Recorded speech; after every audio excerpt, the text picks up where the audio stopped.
A service of KIBMradio.com, the Internet's home for an all old-time radio.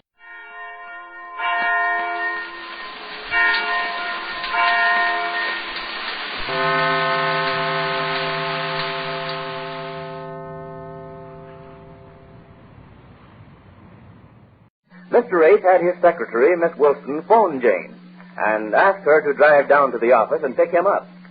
In the meanwhile, Miss Wilson is to go to the Ace's home and hang the portrait for the surprise. But Jane got the idea from the telephone conversation that Miss Wilson is the other woman in Mr. Ace's life, especially after she said, "I'm calling for Mr. Ace." We find Jane with her brother Johnny waiting at the Ace's bungalow. Listen. Well, she ought to be here any minute, sis, if you're sure you got that phone conversation right. I'm sure I got it right. I heard her with my own receiver. She said, "I'm calling for Mr. Ace." Well, I was so surprised that she'd come right out like that and tell me, his wife. Well, I nearly dropped the telephone. But I know I heard her say 5:30. Well, it's almost 5:30 now, about 3 minutes to go.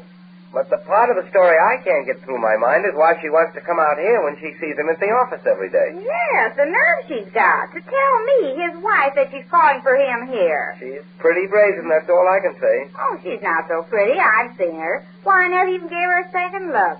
She used an awful lot of rouge, and her permanent is so tight. You never saw so much mascara and fingernail polish, and stooped over when she's typewriting, and a run in her hose, and always in a navy blue dress that's 3 inches longer in back than it is in front. Oh, you never gave her a second look, huh, Jane? I should say not. You can see that the first time. I never dreamed that he'd even... Well, wait till I see her. If I don't slap her Now, face... Jane, no violence. Now, Johnny, whose husband is this? I'll do whatever I want to. Now, listen, I'm here to help you, sis. We've got to find out just what's on this woman's mind. If she's brazen enough to come out here like this, there's something on her mind. Now, you let me handle it. Oh, no. I've been worrying about this for 3 weeks. I know, but you can get more flies with honey than you can with vinegar. Who wants flies? I want my husband. No. You don't understand. Sit down, Jane. Take it easy. Now, listen to me. I'm your brother. I have your interest at heart, especially in a crisis like this. And I think it's best to have a heart-to-heart talk with this Wilson woman in a friendly way at first. Friendly? Why, I wouldn't be friendly with her if she was my own sister. At first, we can be friendly. Then if we see we're not getting anywhere, then we'll change our tactics. Doesn't hurt to be friendly if we can find out what's on her mind, does it? That's what I mean by catching more flies with honey. With honey, huh? Sure, that's the idea. Let's try it the friendly way first. Well, for how long? What? How long do I have to be friendly? Well, then we find out her attitude. And if we see we're not getting anywhere being friendly... Then I can slap her? Slap? No, I don't think you ought to even think of it. Oh, yes, that's just what I'm going to do. Listen. Somebody at the door. 5:30. Right on the nose. Or on the cheek, anywhere I can. She can't get away with a thing like this, or my name's Maud. If she thinks... Take it easy, Jane. Go ahead, let her in. No, maybe you better. I don't know if I can be friendly. All right, I'll let her in. You promise now. Oh, all right, but not for very long. Take it easy, Jane. I must have made a mistake. No, you didn't, Miss Wilson. I'm Mrs. Ace's brother. Come in. Is Mrs. Ace here? Yes, she's here. She's here? But I thought she... Well, we're waiting for you. Come right in. Come in. But I thought... Fact you're dragging with you. Too big for a lunch. Oh, perhaps I'd better be going. Come in here. I'll help you with it. No, thanks. I can manage. It's pretty big, whatever it is. I'm quite all right. I can handle it. Oh, you remember Mrs. Ace. Yes, indeed, but I didn't expect to find her. Hello, honey. How do you do, Mrs. Ace? I didn't expect... won't you sit down, Miss Wilson? Well, I don't know if I... Sure. Sit down and let's have a cozy little chat. Yes, honey. Sit down. But, Mrs. Ace, I thought you'd be... Oh, well, I'm not at all, honey. Sit down. Yes, let's talk this over. How about it? A nice, friendly get-together, just the three of us. But Mr. Ace didn't expect... Yes, you've hit the nail right on the head. That's the subject. How about opening up and telling us the whole story? What's on your mind, Miss Wilson? Nothing on my mind. I guess there must have been some misunderstanding. Misunderstanding? Yes, I thought I'd made myself clear. You evidently misunderstood your husband, Mrs. Ace. Oh, I see. You think I don't understand my husband, honey. Yes, what did you say? Oh, I get the angle. The old misunderstood husband gag. Well. Surely you could have thought up a more original one than that, Miss Wilson. Now, sit down, please, and let's try to be reasonable and friendly about this. Here, I'll take that big package you have. Oh, no, don't touch this. Why? What is it, honey? I can't tell you. You can't tell me. No, I can't. Something private, or does it have some bearing on this case? Because if it does, we're entitled to all the facts. Yes, we have to know what's been going on. Now, what is it, honey? I'm sorry. I can't tell you. Oh, come now, Miss Wilson. If you dragged this all the way out here, there must be some good reason for it. Honey, you have to tell us. I won't. Oh, you won't, eh? Well, listen, Danny girl. What? Now, Jane, let me... Well, I'm through being friendly. She won't tell us anything. Well, I'll tell you something, Miss Wilson. You can't do this to me. Do what? Oh, now, no innocence, Miss Wilson. We know your game. We've tried to get it out of you in a friendly way, and since you won't come across, I'm going to have to speak frankly to you. Frankly? Well, I don't understand what you... Well, can I slap her now, Johnny? Quiet, What Jane. did she say? Never mind what she said. This all depends on what you say. Now, is there something you want to tell us or not? Tell you?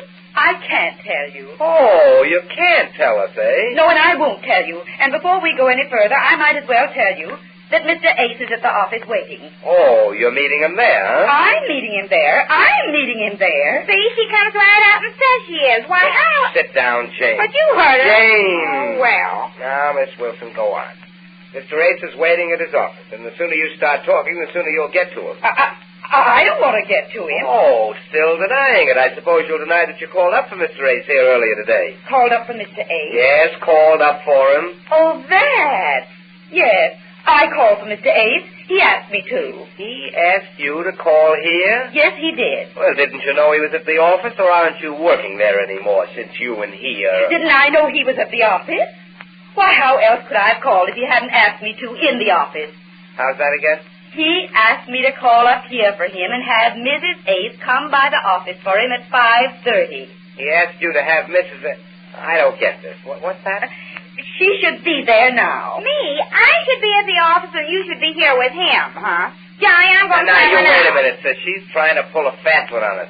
What was that again, Miss Wilson? Well, I don't understand why all this questioning is Oh, about. you're as innocent as the new mown hay, huh? He's waiting there for you, Mrs. Ace. For me? Oh, so that's going to be your story, is it? It's not a story. I'm telling you the truth. And I don't know what you two are Well, driving we at. can verify that very easily. I'll call up and see if he's waiting there. I wish you would. I wish somebody would do something besides sit there and give me the third degree. We'll see. What is it, Johnny? I'm going to call the office and see if Ace is there. I was never so humiliated. Well, what's that got to do with her? Suppose he is there. What's she doing here? I came here on instruction. We'll find out all about that. What does she mean? But take it easy, sis. We'll soon find out just what's going on here. Came in here on instructions, did you? With that big package or whatever it is. Yes, what is that? I can't tell you. Oh, you can't. Well, let me tell you what I can do to you if Hello, you won't tell. Is that you, Ace? Yeah, this is Johnny. Let me talk to him. Oh, no, you've done enough already around here. Wait a minute. There's so much noise going on here. What'd you say?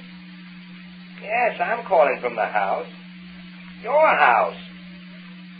What? Well, wait a minute. Don't get so excited. Yeah. Well, we've been talking to Miss Wilson. Yes, Miss Wilson. We know all about it. About what? A paint. Yes, Jane's here. Don't say anything. Just listen. What do you mean? Yes. You what? Oh. Yes, I see. Sure. Oh, so that's... Yeah. Okay, yes. I understand. Okay. Was he there? Yes, he's there. He's I on his hope way you home. found out. That's what I told you. Yes, Miss Wilson. I think that...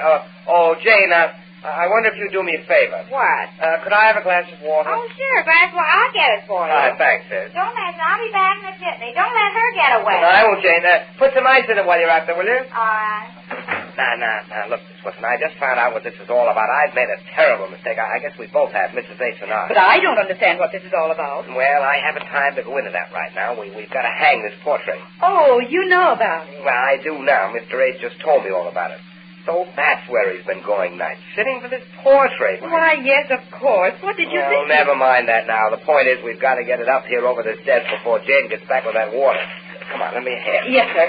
Oh, I do hope we can get it up before we can if you get busy. Oh, this rope here. Did you have to tie it this tight? Mr. Ace wrapped it up. He didn't want anything wait, to I've got a happen to it. knife somewhere. Wait a second. Right, here, hold it. Hurry, please. He did so want this to be a surprise for Mrs. A. Yes, I found out about it just now. I'm doing the best I can. If you'll get up there on that desk, I can hand it to you. Yeah, and you can... I will as soon as I get this bed. There it is. Now I want to wrap it. Oh, hurry, please. And Miss Wilson, I am there.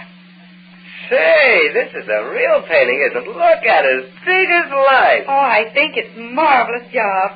Oh, but we must hurry. Oh, yes. Let me see. Now, here, hold this. Careful now. I've got it. All right. Here's the water, Johnny. Oh, darn. Oh, I'll get blamed for this. Say, what's going on here? Oh, nothing. It's nothing. We're just... What is that? Let me see that. Please, Miss A, please. I can't show you this. Let me see Oh, that. Jane, why do you have to... I thought so. And you're so innocent. No, you didn't know what we were talking But, about. Mrs. Ace, you don't understand. I don't understand. So you carry a picture of him around with you. What? And you're not satisfied with a picture in a locket like most women. You have to carry a big one like this. Wait a minute. I'm not going to wait for anything, Johnny. I know all about her now. Jane still doesn't get the point of Mr. Ace's surprise. But we hope that Mr. Ace gets home in time to save Miss Wilson and explain away this situation. We'll learn more about that when next we meet the Easy Aces. Well, Mr. Ace finally got the portrait of himself into the house, even though the surprise he had planned it would be for Jane didn't work out the way he intended it would. But Jane's worries as to where Mr. Ace has been going nights are over.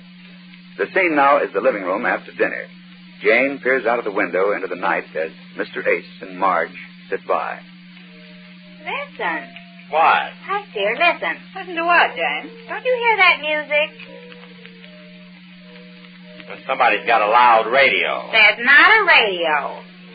Sounds like Beethoven. No, it's not a Beethoven. Oh, it might be a Beethoven. It is not. What's a Beethoven? Where's it coming from? That's just what I was thinking. Oh, you know what? What? Mutual presents Arch Oboler's Plays. The Mutual Broadcasting System has the pleasure of presenting the 25th broadcast of a special 26-week series of plays by radio playwright Arch Oboler, a series of dramas concerning the people of this expanding world in which we live. Tonight's play, Mr. Miller, will be introduced by Arch Oboler. It would be sheer presumption on my part to introduce to you either Eddie Cantor, the comedian, or Eddie Cantor, the humanitarian.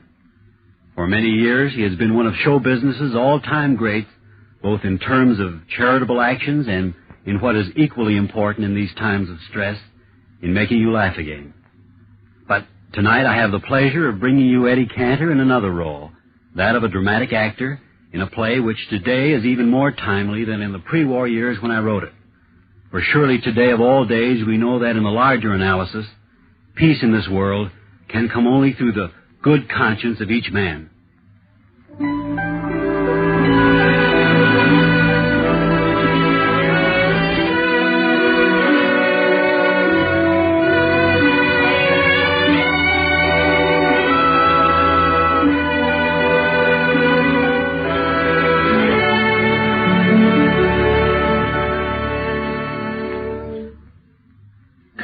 Come in. So, all right, come in and shut the door. So, all right, sit down. Yeah, I want to talk to you. About me. Everybody's talking about me, so why should I be different? You, I want you to understand. Why you? Because, what's the difference? You're going to listen or ain't you? So I'll tell you. Maybe not everything. Maybe some things I'll think in my head, but I'll tell you plenty. I, Sammy Miller, am a fool. I was born a fool, I die a fool. All right, I know it. But what I did was right. You hear me right? Okay, I'll tell you. I'll put it in simple little words so you'll understand. I, Sammy Miller, I got a crack in my head like the Holland Tunnel. I'm punchy, cuckoo, nuts. I ain't saying it alone, you understand? You don't have to tell me. Everybody's saying it, all up and down 49th Street. I can hear it in my head. Sammy Miller, he's a dope. Bury him in the ground. Such a fool. He's dead already. All right. So it's settled, all right. I'm everything they say, all right. Who wants to give an argument? Who can argue when a man throws away $100,000? $100,000. Did you hear that? Do you realize what that is? Okay. Millions you read about in the paper. $1 million for a submarine, $1 million for an airplane, millions for this and millions for that. But I ask you plain, do you know how much money $100,000 is? $100,000 stuck up one by one like telephone poles down the street? 1, 2, 3, 4. In my head, I begin counting it off, and it's enough to go crazy. Crazy, I tell you. You work in a store, all right. You make $22.50 a week. You work in a drugstore behind a counter someplace, $30.50. You may be a bookkeeper at $45. You own a big store, $100, all right. But $100,000. Real cash, and I threw it away. Me, Sammy Miller, who 2 years ago was reaching for butts in the gutter. He's crazy. Nuts. Bughouse. Loony. Cracked. Punchy. Crazy. Nuts. I keep hearing him say it. I think it myself. Am I nuts? Did something, bust in my head? Maybe from the time I got slugged. Am I nuts? Nah. What I did was right. Right, and I'll lay it on the line and show you. And maybe show myself. So where'll I start? When I'm 16? Yeah, good, when I'm 16. 16 and I'm ambitious, like a Benji Franklin in Brooklyn, yeah. Right where the elevator turns in and goes over the bridge. Brooklyn, right by the elevator, and I'm 16. And I'm ambitious, yeah. 16, and have I got ambitions? Go on, I bet you $1 million, 5-2. That Harden and that guy Coolidge winning a breeze. Go on, you ain't got 2 bits. Yeah? Look who's talking. Boy, that's the job. President. Sit in the White House, 75,000 smackaroos every payday. Boy, that's the job. Go on, lots of troubles. Vice president, that's the one, boy. Do nothing, say nothing. 50,000, just like that. Go on, he don't get that much. He does, too. You're nuts. Hey, Sam, you know. How much the vice president get? How much, huh? How much, huh? What? Look at that dope. He ain't even listening. Sam, what's the matter with you? Talking to you. You ain't even listening. I was thinking. So what was you thinking? So what was so important? Nothing. Go on, spell it. What was you thinking? Yeah, go on, dare you. What was you thinking?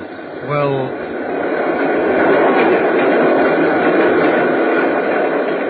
I was thinking... Yeah. Go on. Well, I was thinking when I'm managing the champion... He's in again. Yeah, the champion manager. Let me use the pink Rolls Royce manager. Look at the manager with holes in his pants. Slam the dope manager champion. Give him room, boys. Give him room. Yeah. I'm telling you, since I was 16 and before, long before, one idea in the head, manager of a champion. Yeah, funny, ain't it? A kid like they used to say with holes where he sits down got such an ambition, manager of a champion? Believe it or not, Ripley, huh? Hey, Sammy, Dempsey's looking for you. The whole neighborhood used to laugh at me. Hey, Sammy, text records on the telephone. Yeah, laughing, all of them. It wasn't funny, no. Punk kid, I used to get tears in the eyes. Why should they laugh at me? Everybody's got different ambitions, sure, why not? One kid wants to be a general, another kid wants to have a lot of girls, another kid wants maybe to go flying like a bird. All right, that's all right. Everybody, like they say, to his own ideas. So I had an idea. I wanted to be a guy who'd make a champion. Yeah, like Kearns made out of Dempsey. Pick up a good, strong kid someplace, show him this and this, pick his spots for him, work the angles. Pretty soon have him in the garden, knocking him flattered in the backside of a sewer lid. Work him up from $10 prices to the hundreds, to the thousands. Yeah, why not? Manager of champions. Why not? I'm asking you. Sammy, go get a job.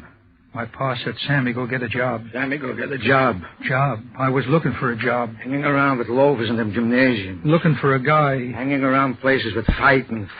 Cheap bummers always fighting. Deep guy to make a champion. Sammy, get a job. Sammy, get a job. Yeah, my pa, over and over, get a job. I was looking. Harder, I tell you, than the guy that's got 2 wives and 15 hungry kids. Every stinking gym in town and walking way out of town. Jersey City, City Island, Passaic, all the way to Rockaway. Every place there was a gym, a 2-bit fight show, looking for the guy that'd make a champion. The guy that'd make me manager of a champion. Loafer. I'm 17. Bummer. I'm 18. No good. 19, 20. Get out of my house. What good are you? 21, 22. How do I live? Don't ask me. $1 here, $1 there, working for all the big shots in the racket at the fight camps. In the corners, handing the water bottles and the sponges, bringing them coffee, bringing them good luck, shoved around and kicked around. Okay, that's all right. What's the difference? Learning all the angles, every angle. Who the politicians ought to play ball with? Who runs the garden from the inside and sets the big fights? Who cuts in to make a champion? What newspaper big shots will build up a palooka in the headlines for? And for how much, Who'll take a dive to build up your boy's reputation? Learning all the angles, yeah. Learning for the day when I had found him, the guy, the one who'd make me manager of a champion. Take the phone out! You got any idea how many fights I went to looking for that right guy?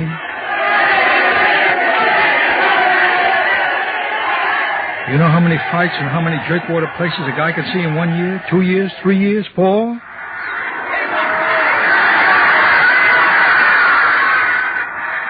Funny, ain't it? Living through the years I was. When guys my age are looking too, yeah, all the guys are looking, but for girls. Yeah, girls for fun and girls for wives. But me, have I got time? No. Got just time for looking out for him. The guy, the right guy. Oh, there's plenty with the fist to look at. Black boys, white ones, brown ones, sluggers that come in way wide open. Dancers that throw their mitts like there was cream puffs. Plenty to look at, hundreds of them, going slug nutty and hungry and getting ears like hunks of cabbage, waiting for a break. But none of them for me. No, not a one. Well, not the one. So I keep on working here and working there and looking. So one night I'm in town in Pensy. Bells. I hear bells.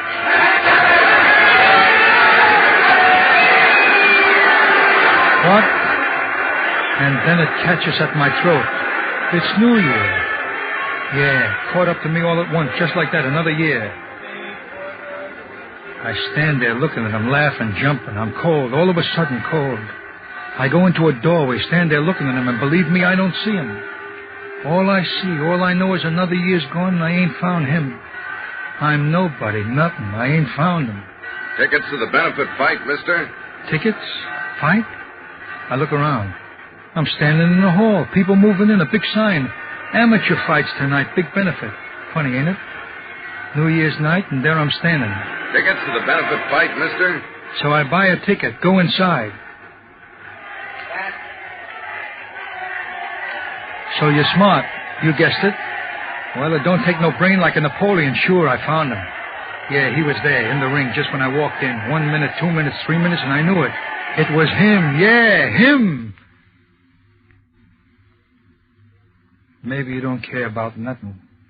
Maybe you never look for nothing. Maybe you go along and everything's shaking smooth and easy. Okay, then this don't mean a thing. But if you ever wanted something, see? A drink, a dame, a kid, a break, you'll know. There I was, see, New Year's Eve, tired, ready to bust right down, quit, throw my top. And there he was. Pleased to meet you, Mr. Miller. What can I tell you about him? From New York. Oh, say, you've come a long way. Build? Well, like I always see them, big in shoulders, small in hips, and tall and lanky. Oh, well, thanks. Honest, I was lucky knocking him out. And fast? Say, when he moved, you couldn't see him. In, sock, and out. And you couldn't lay a glove on him, not if you threw 100 pairs with 50 guys to throw him. Make a business of it?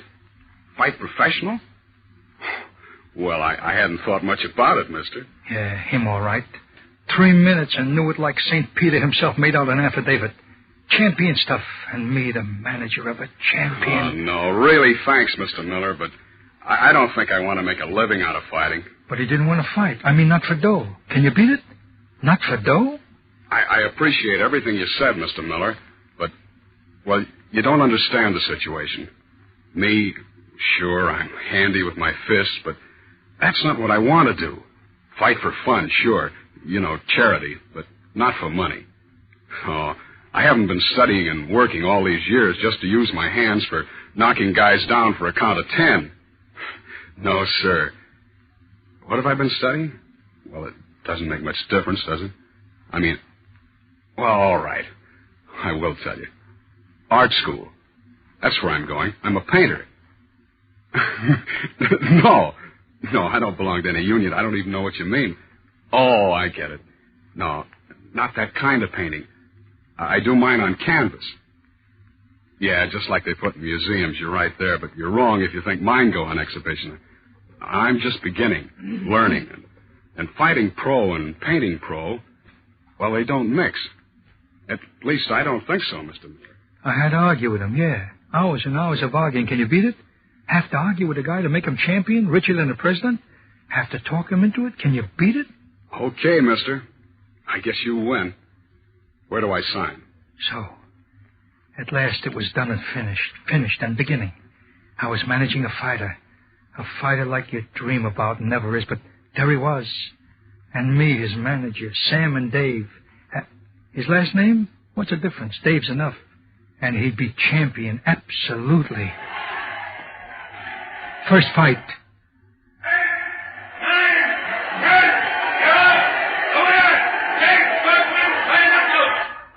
$25. $12.50, Sam? Okay. That'll buy me a lot of paints. Second fight.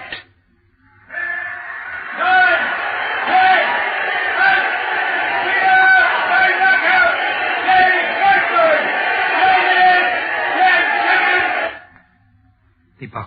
Okay, Sam. I'll be the richest artist this side of Rembrandt.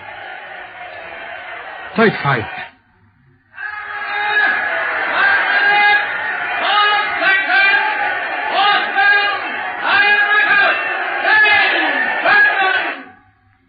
$100. Sam, I tell you, it's wrong for an artist to have to pay an income tax. It's wrong, Sam. All wrong. Oh, I brought him along slow and easy. Slow and easy. Pick the right spots. Not too tough, boys. Not too easy. All the small-town fight spots. Let him pick up the answers slow and easy. How the rough ones work. Backhanders and rabbit punches, butters and eye pokers. Learn it slow and learn it all. The way a champion's got to know it all. Hey, Sam, this is Lou. Yeah, listen, I'm calling long distance, so listen quick. I hear you got a boy, a good boy. Well, listen, Sam, I got a proposition. Listen, Sam. Oh, the sharpshooters, yeah. Don't take long. Read it in the papers, just a couple of lines down in the corner, but they smell out the good ones. Listen, Sam, got a proposition. Wasn't having any part of them, no, sir. Keep Dave out of New York till I was good and ready, and he was good and ready. That's the way I figured it, and that's the way it was going to be. Yeah. All figured out, all of it. Up to the very night they'd lift up his hand and said, "The champion of the world!" It's in your face. You're asking when I'm getting to the point? What's this got to do with a guy going nuts with his eyes wide open, throwing away $100,000 the way you throw away a burnout match? And I'm getting to the point quick. Yeah, too quick. Because when I talk about it... Listen. He's got a dozen fights stuck away, Dave has, and we made some bucks, and everything is rolling right, see? Right. And yet not too right. Slow, see? Much too slow. I mean, the build-up. Easy does it. Easy does it. Know it, sure, I know it, but it's slow, see? Awful slow. The days, they crawl. The weeks. New York's still awful far away. It's right to do it that way, I know. Yeah, I know it, but it's slow, awful slow. And every day, every week, every fight makes it that much slower. Dave didn't care. Why should he? Had lots of time, but me... I'd been waiting, yeah, all these years, waiting, hungry, shoved and kicked around by all the wise guys. And now I had the guy to put me right on top. I wanted Dave in that garden, see, walking down the aisle with them wise guys saying... That's Sam Miller, see? He's got the champion. Wanted that, I tell you, wanted it. Me that had nothing. Brooklyn under the elevated. Years of not eating good, just looking and waiting. You couldn't blame me for wanting what I wanted. Faster, fast as I could get it. Sam! A guy came to see me. Got a match for you. Was in Youngstown. $5,000 to wind up. $5,000. $5,000 to wind up. Fight the soccer 15 rounds. The soccer? No. Oh, no. Too good for Dave. Oh, much too good. 8, 9, 10, 10. The winner, Dave Footman, knockout. But Dave was good, too. If he beat the soccer, they'd want him in the garden, sure. The garden, a couple of fights, then the big one, and... That's Sam Miller, see? He's got the champion. I said, okay, my boy will fight the soccer, sure. Why not? Fight and beat him. Fight in the wind-up, Sam? Well, if you think I'm ready, sure. Why not? So that's the way it was. The night, the biggest crowd he'd ever fought in front of. Nervous, Sam? Oh, you are, not me. Got into the ring, and the minute he was in there, I wanted to say, Dave, get out of there. You're not ready. Dave, get out. Ladies and gentlemen, a wind-up 15 rounds UFC season. Dave, he's too good for you. A punch like... Listen, Dave, you're not ready. But I said nothing. Nothing. First round. Take it easy, Dave. Stay away from him, Dave. Third round. All right, Dave, you're doing all right. Fourth round. Dave, you're going fine. Hit him, Dave. There, you've hurt him. Crowd him. In the breadbasket. Hit him. down, Dave. The soccer caught him coming in between the eyes. Dave, get up. If you don't get up, Dave, everything is down there with you. Dave, get up. Up. He's up. Out on his feet. I'll throw the towel. No. My Dave hit him. My Dave hit him. Soccer's down. Out. Out. He's out. Got so excited like it was happening all over again, didn't I? Yeah, that's the way it was. Got up off the floor, the kid did. Right off the floor and knocked the contender out cold. Cold is what I'm going to tell you now. Walked home from the fight, him and me. Me walking on air. And this knockout hit the papers in New York. They'd lay the carpet down for me and Dave all the way to the front of the garden. Yeah, walking on air. Me, Sammy Miller. And my champion walking with me. Hotel room. I got a little headache, Sam. I said, all right, lie down. I went over and sat by the window, looking out at the street, the lights. Lights flashing on and off. There'd be lights in front of the garden for him, for me. For me. Sam. He called me. I said, why don't you sleep? I can't sleep. Sam, do me a favor. Turn on the lights. The lights? Sam, didn't you hear me? Turn on the lights. The lights were on. Sam, where are you? Turn on the lights. His eyes were on me, through me, past me. Didn't see me. In a minute I knew the punch that hit him in the head, he would never. I knew, I'd tell you, knew it sure as if 100 docs were telling me. Sam, where are you? Why is it so dark? And then I knew something else, quick through my head like a light. I knew it. If I stayed with him, finished, done, that's the way I'd be, like he was done. Leading him around like a dog leading a blind. Had to get out of there quick. The purse was in my pocket, $5,000, threw $1,000 on the table and then out. Sam, is that you? Why is it so dark? Sam, for God's sake, tell me. Why is it so dark? Sam!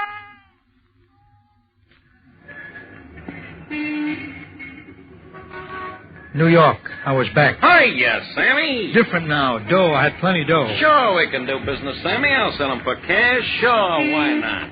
Bought myself a fighter. You hear that? Bought myself a fighter. Black boy, a comer, right out of the Golden Gloves. Champion amateur, yeah. Bought and paid for cash. Do just what you say, boss. You know the rest. Knockout first round, knockout fourth round, decision 10 round. Yeah, easy. Just like that. I pay the money, I get a black boy who's better than the best. Easy, just like that. The Black Panther, Sammy Miller's won the fighter today, signed to fight the champion at the Garden. Fight the champion at the Garden. So everything's all right, sure. Fight the champion, then my boy, he's champion, sure, and I am manager of a champion. That's what I wanted, sure. So everything's all right, yeah. Only one little thing is wrong, yeah. When I lay down at night to sleep, I can't sleep. You want to know why? Sam, why is it so dark? Just that, I hear it. Just that.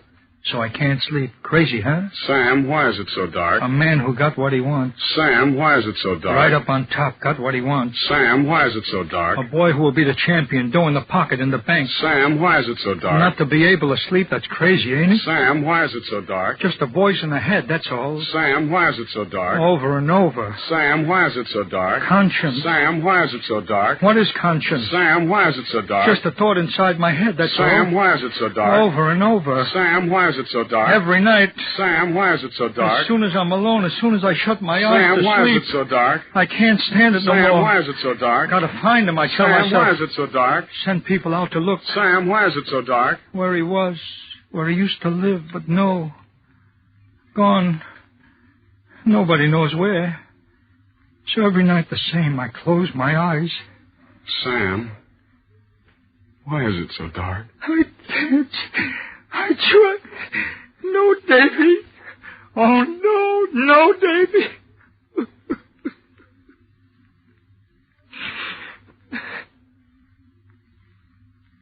No.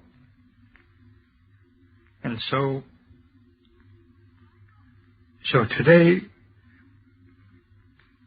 I did what I did. The sun was bright. I was walking along the street, and all at once I saw the answer. There in front of me. I went up the steps, inside. Cool inside and dark. May I help you, my son? My son. He said that to me, Sam Miller, to me. Can I help you, my son? Yes. Help me. Help me. I took from a man the one thing he wanted. To look on the world and put what he saw down with paint on canvas. This I took from him. And so the only thing left for me to do is to give away the one thing I want most in all the world. Take it, Father. For anything you need it, God or people, use it, burn it. Just take it. So I gave away my fighter, my 100,000, my chance to be a manager of a champion. So they say I'm crazy. Everybody says it. Sammy Miller, he's a dope. Bury him in the ground. Such a fool. He's dead already. A fool? Sure. I, Sam Miller, am a fool. But even a fool can do one thing in his life he knows is right.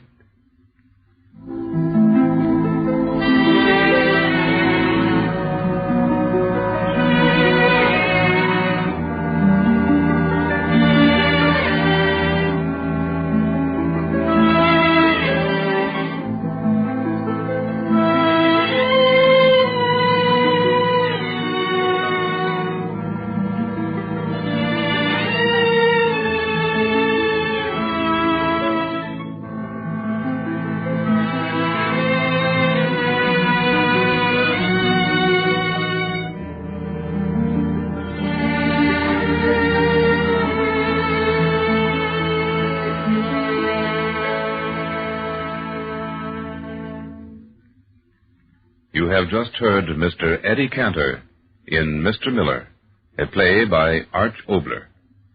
Included in the cast, with Mr. Cantor, was Howard Duff, with Leo Cleary, Lester J., Bill Johnstone, Irvin Lee, Elliot Lewis, Lou Merrill, Sidney Miller, and Julian Upton.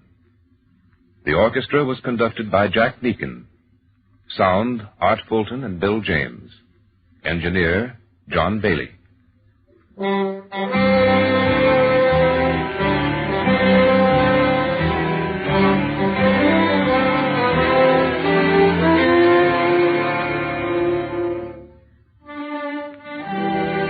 Next week, as the final broadcast of the special 26-week series, Mr. Paul Muni will appear in a new play by Arch Oboler, titled I Declare War. Because of the unusual nature of this final broadcast, we cordially invite you to listen. Next week, then, Mr. Paul Muni in I Declare War. This will be the 26th in a special series of plays written, produced, and directed for the Mutual Broadcasting System by Arch Oboler. To conclude the program this evening, Jack Meakin conducts the orchestra in excerpts from an original composition, Memoirs.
This is the Mutual Broadcasting System.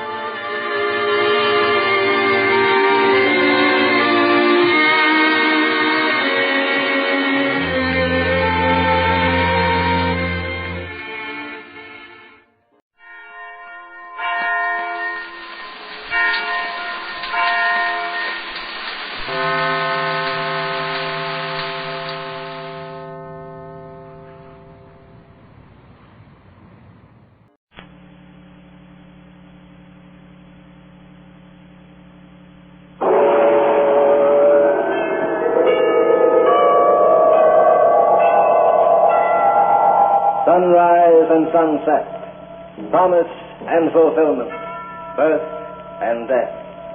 The whole drama of life is written in the sands of time.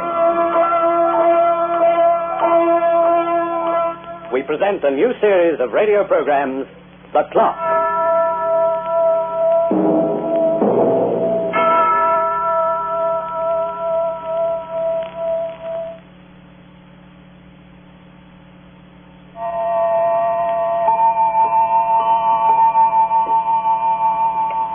Time is a good bookkeeper. He keeps his dates in order. And every event is duly attested to and recorded on his voluminous pages. The importance of these events is a matter of personal opinion, however. An astronomer might point with pride, for example, to an entry on page 8,745,319. It is written there that a ninth planet named Pluto, which is nearly 4 billion miles from the sun, was discovered at Lowell Observatory, Flagstaff, Arizona, in January 1930. Its size is approximately 3,600 miles in diameter. On the opposite page, some 17 years later, another discovery is recorded. This, too, was a planet, but one which our astronomers would have no interest in. He was a planet in his own particular roughhouse way. His name was Hagen. His size, 5 foot 11 inches. His weight, 165. And his temperament, murderous. You like the fights? Then you must have heard of Lefty Hagen. That's me. Fought as a middleweight and a light heavy. You might have caught me at the garden when I put Tiger Terrace to sleep in the fifth, the right to the heart and the left to the button. Or maybe you see me in St. Nick's when I won a decision over Larry Keener with a technical KO after busting his jaw. Sure. Now you remember. Hagen, the sports writer's choice. The guy with a powerhouse left. What's that? Am I retired? Well, kinda. It's a long story, chum, and it started in Panama maybe 3-4 years ago. I wasn't a fighter then. I mean, I wasn't a pro. But I like to use my hands, see? I always did.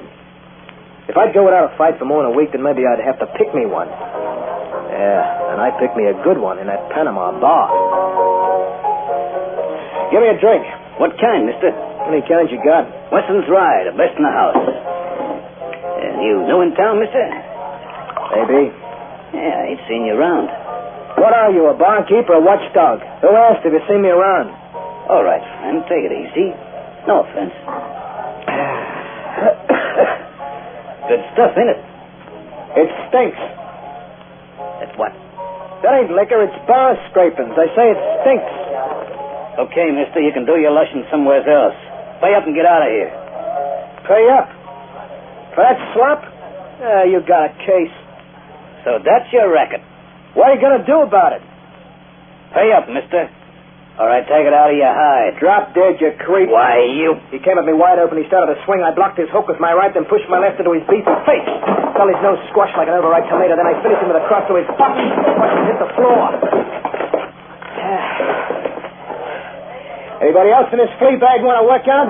You're wasting your time, son. You want to... Wait a minute. My fighting days are over. I just want to talk. The bartender's coming, too. Give me a hand and help me lift him up. Leave him lay. Looks better where he is. I'll get the cops there. I'll put you in the clink for this. I'll fix your wagon, tough guy. It was an accident, barkeep. An accident? Yeah. Here's $50 to prove it. 50? It's different. Okay, I'll forget it, but take him out of here. Get him out before I change my mind. Just let me hammer his bridge work. This trip he won't come out so fast. Nothing doing.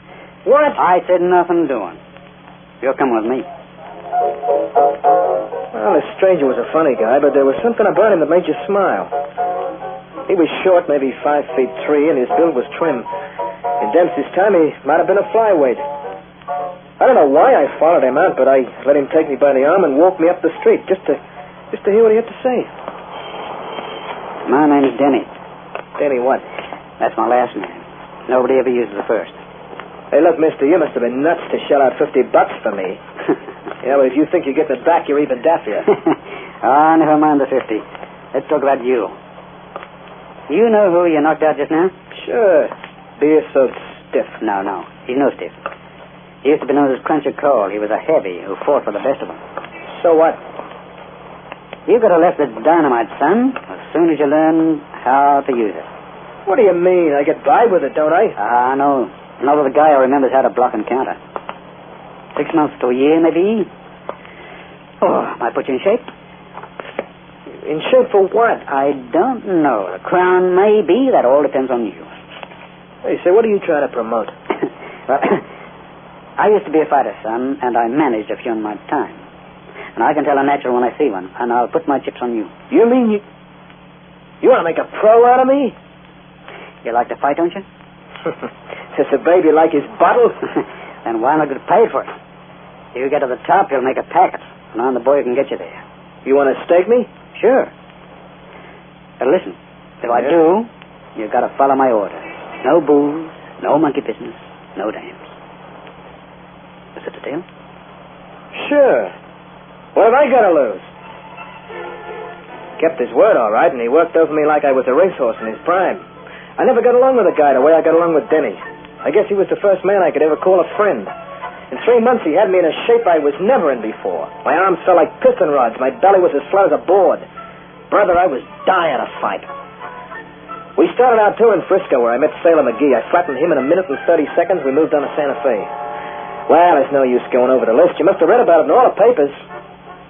Stubby Grimes was leading contender for the crown, and by the time he reached New York, the papers was yelling for a match. Then he got one with the winner to meet the champ. And there was no question about who that winner was going to be. I stepped in fast to the bell and caught Grimes off his feet. He took a left to the head and went into a clinch. Then I bashed his kidneys like a tom-tom. Heard him grunt, saw him try to pull away. As we broke, I lowered my right. He put his guard down for half a second to block the jab, and I let him have it on the jaw with everything I had. And then he tore his head off, and his rubber guard popped out of his mouth into the first row seats. Went down to his knees and rolled over and took the count, and the crowd went wild. 8, 9, oh!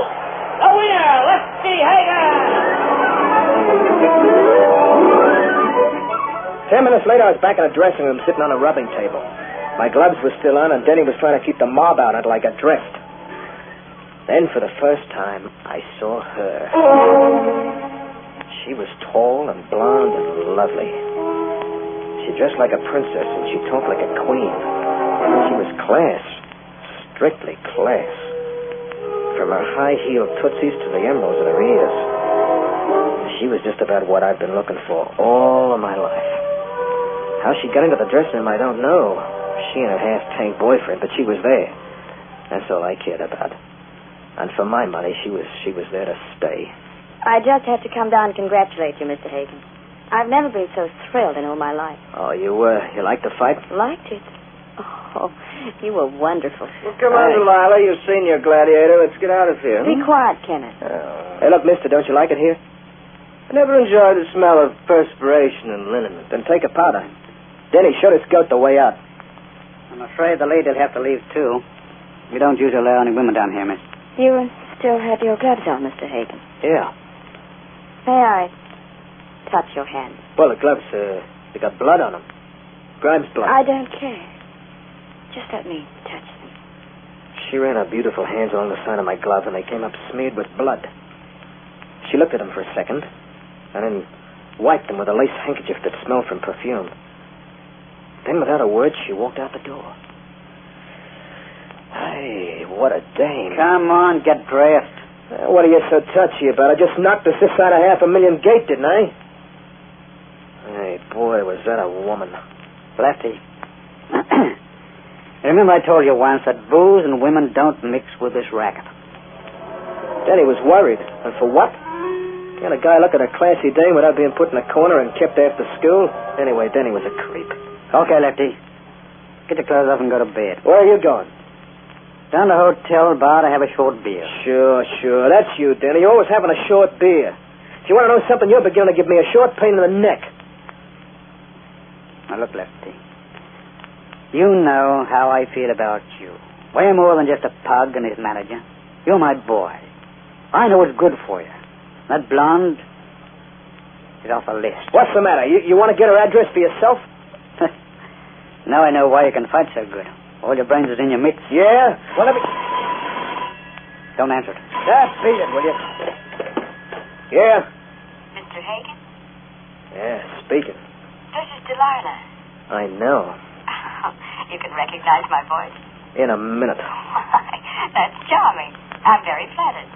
Hey, how did you know where I was staying? When I want something, I manage to get it. And I wanted you. Are you busy for the rest of the evening? Not very. Well, I'm throwing a little party in my apartment. And, I'd love you to come. What's the address? I'm on Park Avenue. Let me send my chauffeur around and pick you up. Okay, baby. Anything you say. Will you be ready in 5 minutes? I'm ready now. Then I'll be seeing you later on, Mr. Hagen. You're not going, Lefty. Get out of my way. That dame's poison. I could see when I first looked at her. Now, listen, I'd rather have you chumming up with a leopard. She's poison, Denny. It's the kind of poison that keeps me happy. Now, look, you go down and have your beer, Grandpa. Tell you what, you be careful you don't slop any suds in that brand new tie.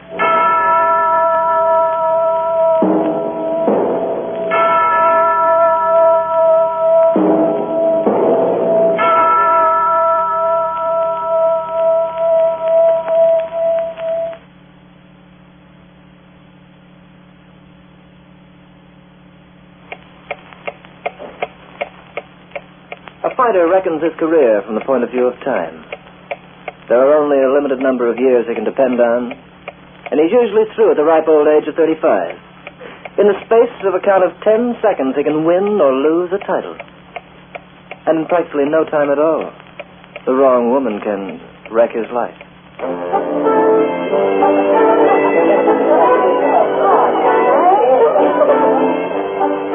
For the next 4 weeks, I did my training in the nightclubs with Delilah as my sparring partner. I used champagne for everything but gargling. If I got back home before 5 a.m., I figured the evening was a dud. Delilah was just what I guessed she was. Pure class. She was used to the best. The best in food, the best in clothes, and the best in men. And she was getting the best of all three. Fill my glass again, darling. Anything your little heart desires. But kiss me first. You haven't kissed me in 15 minutes. I must be getting forgetful. Or I'm drinking too much champagne. Come here. Oh, but you're so strong and so wild. Oh, you just take my breath away. You know, you should have been born in another era. You should have walked around in a lion's skin with a club on your shoulder. Yeah, that's me. I would have been champ then, too. Champ of the caveman. That's Lefty Hagen.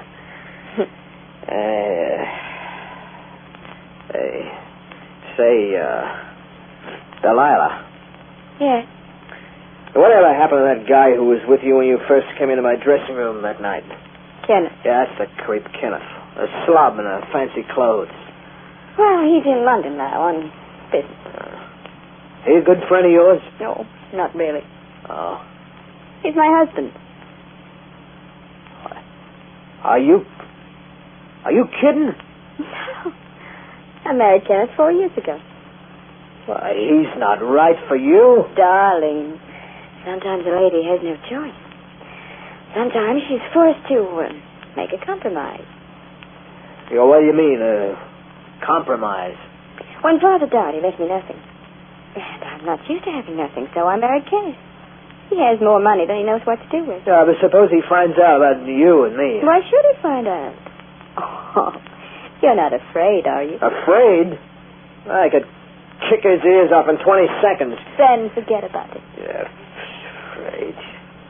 What's that, darling? Huh? Fretting. Hey, why didn't you tell me you were hitched? I didn't think it was very important. Well, I was figuring on making a little proposal myself. Oh, no.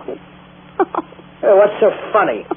Oh, darling, I wasn't laughing at you. It's just that Oh, it was so sweet of you to say that. It just made me so very happy. Well, that's how it is. Look, divorce the goon. Divorce him? With all that money? Well, I'm not broke. Not by a long shot. I made $125,000 on my last fight, and I'm in for $250,000 when I conked the champ. That's what Kenneth spent on his yacht last year. He's got that much lettuce? Oh, he's worth millions. And millions, darling, are what I require. What's that? What? I heard the door. I didn't hear nothing. Then maybe you ought to get a doctor to examine your cauliflower ear. Kenneth. Glad to see you've been well entertained during my absence, Delilah. I was just keeping myself from getting lonesome. Didn't expect you back so soon, did you? I arrived at the airport an hour ago. I decided to surprise you. I wasn't disappointed. So maybe you're looking for trouble, mister. On the contrary. You may have my wife, Mr. Hagen, and you're welcome to her. At least you're giving me the opportunity to get rid of her without having her toss me a cent. You can't do this, Kenneth. Can't I? Just wait, darling. See if I can. You've made a fool out of me ever since the day I married you, but I wouldn't give you the satisfaction of a settlement. I decided to wait until I had the evidence I needed. I have it now. Let him go, baby. Let him get out and stay out. No. He'll cut me off, Lefty. Don't let him get out of that door. You said you'd do anything for me. Don't let him get out until he signs an agreement. What? You're going to settle $5 million on me before you leave this room. You've gone out of your mind. You'll sign, mister, or else. Get out of my way, you cheap pug. Lefty, stop it!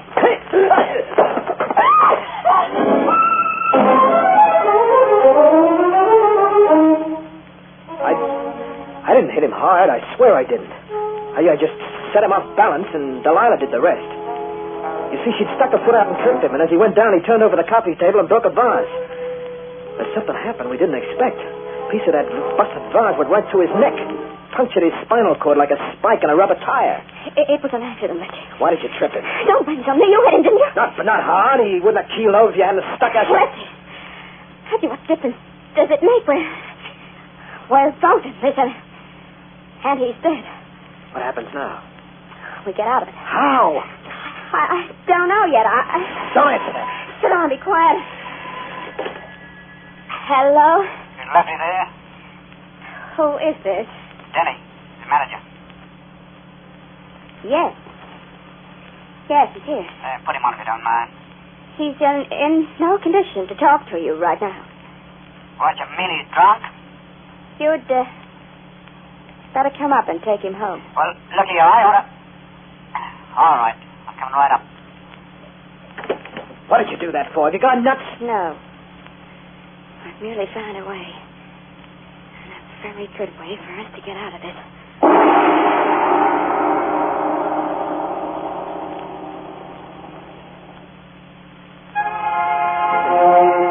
She had a way, all right. Like the rat I was, I backed her up. She made me leave the apartment and set Denny up for a perfect frame. The cops found him there with a body, and she told him he was the guy who croaked her husband. She said Denny was nuts about her, and she put on a crying act that was out of this world. But it was me who gave Denny the final punch. When I swore, he left me at the hotel for her apartment 3 hours before the guy was killed. He hasn't got a chance. No. You fixed that up. Why are you so unhappy about it? I saved our necks, didn't I? He was the only guy I ever knew who liked me. He was my manager and my friend. I'll be your manager from now on, Lefty. I've got my money. And you have me. What more do we want? Yeah, we got everything, ain't we? Everything plus. Denny had already signed me for a bout with the champ, and I had to put on an act and follow through. I trained on gin and whiskey and tried to forget that Denny's trial was coming up. But I couldn't forget. My loving Delilah wouldn't let me. The night of the fight, I weighed in at 173. I was fat around the middle, and my eyes were like a couple of bloodshot marbles. The crowd was big, and the gate was high, but when I stepped into the ring instead of Denny, I saw Delilah. Darling, I have to tell you, I've got some wonderful news. Yeah, what? Danny's dead. He's what? It's in the papers. It just came out. They were taking him to the courthouse for the trial. He tried to get away. You mean a shot? No, they didn't have to. He was hit by a truck as he ran out of the car and crossed the street. Now you can fight, darling. You can fight to win. It's all over as far as we're concerned. Get out of my sight, you tramp. What? Get out. That was the first time in my life I ever wanted to cry. I was sick inside of me, and I didn't have the strength to raise my arms. You heard what happened. The champ almost tore the top off my skull with a bunch of hooks and crosses. And then so like the way I used to do it, he started to chop me up. After a while, I felt like I was in a glass case with nobody able to reach me. Then the case cracked open and it started to rain. And I woke up flat on my back inside my dressing room. Lefty. What's the matter? Wake up, you lemon. Delilah. Where's everybody? Where's my handlers? I sent them away. You what? I paid them off and sent them away. I wanted to talk to you alone. Let me sit up. I don't like the way you acted before that fight. No? What's got into you? You looking for trouble? I found all I needed when I found you. Get this straight, Lefty. You're in this as deep as I am. Yeah? And don't you ever forget it. You're in it, and you're staying in it. Side by side with Mama. Yeah, you're right. I'm in it. I can't get out. We'll spend the rest of our lives together, you and me. So you may as well get used to it. I don't trust you, and you don't trust me. But a pair of cast-iron handcuffs couldn't keep us any closer. We're going to be just a loving couple, huh? Two lovebirds sitting on a nest of bones. You wanted me once. What changed your mind? Why don't you ask me to marry you again? Why don't you propose to the girl of your dreams? Why not? Why not? So we got married. And it was a perfect match. We spent our days watching each other, wondering who'd crack first. I'm living now in sleeping pills just to get a little rest. I keep thinking of Denny all the time. And she keeps reminding me that he's dead. Every time I see her, she reminds me of it, even though she don't open her mouth. Justice? This is justice. What I'm going through now is worse than the chair. She's got our lousy money, and I got her, and the two of us would be better off inside a grave. That's why you don't see Lefty Hagen around no more. That's why he's retired. It wasn't only my conscience that made me turn us into the cops. It was something else. Something that blonde wildcat could never understand. Yeah, but she was right about one thing. We were in this together to the finish. She'll be parked right on top of her loving husband's lap when they turn the juice on as I'm sitting in the electric chair.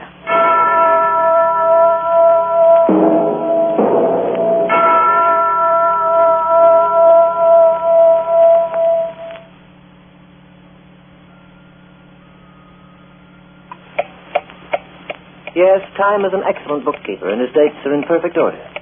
There's an entry on the debit side, for instance, that records an event which takes place tonight in the Sing Sing Death House at 9:30 p.m.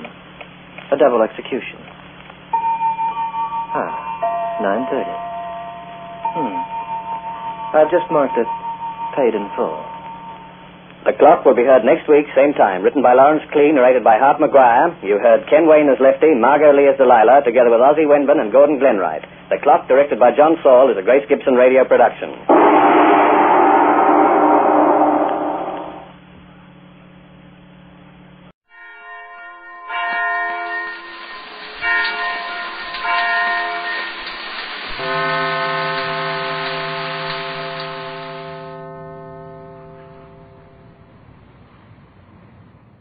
Wait a minute.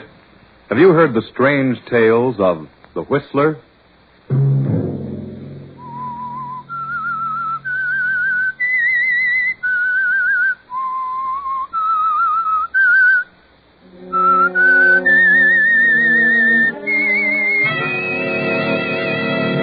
I'm the Whistler. Please don't leave me, Gerald. You mean so much to me, darling. Since you've been here, I've been the happiest woman in the world. You've nothing to fear. Andrew will never find out about us. Never. Sunday night, and again, CBS presents The Whistler. I, the Whistler, know many things, for I walk by night. I know many strange tales, many secrets hidden in the hearts of men and women who have stepped into the shadows. And So I tell you tonight the amazing story of the thief. Catherine Ford sits in the library of the Ford mansion and ponders over the past. For 12 years now, she has been the wife of Andrew Ford, wealthy manufacturer. Andrew Ford is now retired and spending his time and money collecting gems. He has a daughter, Alice, whose mother died a few years after Alice was born. Alice is a lovely girl. And Catherine wonders what her own child might have been like at the age of 20. Catherine had a child 20 years ago. A child she hasn't seen for 19 years. She never told us. Hello? This, Mrs. Ford? Yes? Like to have a talk with you, Mrs. Ford. What about? I have some information that might interest you. Information? My name is Harry Jones. If you want to see me, come here to my home. Well, I could, but I'd rather you come to my place. My address is 217 East 20th Street, apartment 110. What's this about? I'll tell you when you get here. I have some good news for you. I'll not come till I know what your business is. Oh, this is no kidnapping trick. I've really got some news for you, interesting news. What about? About George Watson. George? Very well. I'll come right now. The address again? Apartment 110, 217 East 20th Street.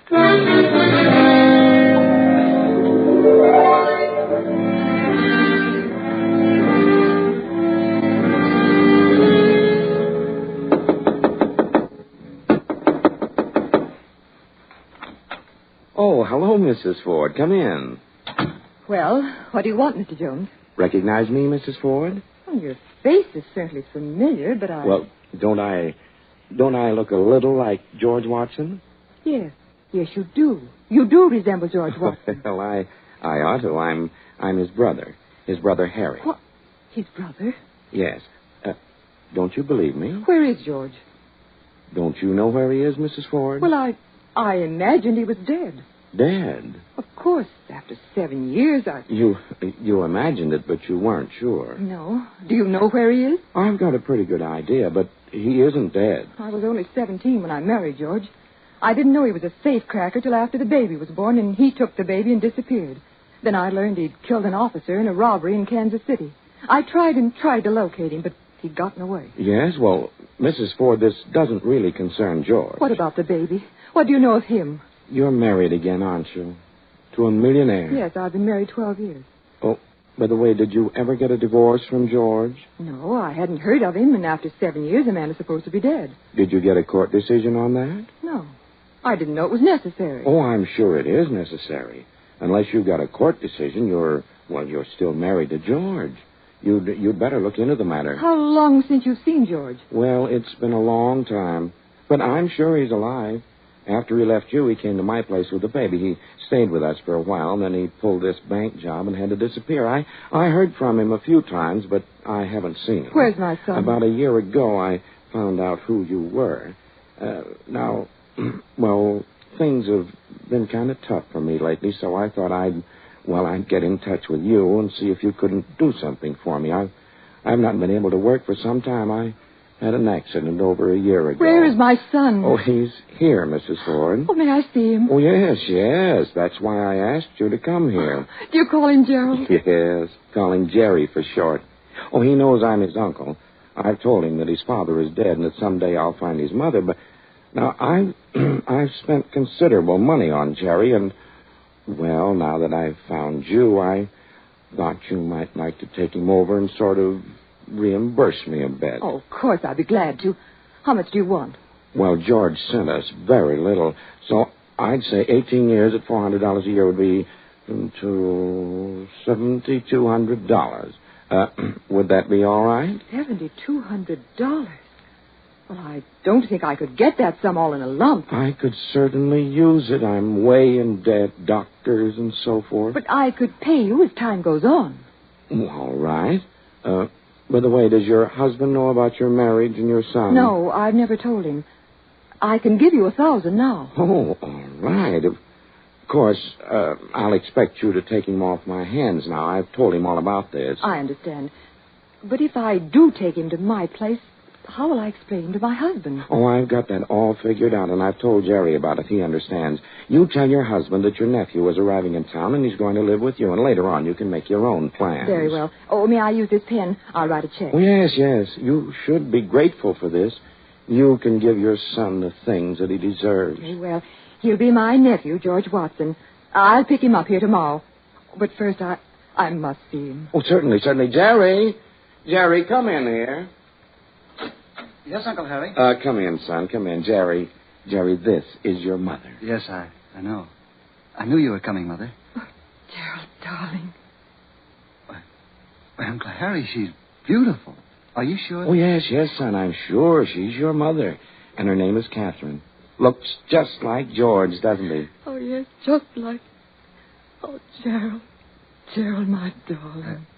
I just can't believe it. You're so lovely. You're not at all like I imagined. I thought that... Oh, darling, this is the happiest moment of my life. You don't know what it means, Gerald. For 19 long years. No. I understand, Mother. Oh, I'm sorry, darling. Well, now what do we do? You understand my situation, Gerald. Yeah, I'm sort of a ghost out of the past. So I guess I'll have to be your cousin or your nephew or something. Then tomorrow I'll pick you up bag and baggage and take you to my place. You're my nephew from, well, let's say Kansas City. Well, that's good. Kansas City. Oh, and darling, I'll try to make up for all those long years. I'll try so hard. I'll call for you at 3 and we'll get some new clothes and everything. Oh, thanks. I could sure use some. Oh, it's late. I must run along now. Could I see you a moment outside, Harry? Oh, I'll leave. Good night, Mother. Good night, darling. Here's your check for 1,000. I'll give you more as soon as I can. Oh, believe me, I'm so grateful. He's a lovely boy. 20 years. Doesn't seem possible. No. I'll see you now and again, Mrs. Ford. I'll expect a little as often as possible. Oh, yes, of course. I'll do my best. Yes. You wouldn't want your husband to know. Why do you keep saying that? I don't like that. It sounds almost like blackmail. Oh, Mrs. Ford. Well, I'm sorry. I didn't mean it that way. Good night. I'll see you tomorrow.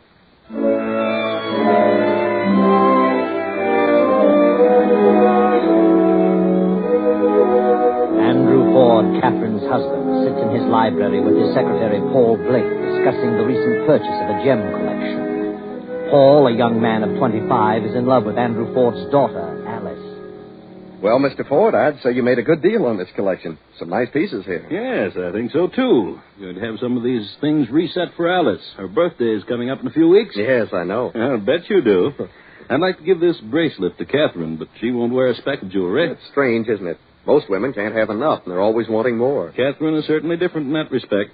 Well, maybe someday I'll come across something she'll like. Well, better put these in the safe, Paul. Yes, sir. Oh, by the way, this is the first of the month. Did you have the combination of the safe changed? No, they phoned that they'd have to postpone it for a few days, and maybe wouldn't get around till next month. Well, what's the reason for that? Short of help, they said. Well, I suppose it'll have to be all right. It was changed just 30 days ago, and you and I are the only ones who have it. Yes, and I'd suggest, if I may, that you keep your copy of the numbers on your person. Oh, what do you mean? Well, do you know where your copy is? Why, yes, of course. Well, what did I do with that? Here it is. I found it in the corner of the desk blotter. It's obviously a combination. Anyone would know that. Well, that is stupid of me. Why don't you memorize it and destroy it? Oh, I've tried, but we change them so often I get all mixed up. I'll try to hang on to it. There are too many servants about, and too many new ones coming and going. That's true. Well, I'll just be more careful in the future. I don't suppose anyone saw this card. I hope not. I wish we could get it changed at once. I've done my best, but I'll keep after them. Yes, do that, Paul. I'd feel better about it. Hello, am I intruding? Oh, yes, you are, Alice. But I suppose there's nothing to be done about it. Oh, that's a fine thing to say. Put them away, Paul. What have you got there? None of your business. Oh, something new? Something you picked up in an auction? Never mind. Oh, let me see. Put them away, Paul. She'll have them all on in 5 minutes and try to talk me out of them. Yes, sir. Sorry, Alice. Well, all locked up. Well, I'll run along. Soon be time for dinner. Oh, by the way, are we having any guests this evening? Just one. Really? Who is it? Oh, I don't know. Catherine says it's a surprise. Well, I wonder who it is. I can't imagine. Well, I'll see you both later. Yes, sir. What has Father bought now? Some more trinkets? Yes, a nice collection. You're very lovely tonight, Alice. Am I? Thank you. Show me what he got. Oh, I can't do that. He wouldn't like it. All right, I can wait if you're going to be mean. Alice, Why don't you let me speak to your father? What about? Why, about us, you and me. Go ahead, speak to him. But I can't do that without your consent. You know I love you, but I can't ask him till you say the word. What word? What word? Well, that you'll marry me if your father gives his consent. You do love me, Alice. Paul, I don't know anyone I like better, but... But what? Well, I'm just not ready to get married yet. Lots of girls get married before they're 20. But anyway, I'll keep on asking you. You mind? No, not at all. I just want to be sure. Oh, hello, Alice. Paul. Where's your father, Alice? Has he come in yet? Yes, Mother, and he's in his room. Oh. Do you mind asking him to come down, Paul? Oh, certainly not, Mrs. Ford. Oh, before you go, Paul, I want you to meet my nephew. Alice, this is Gerald Watson, my stepdaughter, and this is Paul Blake. It's a pleasure. How do you do? Your nephew? How nice. I didn't know you had a nephew, Mother. As a matter of fact, she'd forgotten about it herself. You see, Alice, I've been living in the West. I just got in town this afternoon. Is Gerald a surprise guest, Mother? Yes, Alice. Gerald's going to stay with us until he gets settled here. Oh, how delightful. What do you plan to do? Oh, I don't know. I'll get into something. For a week or so, I'm just going to look the country over. Beautiful place here. Oh, wait till you see it all. There's everything here. Hunting, fishing, riding. That's for me. Oh, great. We can have a lot of fun. How about a ride first thing in the morning? Before breakfast, the trails are gorgeous. All right with you, Alice. Mother, where on earth did you discover such a charming nephew? Pardon me. I'll get Mr. Ford. Oh, Paul, I thought you'd gone for him. I'll just ring him on the house phone. Mr. Ford? Mrs. Ford would like you to come down to the library. Yes, now. Very well. Wait till you see my new horse, Jerry. Wonderful. And we have one you'll be crazy about. It's Western, too. How long did you say you intended to stay? Oh, I don't know. Maybe several weeks. Oh, marvelous. He's going to take an apartment in town. Perhaps I can help him locate something. I know of a few places that might interest you. I'll help you find something, Jerry. Oh, thanks. Do you like to dance, Jerry? Like it? I'm crazy about it. Oh, wonderful. I know the best places in town. Well, Catherine, what is it? What's happened? Oh, who's this? The surprise guest? Yes, Andrew. Just off the train. This is my nephew, Gerald Watson. Glad to know you, Mr. Ford. Nephew? Well, I'm glad to know you, Sam. He's my sister's son. Sister? Why, I didn't even... Yes, I had a sister. I lost track of her. You know how it is when families get separated. Well, you're quite welcome here, Gerald. Thank you. Just on a visit, or are you planning to settle Oh, here? he's going to settle here. Aren't you, Jerry? He's going to get into something. Well, maybe you could help him, Father. Yes, perhaps I could. You'd better finish dressing, Andrew. It'll be ready in a few minutes. Oh, of course. Will you excuse me? I'll be down in a moment. I won't be 5 minutes. Come along, Jerry. I'll show you to the guest room. Do you like a sunny room in the morning? I know just the one. You'll love it. Anything you say, Alice, will delight me. You say your nephew is just in from the West, Mrs. Ford? Yes, Paul. Why? Oh, nothing. I just asked. Charming fellow.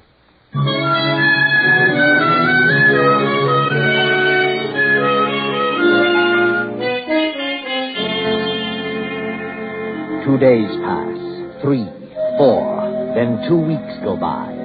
Alice has helped Jerry find an apartment, but he still continues to spend most of his time at the Ford estate. Now, toward the end of the 3rd week. He's been here almost 3 weeks, Alice. You've helped him find an apartment. You've gone riding, fishing, and swimming. I know that, Paul. You're gone early in the morning, and you're out with him every evening. Jerry is a lot of fun. He's great company. Yes, undoubtedly. But I don't have a chance. He has no work to do, no responsibilities, and I have to attend to a number of things during the day. I understand, Paul. You're quite busy. It's all right. I don't mind. I do. Do you have to spend every evening out with him? Oh, why, Paul, are you jealous? No. That is, well, you could give me a little time. What about this evening? We could go to... Oh, sorry, Paul. Jerry and I are going to the 17 Club. The 17 Club? Yes, there's quite an affair there tonight, a charity to do. I know. I bought tickets. I was sure you'd go with me. Oh, I'm terribly sorry, Paul. I'd love to, but I've already promised Jerry.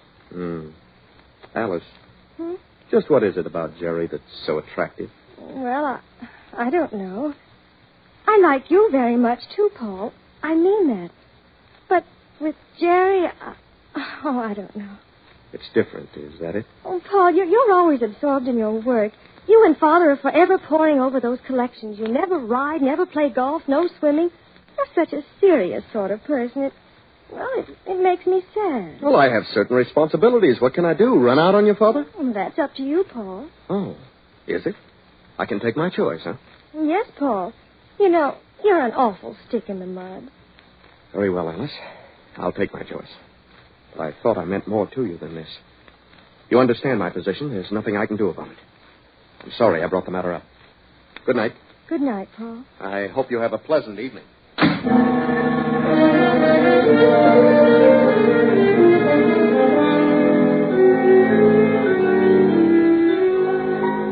3 more weeks pass, and Paul and Alice continue on unfriendly. Jerry still has found no business connection to his liking, and he manages to spend much of his time at the Ford estate. The richness of his environment seems to have gone to his head. He's been spending money as though it were water. And Catherine finds her allowance taxed to the limit. What is it, Gerald, darling? What's wrong? Come in and close the door. Gotta have a talk with you, Mother. Of course. Are you ill? No, not exactly. Gerald, what is it? Tell me. I've got to have some money. Right away. Money? But, darling, I've given you every cent I can for the present. And I've had to give your Uncle Harry quite a sum. I've got to have some money. But please be reasonable, Gerald. I'll let you have some as soon as I get it. When? In a week or so. The 15th. I've overdrawn my account now. You've just got to cut down, Gerald. I know. And that's the trouble. I tried to make things easier for you. I tried to make some quick money. What? You've been gambling, is that it? Yes, sir. I was sure I could make enough to meet my own expenses, but, the breaks were all against me. Jerry, why did you do it? Why? I told you why. It's a place Uncle Harry knew about. When was this? Over a week ago. It's a tough outfit, and now they're making it hot for me. Threatening me if I don't pay by tomorrow noon. Threatening you? Did you write a check? No, I'm not that crazy. Then how can they threaten you? Jerry, you mean they threatened your life? Yes. This gambler that I owe it to knows who I am. What? You mean he knows you're my son? No, I mean he thinks I'm your nephew. Oh. So he figures I can get the money if I really have to. Oh, he's bluffing you. Tell him you'll have the money in 2 weeks. How much is it? $4,000. $4,000? Are you out of your mind? Oh, I know it sounds crazy, Mother, but, I just got in deeper and deeper. $4,000? Oh, good heavens, I couldn't give you that much in less than 2 months. You've got to. He'll have me taken for a ride. I know him. $4,000. Well, how could I explain it to Andrew? Do you want me to be killed? How much time have you? He said tomorrow noon. But I can't possibly do that. Maybe it'll take some jewels as security. I have no jewels. I never wear jewels. The safe is filled with jewels. Filled with them. Doing nobody any good. That's ridiculous. Besides, I don't know the combination. Oh, Gerald, I don't know what to do. Well, I guess I'll just have to take the consequences. I'm stuck. Well, try to stall him. At least you can try. If he doesn't accept that, then I'll have to go to Andrew. Yeah, Andrew.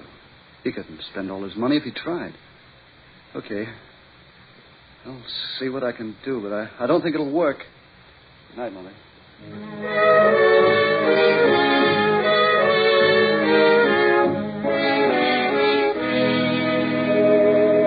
The next day, Andrew Ford steps to the safe, and after a few twists of the dial, the door swings open. He takes a long velvet-covered case from the safe and places it on the desk, opens the lid. Great Scott. Bracelet, emerald ring. Paul, come here. What is it, Mr. Ford? What's wrong? Look in that case. The diamond bracelet is gone. Yes, and the emerald. And several other smaller pieces. Oh, how do you like that? 5 pieces gone. Is the combination set? Of course. I can't understand this. Well, why do you suppose the other pieces were left? I wonder. Well, only you and I know the combination. That's right, Paul. And you certainly wouldn't steal your own jewels. No. Well, that sort of puts me in a very embarrassing position. Unless what? The card you left on your desk bearing the numbers. Do you suppose, that someone in the household did see that? You mean Alice or Catherine? Why, that's ridiculous. Jerry wouldn't know because I found the card before he came here. Of course, one of the servants might have recognized the numbers as being a combination. Perhaps that's it. Well, it certainly wasn't forced. There's not a scratch on the door. Then someone knew the combination or was experienced in juggling tumblers by sound. I'd better call the police. No, not just yet. But I want this cleared up. I didn't take them, and since I'm the only other person who was supposed to have the combination, I'm in a tough spot. Yes, you are indeed, Paul. But whoever took these things must be planning to dispose of them. Why? They've taken only the pieces that would be the easiest to dispose of. Not one stone would have to be cut. Well, then, why not have the police keep a watch on the pawn shops and the fences? Oh, all right. You attend to it. I don't suspect you, Paul, but the police will. And for the sake of your future, this will have to be cleared up. I understand that. I'll give a description to the robbery detail at once. In the meantime, I'll check all doors and windows to see if there's any evidence of the thief having forced an entrance. No. Don't phone, Paul. There are too many extensions on this line. Oh, very well. I'll be back as soon as possible.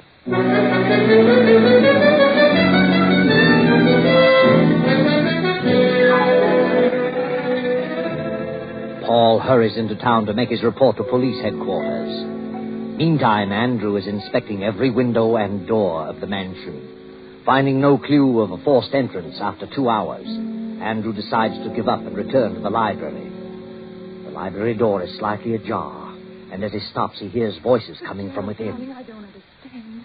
Why must you leave me? I can't stay here forever. Why not? Oh, suppose Andrew finds out about us. How can he? He never know. Yeah, but he might. And the thought of it gives me the jitters. Oh, Gerald, please don't go. You mean so much to me, darling. Since you've been here, I've been the happiest woman in the world. Oh, we can meet now and then, out of town. Now and then. How can you say such a thing? I couldn't stand it. Oh, darling, don't go. I love you so much. I stayed here, and Andrew did find out. No telling what he might do. Why take a chance on losing all this wealth? I don't care about it. All I wanted to have you near me always. I'd better go. I've got to. I'll come back in a month or so. Goodbye. Goodbye, darling. Aren't you even going to kiss me? Of course. What's the meaning of all this? Andrew! So, this is an example of the embrace of a nephew and aunt. Heard every word you've said in the past minute or so. Nephew. You expect me to believe that now? But Andrew, he's You're not... lying. I know what he means to you. I know what he is.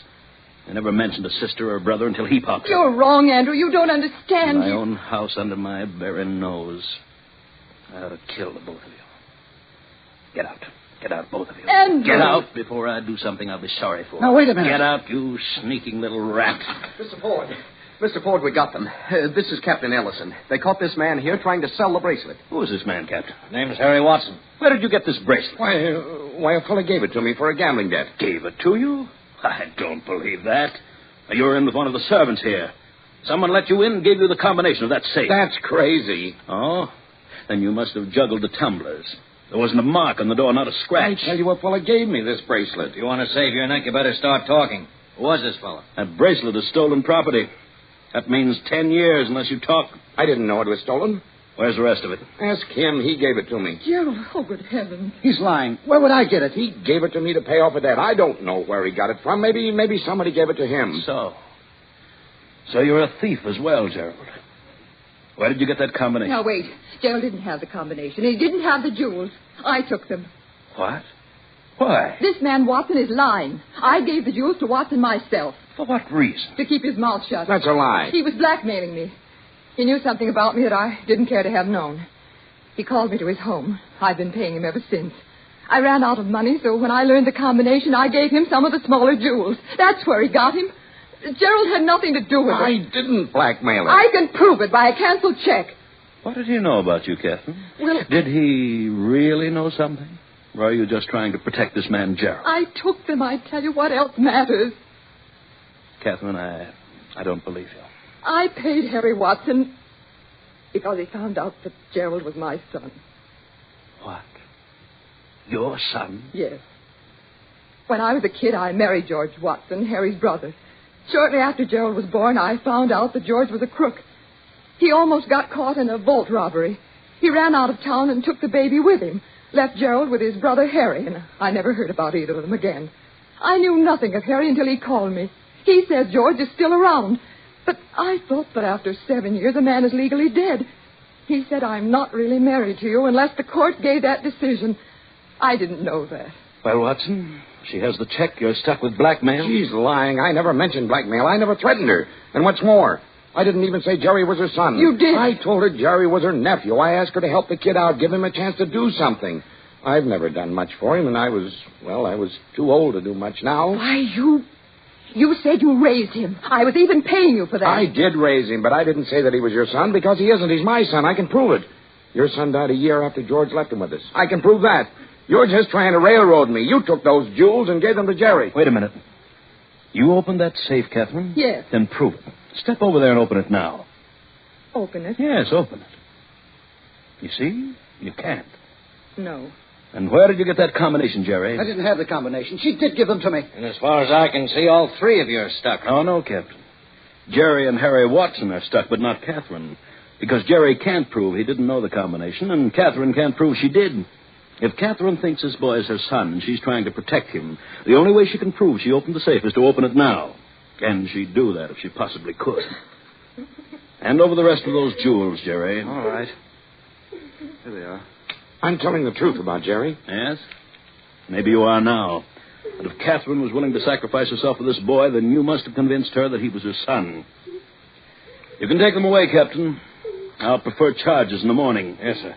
Come on. Oh, by the way, Watson, I'd like to talk with your brother George. Well, George was killed by the police in Kansas City 3 weeks after his baby died. Oh?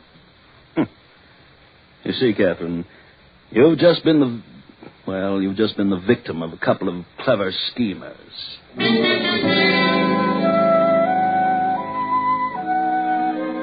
Yes, but you're still wondering, aren't you, Catherine? You're wondering if Gerald really is your son. Wondering if Harry wasn't lying just now to save himself from charges of blackmail.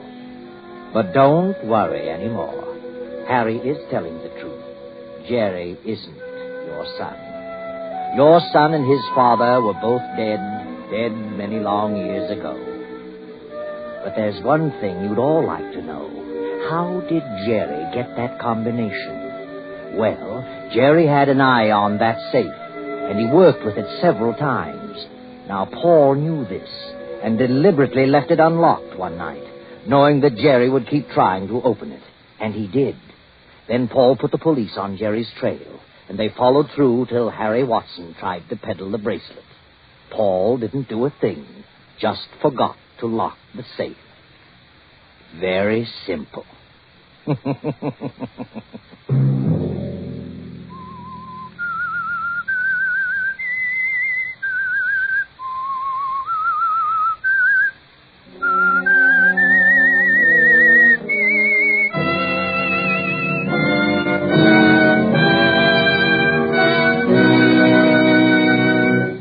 CBS has presented The Whistler. Original music for this production was composed and conducted by Wilbur Hatch. The Whistler is written and directed by J. Donald Wilson and originates from Columbia Square in Hollywood. Next Sunday night at 8:30. I, the Whistler, will return to tell you another unusual tale. Good night. This is the Columbia Broadcasting System.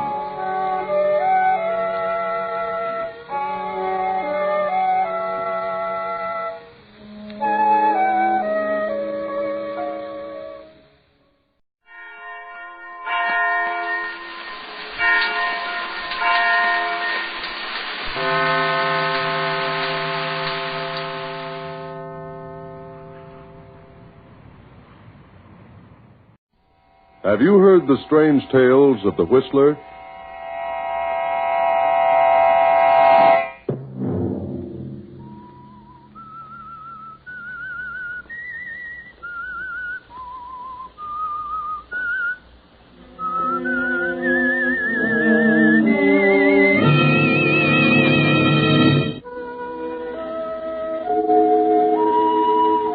I, the Whistler, know many things, for I walk by night.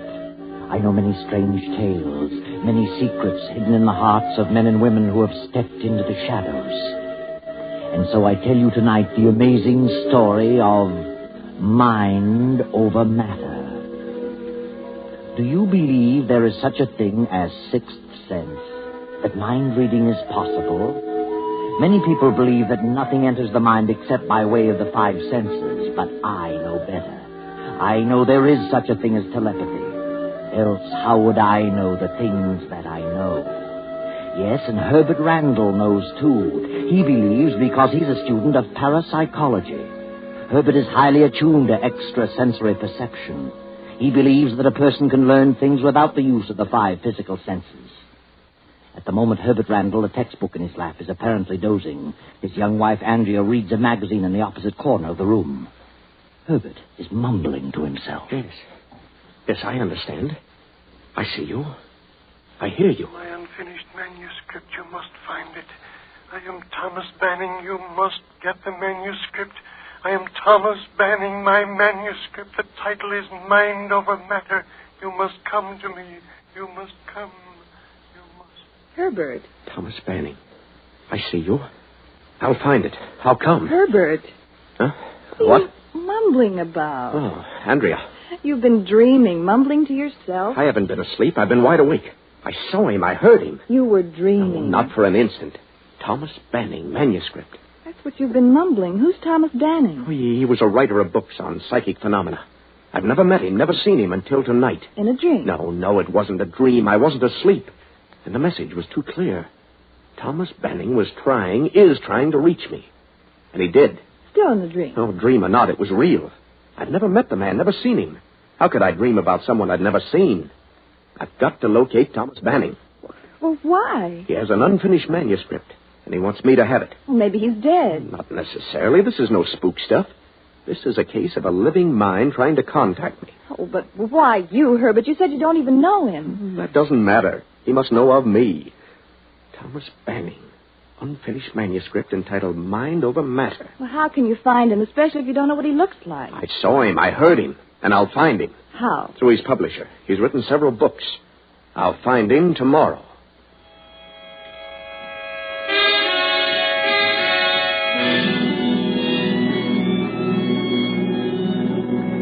So Herbert learns the name of the publisher of Thomas Banning's books, learns Banning's address in the country, and with Andrea drives to the place. As they near the estate, they stop at a gas station for further directions.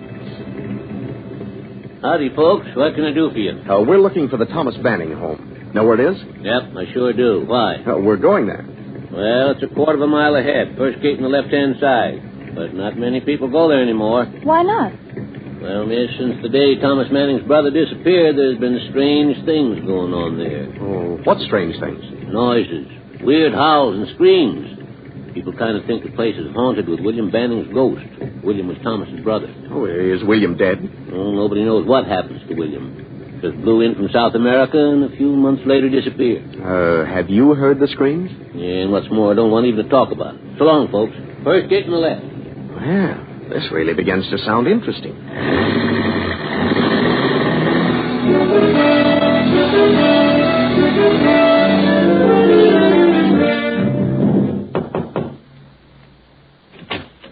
Yes? What is it? Is Thomas Banning in? What did you want? Who are you? Why, I'm Herbert Randall for Gregory House Publishers. Well? We publish Mr. Banning's works. Oh, this is my assistant, Miss Adams. I see. Come in. Wait here a moment. Bit of an icicle, isn't she? I don't like it, Herbert. Let's go. No. Thomas Banning is trying to direct me to do something, and I'm going to follow through. My uncle will see you in the library. This way. This is Mr. Randall, Uncle. And this is Miss Adams. They're from your publishers, Gregory. Oh, well, come in. Sit down. This is my nephew, Bart. How do you do? How do you do? What did you want to see my uncle about? Why, I'd like to talk to him about that. What was it you wanted, Mr. Randall? You're quite free to speak in front of us, Mr. Randall. I attend to all his business. Don't I, Uncle Thomas? Yes. Yes, of course, Bart. What was it you wanted? Well, I'd rather talk to you alone, Mr. Banning. Come now. If it's about the publishing business, there should be no secret about that. No. This is your nephew, Mr. Banning? Yes, of course. And I'm his niece, Velma Banning. Are you quite satisfied, Mr. Randall? I guess so. Then get on with your business. Very well. When are you going to finish your manuscript, Mr. Banning? My manuscript? Yes, the one you haven't finished. Uncle has no unfinished manuscript. Why, no. I explained to Mr. Gregory that I hadn't started the proposed book, and that I did not intend to write any more. Well, Mr. Gregory was under the impression that you'd already started it. Well, no. That is... Uncle Thomas has given up writing. He's been having trouble with his eyes. This is rather an odd time of the night to be on a business call. Well, I'm sorry if I've inconvenienced you. Please accept our apologies, Mr. Banning. Quite all right, young man. I'm sorry I can't help you further. Help me? I'm sorry I can't write anymore. But if my eyes improve, I may be able to do something again. You understand? Yes. Yes, I think I do. Well, thanks for the interview, Mr. Banning. Good night. Good night, Mr. Randall. Come again later on. Good night. Good night. I'll show you to the door.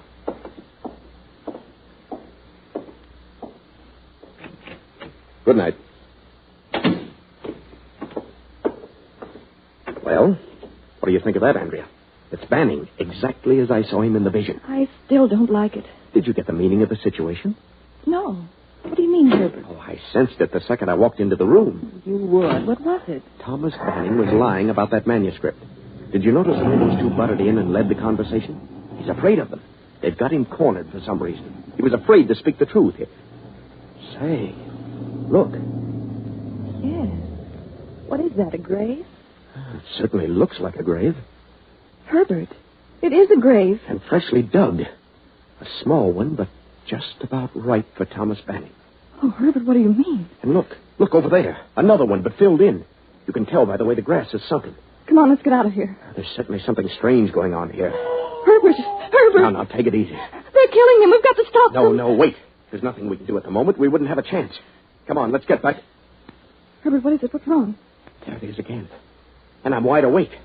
I heard it again. Oh, I didn't hear a thing. The manuscript. You've got to get the manuscript. He reached me again. Oh, please, Herbert, please, let's go. Yes, Andrea. We'll go now.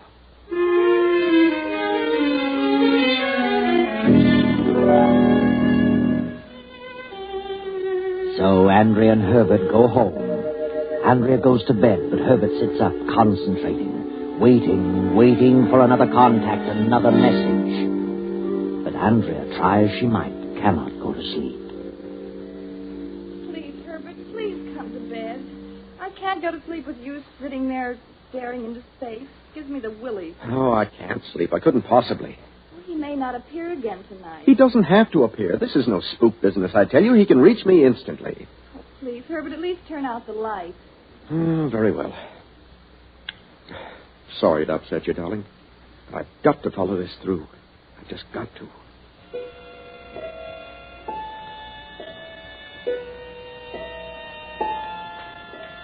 Thomas Banning. Thomas Banning. Thomas Banning. Find the manuscript. Mind over matter. Get the manuscript. You must get the manuscript. You must.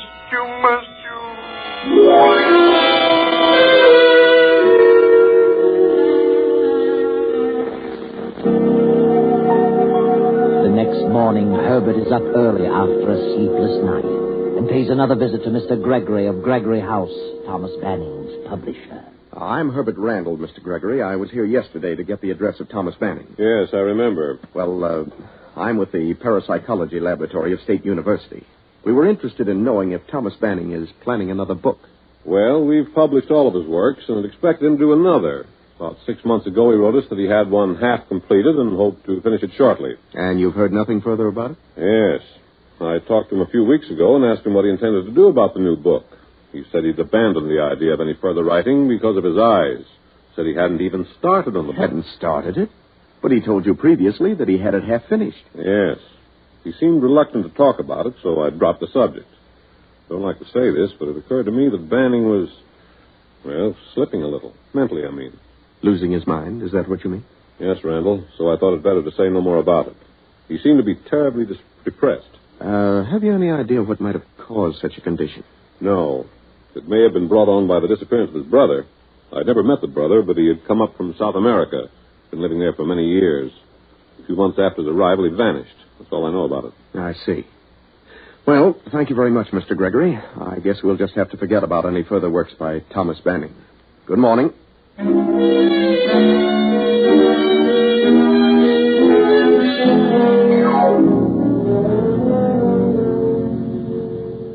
Mr. Hellman, I understand you're Thomas Banning's banker. I am. What about it? Oh, Randall's my name. I'm a psychologist. I'm working on the case of Thomas Banning. Then he is crazy. Crazy? No, but he is ill. Suffering from a severe emotional disturbance. Oh, I see. What made you jump to the conclusion that he was crazy? Well, I don't know. You're a psychologist. Well, what had he done, Mr. Hellman? That seems so strange. Well, he came in here in a terrible hurry one day and drew out all his money. Turned all his assets into cash, except the country place, walked out. He acted very nervous, very queerly. I knew something was wrong with him. I figured he was losing his mind. Mm-hmm. Was that before or after his brother William disappeared? Oh, I think it was before, but I'm not positive. Tell me, did you ever meet his brother? No, I was a bit surprised to learn that he had a brother. But he'd been living in South America for 20 years. Mm-hmm. Did the brother have any children? I understand he had a son who came with him, and the son brought his wife. That's all I know about it. I see. Thomas must have had a considerable amount of cash. Yes, he left here with something like $100,000 in large bills. $100,000? Then you would say that such actions indicated that something was wrong with him, that he was decidedly not his normal self. I certainly would say that. I think he concentrated so much on spooks and the supernatural that he just cracked up over his subject. Well, thank you, Mr. Hellman, for the information. You're quite welcome. Oh, by the way, who did you say you were? Herbert Randall. You can check on me through the Parapsychological Laboratory of State University. Good morning, Mr. Hellman.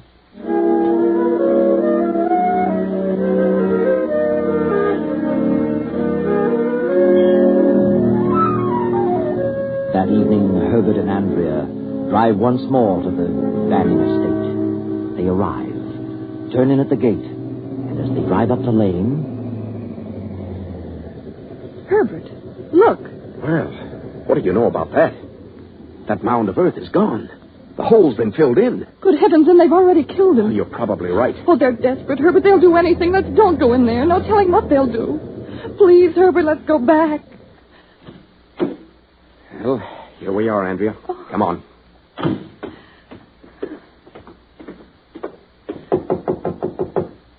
I don't remember seeing any servants here last time. Oh, they probably don't want anybody around. Not even us. Yes? Oh, good evening. I wonder if we could see Mr. Banning again. Do you always attend to business at night, Mr. Randall? Well, no. It just so happens that I... Come in. I'm afraid my uncle is retired. He's not very well, you know. It's quite a long trip down here, if he possibly can. I wish he'd see me now. He's here, isn't he? Of course. Just a moment. I'll speak to my husband. Be careful now, Herbert. Anything might happen. I know that. I'm prepared. I've got my gun. Will you step into the library? You stay out here, Andrea. Come in, Mr. Randall. Yes, come in, Mr. Randall. Mr. Banning. Good evening, Randall. Well, Oh, well, how are you? Didn't you come here to see Mr. Banning? Oh, yes, but You seem so surprised. What do you want this time? Oh, I want to talk a little further about the book. Couldn't I possibly see you alone, Mr. Banning? You're going to start that again, Randall? What are you so worried about? Go ahead, speak your piece. I'd prefer to talk with him alone. You're just a bit of a nuisance, Randall. Very well. I'd like to know why you won't finish your manuscript, Mr. Banning. He told you he hadn't started it because of his eyes. He could dictate it. He's too ill to concentrate on writing a book. Is that true, Mr. Banning? Well, yes, I have been ill lately. But if you hadn't started it, you'd have gone to the extent of completing the research for it. Your discoveries are important, Mr. Banning. We need them. If you'll just outline your research to me, I'll write it for you. You owe that to the profession. Uncle is in constant pain. Oh, he is?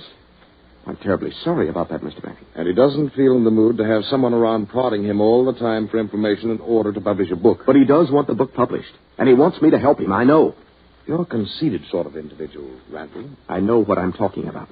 He wants me to help him with that book. Do you, Uncle? Well, I would like to write the book, but... What? I really don't see how I can under the circumstances. What circumstances? His physical condition, of course. Look, Mr. Banning, maybe I can help you about this so-called physical condition. I don't think it's really a physical condition. I think it's a mental condition. Mental? Yes. I think you're really mentally ill. What do you mean? I think he's emotionally upset over the death of his brother. Who said he was dead? Well, he disappeared. It's presumed that he's dead. Shortly after his brother disappeared, Mr. Banning gave up his work. He wanted to give the benefit of his research to science, but he just couldn't collect his thoughts. Go on, son. You loved your brother, and I'm sure that I can help you get at the root of your seeming trouble and enable you to finish your book. But he hasn't started it. Then I can help him start it and finish it. Oh, believe me, we need that research. We need the book. Who is we? The field of psychology needs it. So you're a psychologist, Mr. Randall? Yes. Then you'd better analyze yourself. Uncle hasn't said a word about wanting you to help him write anything. But he does, I know. He tried to contact me. Didn't you? Ridiculous. He hasn't phoned or been out of the house in weeks and weeks. He knows what I'm talking about. Now I ask you, Uncle, have you tried to get in touch with this man? Have you? No. There you are. I understand, Mr. Banning. Don't worry. However, if Uncle wants you to stay and see what can be done, why, that's entirely up to him. Do you, Mr. Banning? Yes, I'd like you to stay. Very well. Whatever you say, Uncle. Velma, put them up in the east wing. Where's your room, Mr. Banning? Why, In the west wing, Mr. Randall.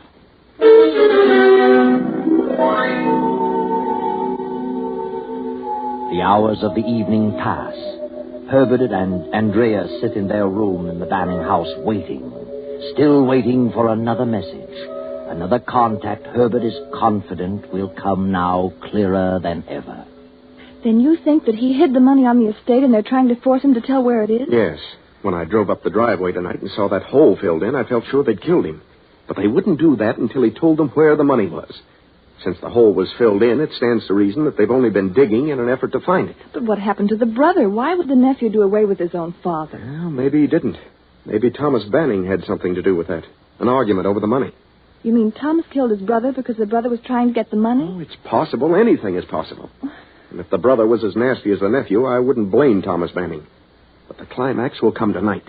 The nephew and his wife are suspicious of us. They know they'll have to work fast. Oh, what a situation. Oh, please go to bed, Andrea. Let me concentrate on this thing, and I'm sure I'll have the answer before morning. Very well, Herbert. Good night, dear.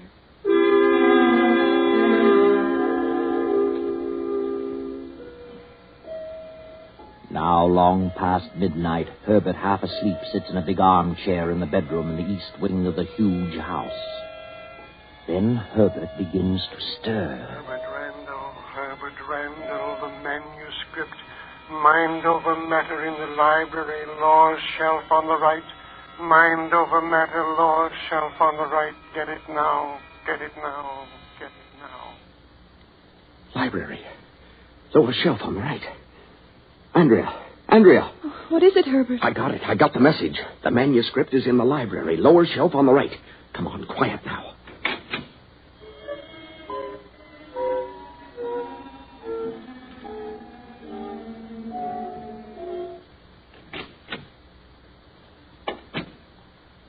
Turn on the lights, Andrea. Lower shelf on the right. Here we are. Oh, I hope they can't see the light from the other wing. Please hurry. I'm frightened to death of all this. I wish we hadn't come here. Here it is. Look, here it is. Mind over matter. He did start it. And it's unfinished. Stopped at page 313. Well, then come on. Let's get out of here before they catch us. Andrea. What is it? Look. Look, Andrea. Here in the middle of the script. 2 $50,000 negotiable bonds. Good heavens. Negotiable bonds? Why, it's the same as money. Anybody can cash them. So that's what he did with his money. This is what those two were after. This is why he's been kept a prisoner. This is why they've been torturing him. Poor man. Come on. I'm going to the west wing. Maybe we can slip into Banning's room without them knowing it.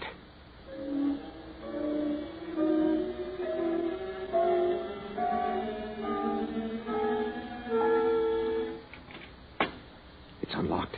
You stay here in the doorway and keep a lookout. All right, but hurry. What is it? Quiet, Mr. Banning. I've got to talk to you. What is it, Randall? I finally got the message. It was as clear as could be, and I found it. I found the manuscript. You found it? Yes, in the library, just as you said. Then you'd best take it and leave here quickly as you can. It isn't safe for you here. But I can't leave, not just yet. You must leave. Take the manuscript and go. But it isn't finished. You can finish it. You must. Please go before it's too late. But I can't finish it without the research material for the rest of the book. There isn't time for that. You have the manuscript. Please go at once. No. I know what's going on here, Mr. Banning, and I refuse to leave.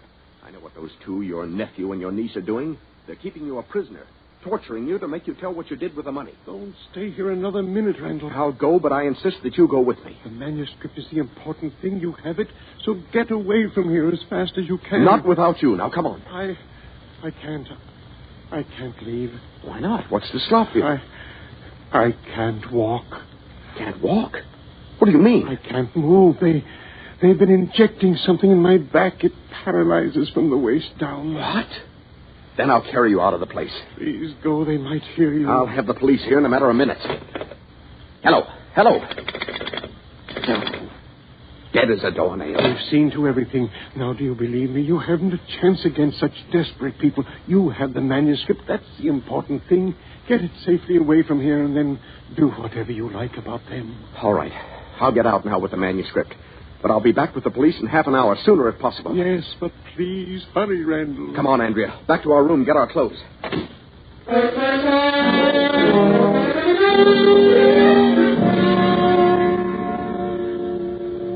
Hurry, Andrea. Step on it. I am. Oh, dear, I wish that phone was working. Say, maybe this one is. Maybe just that one extension was pulled off. Does it work? No, it's dead, too. They're all dead. Oh. Come on, Andrea, let's go. Yes, I'm ready. Oh. There it is again. Did you hear that? Oh, heavens, yes. They must be wise to us.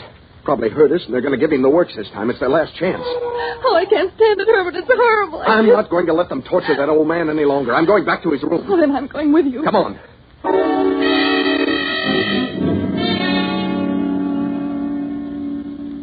Careful now, Andrea. Stand back when I open the door. All right. Mr. Banning. Randall, why haven't you gone? You must go. I heard you scream. I can't go and leave you to be tortured to death. But the manuscript... Oh, hang the manuscript and the money, too. They'll be safe. Money? Yes, the bonds. Don't worry, I'll take care of them. You found the money? Yes, pasted in the manuscript. But I refuse to leave here without you. Andrea, take this manuscript and go back to our room and lock yourself in. I'm going to wait here for those two to come back. Do you hear me, Andrea? Yes, I hear you. Well, then hurry. Herbert. Wait a minute, Andrea. Did you hear that? Yes, I certainly did. It came from another room. The same scream. The same scream. What does it mean? Give me that manuscript, Andrea. Mr. Banning. Yes, son, yes. Do you remember the number of the last page of your manuscript? No, I can't remember. I just can't. On this last page of your manuscript, you began a new chapter. There are 2 paragraphs here. The last paragraph says, in other words, there are certain positive relations and certain negative ones between extrasensory perception and other processes of the mind. Is that your last paragraph? Yes, that was the last paragraph. You must carry on from there. Get up out of that bed, Mr. Banning. You're lying. No, please believe me. You're lying. There are not 2 paragraphs here, only one, and the words I quoted are not here. They're from a textbook by Professor Rhine. Get out of that bed and start walking through that door. Herbert, do you know what you're doing? You see? He can walk. And don't make a false move, Banning, or I'll shoot. Now through that door and down the hall. Oh. All right, Banning. Open that door. Randall. Put up your hands, both of you. Now get away from that bed. Who is this man? Herbert, look. His hands and feet are tied to the bed. Yes. But take a look at his face. Why, Mr. Banning. Exactly. A little thin, but it is Mr. Banning. Untie him and be quick about it. Mr. Banning, can you hear me? Yes. You're Herbert Randall. Thank God you got my message. I knew I could get through to you. I knew, and you got the manuscript. Yes, I had a fear. I only got to page 313, one paragraph ending. Therefore, I am positive that thoughts can be transferred from one mind to another, regardless of distance. Right, word for word. You have the manuscript and the money, the 2 bonds? Yes. What do you want me to do with the bonds? As you see fit, my boy. Then this man is your brother William? Yes. Don't talk anymore. I'll add the rest. These 2 are not his nephew and his niece. They're his son and his daughter-in-law. They came from South America.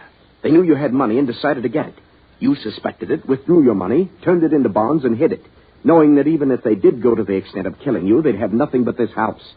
When they learned that you'd withdrawn your money, they held you prisoner to force you to tell what you did with it, where you hid it. That's why they dug holes all over the estate. You're absolutely crazy, Randall. You had me all fooled for a while. I thought your father, William, was dead. I figured you 2 were holding Thomas a prisoner. And you were. But all the while, William was posing as Thomas. And he got away with it because Thomas and William were twins. Twin brothers. What of it? We're still his heirs. The money still goes to us. We'll let the state decide that. Don't worry, Mr. Banning. Everything will be... Mr. Banning. Mr. Banning. He's dead. Dead? But we didn't kill him. The state can decide that, too. This is a wonderful testimonial for parapsychology, gentlemen. And you three are going to have the opportunity to bear me out in my statements. It's a shame it had to happen in this way. But since it did, I'm proud that he selected me to help prove his theory. Why he did, I'll never know. But I'm grateful to him. Very grateful. Yes, Herbert, you're grateful. And as to why he chose you, you'll know when you turn to page 213 of the manuscript Mind Over Matter. There's an insert pasted there. Go on, Herbert. Read it. 20 years ago, my wife ran away with another man, taking with her our young son. I never heard from them again. But last week I learned the whereabouts of my son, who had assumed the surname of his stepfather. Since my brother William has returned from South America, I fear for the safety of my life and my fortune. I know they plan to kill me since they have learned of the existence of my son. So I have turned all my assets to cash and willed them and my unfinished manuscript, Mind Over Matter, to my son, whose address is 214 East 32nd Street, this city. What? And whose name is Herbert Randall. Andrea, I'm his son. Herbert. If you get this, God bless you, my son, and carry on with our great work, which is destined someday soon to eradicate the boundaries of time and space. Your father, Thomas Banning. Just a chance coincidence, you say?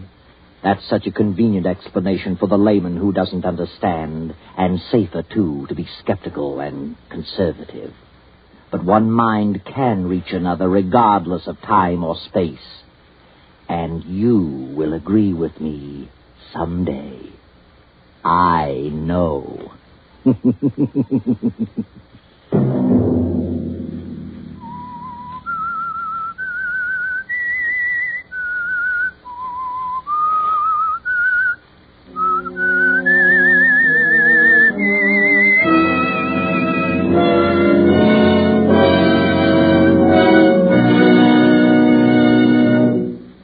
CBS has presented The Whistler.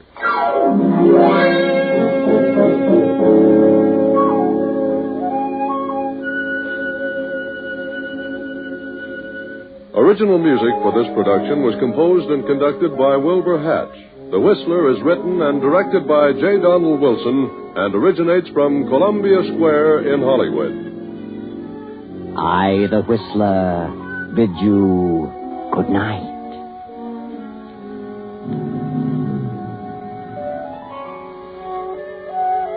This is the Columbia Broadcasting System.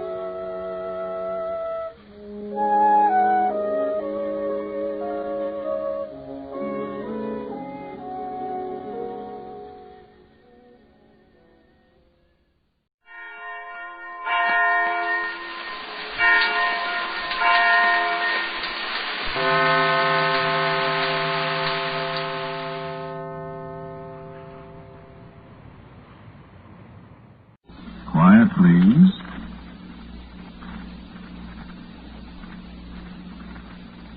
Quiet, please.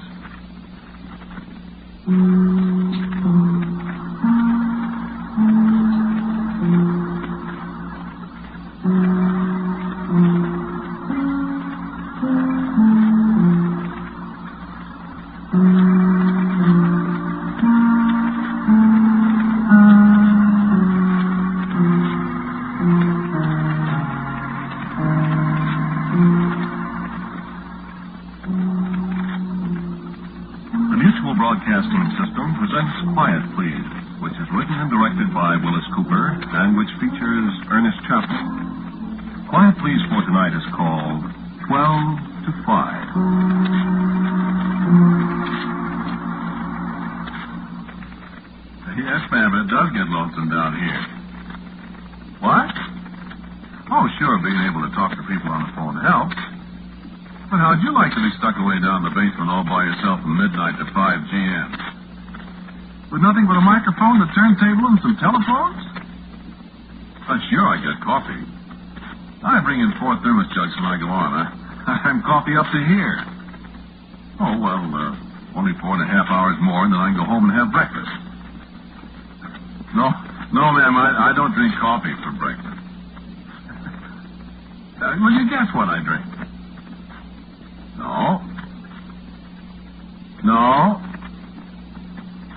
No, you're getting warm. Sure, 3 of them. Well, after all, it really isn't breakfast, you see. It's supper or dinner or something. Sure. Oh, well, thank you very much for calling. Good morning. Hello. Yes, this is Connie Duffin. Hello, Dick. Say what? No, I haven't got I'll be glad when you're dead, you rascal, you. Yeah, we're not supposed to play it.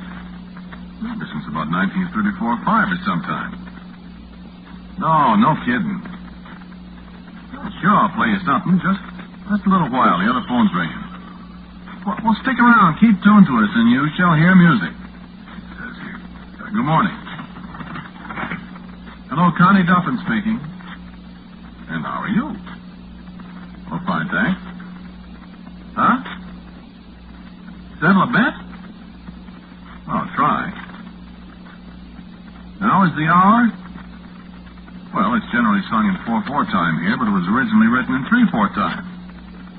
Yeah, that's right, regular waltz time. Well, so I guess you both win or you both lose or something, huh? Sure, you're welcome. Good morning. Fine, how are you? Yes, ma'am, the theme used on Quiet Please is taken from the second movement of the Symphony in D minor by César Franck. I'll be glad to play a little of it for you. Just a second. Let's see, here she is. Played by the Philadelphia Symphony Orchestra under Eugene Ormandy. Here you are.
No, ma'am, I never lived in Denver.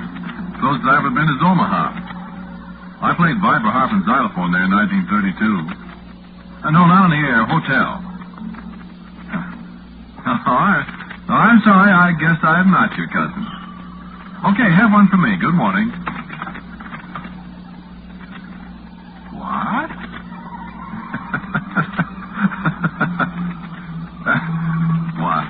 Why, sure I'm lonesome. No, I'm all alone in here.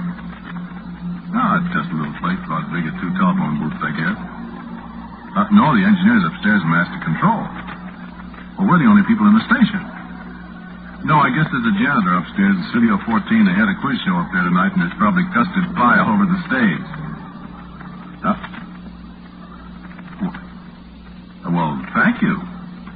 They don't allow me to have visitors. Besides, my wife's listening. Sure. Verna. No, she can't even come down to see me when I'm on the air. Well, thanks very much. Sure. Till 5 o'clock, 5 a.m. Old 500, we used to say in the Navy. Well, thanks very much. Good morning. friends, this is your friend Connie Duffin on the 12 to 5 shift to playing music and to saying words to you. If you can't sleep, call me up and let's talk. We talk to everybody. Night owls, bartenders, policemen, burglars, music lovers. You know the number. Give us a ring. Now, for a little music, let's see what we have here. It's, the Mills Brothers singing Till Then. And while they're singing, I'm going to have you a little coffee and a cigarette, so lean back and listen.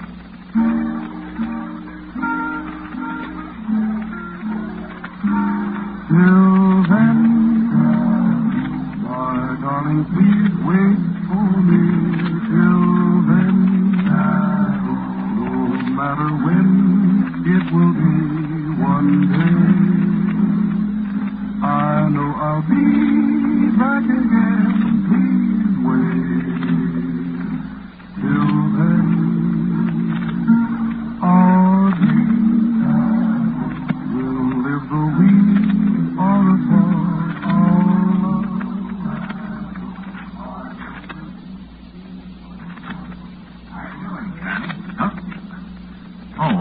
Hello. I'm Herbie Buchanan.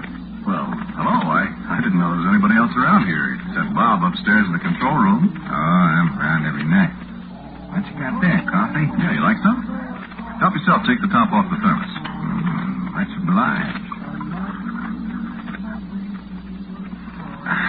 You a new guy? No, you just said you're here every night. No, I've been around here for years. No, I never get around here in the daytime, so I don't know very many people. Hoover upstairs at the cashier's office. Yeah. What you doing? I brought down some news bulletins to read, if you don't mind. What you say not? Saves wear and tear on my vocal cords. You in the newsroom? Part of the time. I've been a disc jockey, everything. Yeah, here's the mic, baby. And ladder's running down. You want to put me on? Sure.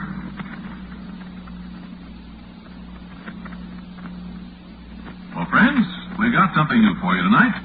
My good friend Herbie Buchanan has just come in with a pocket full of news flashes, and while I have one more cigarette, Herbie will tell you what's going on in the world. Okay, Herbie Buchanan. Thank you, Connie Duffin. Well, there's not much new in the way of international affairs. Everybody hates everybody else just as much as they did yesterday, and about as much as they will tomorrow. So let's see what's going on right here in our own fair city, if you want to call it a fair city. Chief of Police Deans Lopez will be startled to know that a murder was committed this evening only 2 doors away from the Southside Police Station. Hubert W. Cronkite, a retired broker of 2319 West 17th Street, discovered a burglar prowling in his apartment who shot and killed Mr. Cronkite in his bedroom.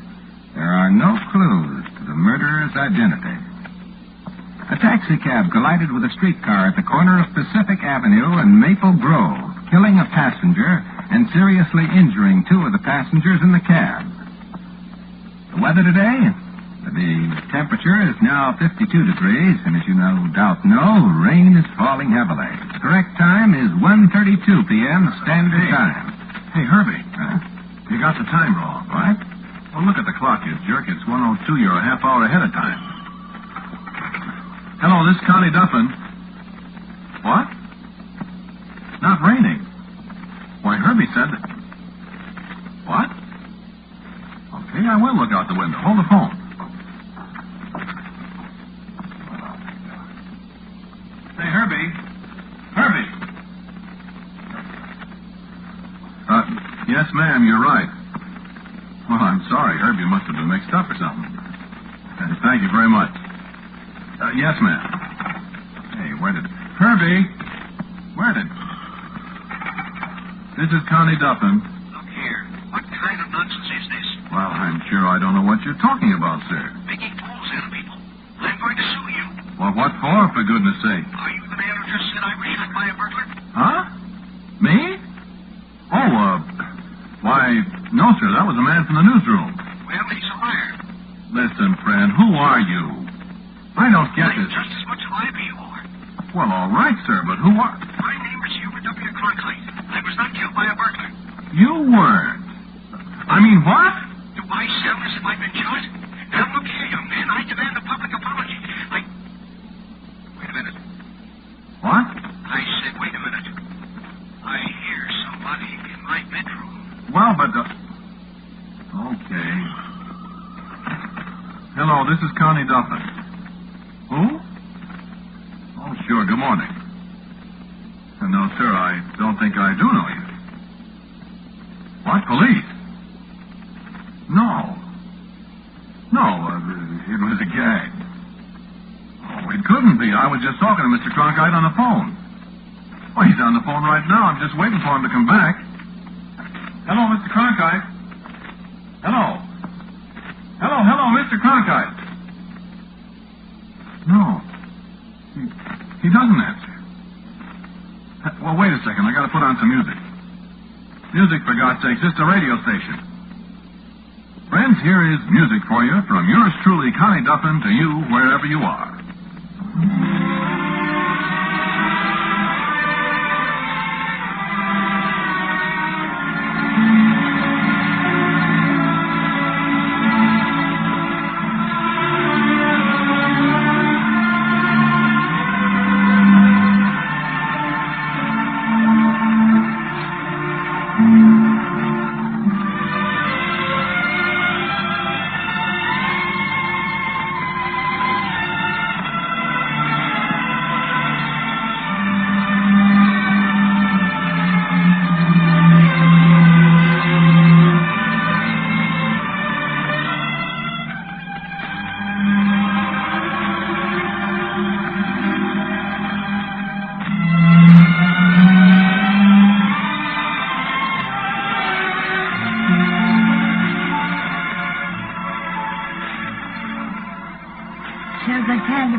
Got awful lonesome for you, though. I know. I was lonesome, too. We were awful chumps, weren't we? I should say so. Let's not ever fight again, huh, honey? Not ever. You love me? An awful lot. You love me? Plenty. No, let's just sit quiet and listen to the music. Put your arm around me that way.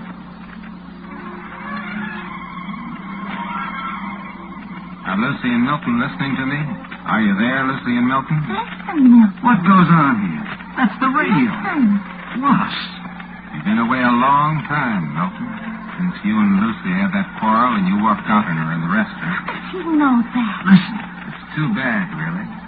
You were so much in love, and then this thing happened to break you up. Now it's great to be together again. Who is this? Happiness lasts such a little while, doesn't it? It's such a shame that yours can't last longer. What's he talking about? I'd hate to have to be the one to tell you, but it's going to happen tonight. You're going to quarrel again. We are not.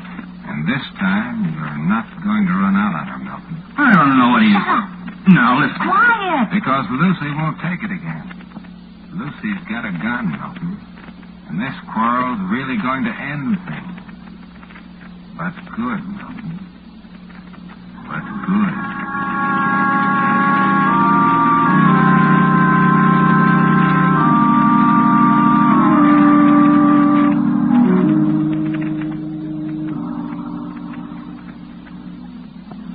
Lucy. What? Have you got a gun? Have you? None of your business. Now, listen, sweetheart. You got no right to come in this house after 6 months and start jumping on me. This is my house, baby. This is my house. You ran away from me. I had plenty of reason to run away from you. Oh, you did. Well, go ahead and get out now. Who do you think you're talking to? I never asked you to come back. I don't know why I did it. Well, get out if you don't like. I will not get out.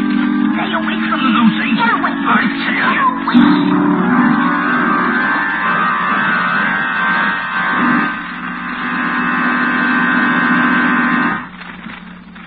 Time is now 2 a.m. Standard Time.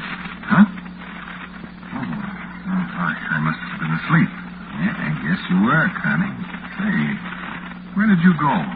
Upstairs for a minute. Yeah, you sure got me in a hassle.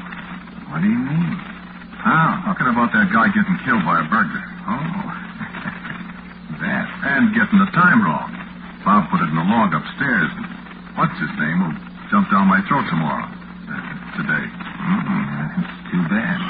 Hey, your phone's ringing. Oh. Hello, this is Connie Duffin. Who? The police. What? did?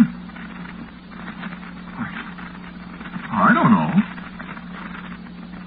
Yes, I'll come in. Sure. Okay. Yep. Listen. What? He did get killed by a burglar. Well, all right. Huh? That's what I said, didn't I? Well, yeah, but hadn't you better get on the air? Oh. Yeah, sure. This is your friend, Connie Duffin and his records. Now, a word from our sponsor. Chappell's apples are the finest, most delicious, great big eating apples you ever sunk a fang into. Direct to you from the tree to your table in handsome handmade baskets containing 12, 48, and 96 of the finest eaten and cooking apples you ever laid eyes on. Friend wife will fly at once to the kitchen to concoct a genuine old-fashioned apple pie that'll set your mouth a-watering as it did when Mother made those luscious, spicy pies that you used. You'll tussle with her over Chappell's apples because they're just as good eating apples as they are pie apples. Just say, Chappell's apples, please, to your neighborhood apple dealer, and accept no substitute. First thing tomorrow, Chappell's apples. And now, music. Listen, Harvey, I can take a gag as big as the next fella, see? But fun's fun. Well, now what is it? What is what? How did you know that fellow was going to get killed? Look, it's on the paper. Where did that come from? Up in the newsroom. The newsroom? There's nobody in the newsroom. Teletypes are there. They're running. They shouldn't be, not this time of night. Morning. Well, they are. You got that off the teletype? Mm-hmm. How do you know it isn't kidding somebody? It isn't. Yeah, but how do you know? Believe me. I know. It's funny to me. I never heard it before. Yeah, that's true. I don't get it. What about that taxi cab accident? It'll happen any minute. You wouldn't be kidding the guy. Not me. You got a union card? An AFA card? Sure. Let's see it. Yeah. Robert L. Buchanan. Paid up, too. Yep. Hello, this is Connie Duffin. Good morning. Oh, hello, Bob. You got somebody down there with you? Yeah? Herbie Buchanan. Herbie Buchanan, I said. What's the matter? Can't you understand English? Yeah, it's on that clip road. Normal to me. That's the way it's been telling on the air. Let's take the mush out of your mouth. Listen, I never had any trouble with people understanding me before. Well, I don't get down there with you. That's your responsibility. But if what's his name hears you going trouble, he's going to pick your ears back like a snoot. Listen, you... Yes, listen. This is your program. If I was you, I wouldn't be playing the funeral march this time of the morning. See? Funeral march? We're playing Gene Krupa's Opus #1. No, it isn't, Connie. Listen. What the...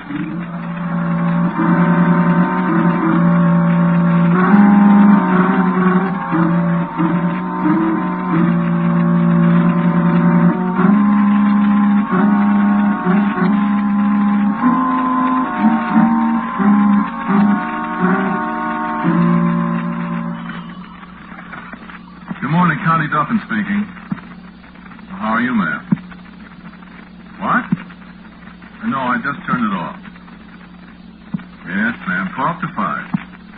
Yeah, only a little while ago now. Oh, you're glad? Well, I'm sorry. Well, man, you have no idea how rugged it is here. For some reason, everything is slightly mixed up this morning.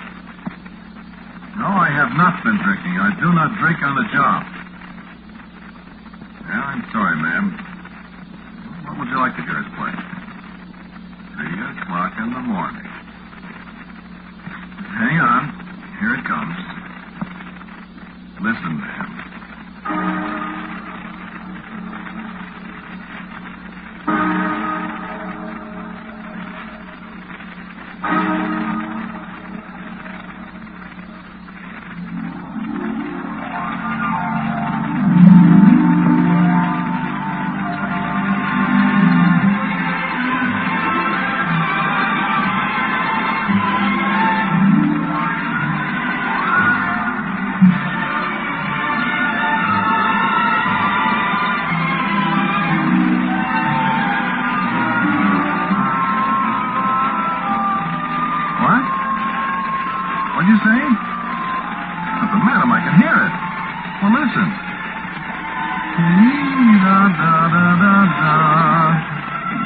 Can't you... Lady, I tell you, it's not a funeral march.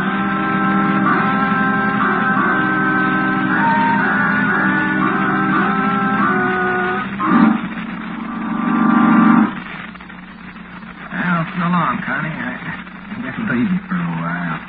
Where are you going? Well, wait. Listen, can't you help me get this all straightened out? No, I'm overdue. Oh, but wait. Wait, Herbie, No, I'll see you later. Oh, my head. I wonder if I have been at this too long. Who is this guy? What's he up to? I don't get it. Hello? Yes, good morning. Oh, try, sir. No, sir, we're not playing games. I don't know. I know it. I'll play it for you. Yes, sir. Yes, sir. Yes, sir. Well, if you don't like it, why don't you turn off your radio and go back to bed? Oh, man. That did it. Oh, if what's-his-name heard that one. Oh, wow. If that guy comes back in here, I'm going to beat his brains out. Making a fool out of me. Hello. Oh, shoot. This Herbie Buchanan. The fellow that was here with me. Never heard of him. What? It's all cleaner now. Get off the monkey business and get back on the phone. I'm going up to the newsroom a minute, Bob. Okay. Send a letter and hurry back. Oh. Well, friends, shall we listen to a little music? All right. We'll listen to a little music.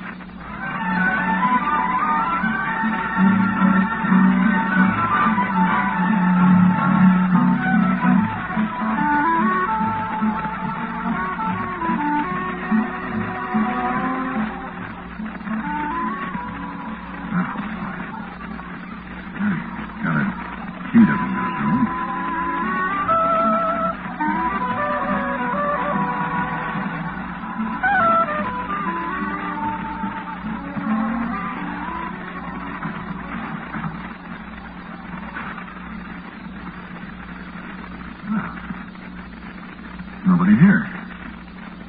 I thought he'd be. Oh, there goes the teletype.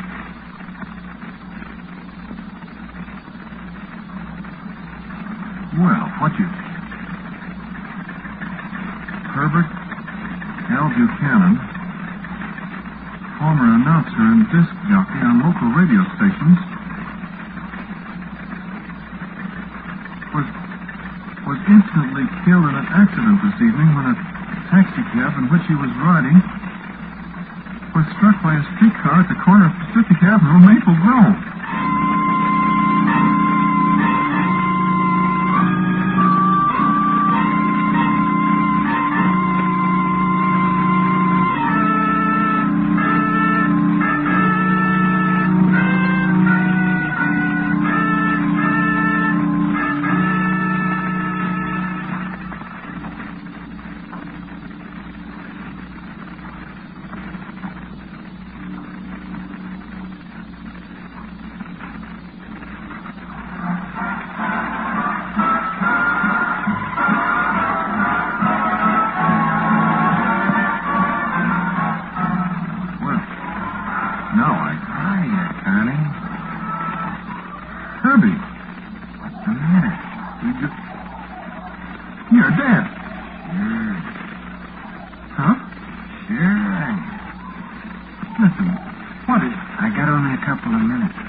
transfer of ceremonies of a popular radio record program heard from 12 to 5 each morning was the actual preliminary to the death of Cornelius Connie Duffin this morning.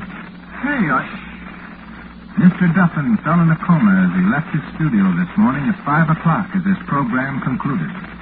He died on the way to the hospital. It's 5 o'clock, ladies and gentlemen. Open the door, Connie.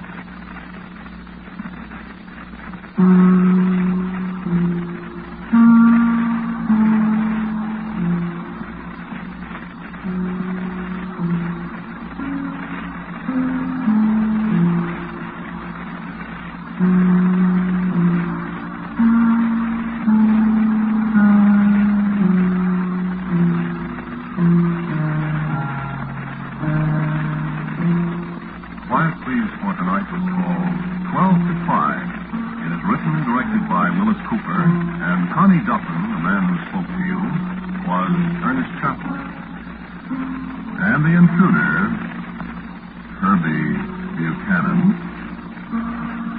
was none other than the well-known disc jockey and commentator, Jack Lescoulie.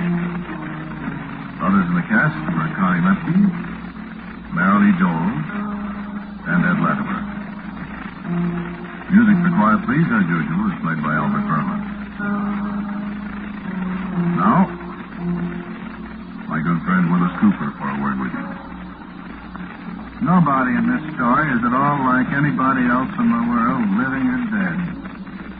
All of them sprang to life on my typewriter, and they're completely fictitious. Next week's Quiet Please is called Clarissa.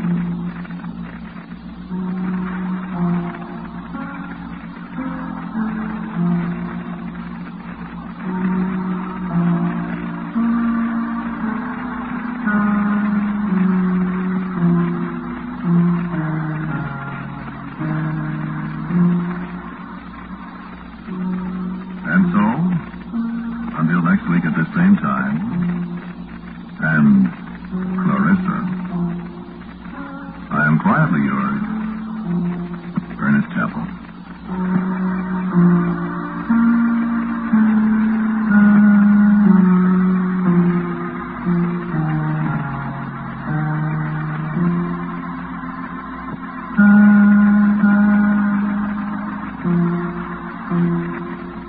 Quiet Please comes to you from New York.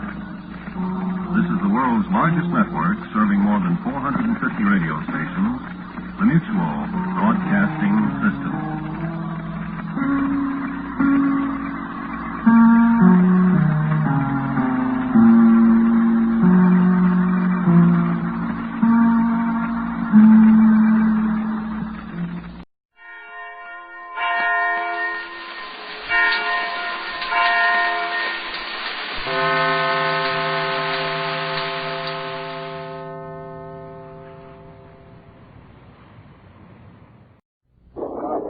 Following Japan's declaration of war on the United States, Hawaii has been under 2 air attacks today. More than 10 persons were wounded when enemy planes machine-gunned a town near Honolulu, according to a Reuters dispatch. And General Douglas MacArthur has ordered all women and children in Manila to evacuate the seacoast and move to areas inland. The Dutch East Indies has just declared war on Japan, and Costa Rica in South America has also declared war. Keep tuned to this station for further developments.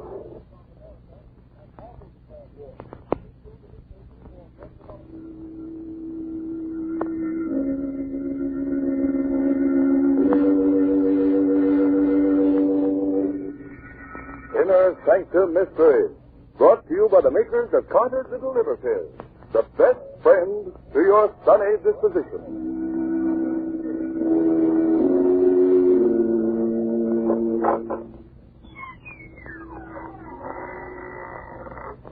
Good evening, friends. This is Raymond, your host, welcoming you again to the Inner Sanctum. Come in, won't you? Why am I smiling? Oh, but I always smile when I open the creaking door on Sunday night. You see, each week when I say good evening, I think to myself, good evening for what? And, of course, there's only one answer to that question. A good evening for a murder. Tonight, Inner Sanctum Mysteries brings you The Island of Death, an original radio mystery drama written by Robert Newman and presented for your entertainment by the makers of Carter's Little Liver Pills. Friends, a pleasant disposition shouldn't be just a once-in-a-while affair. It ought to be a regular thing. See if you can't make it regular by encouraging regularity with Carter's Little Liver Pills. Let them wake up the flow of one of your most vital digestive juices and prove to yourself that Carter's Little Liver Pills are the best friend to your sunny disposition.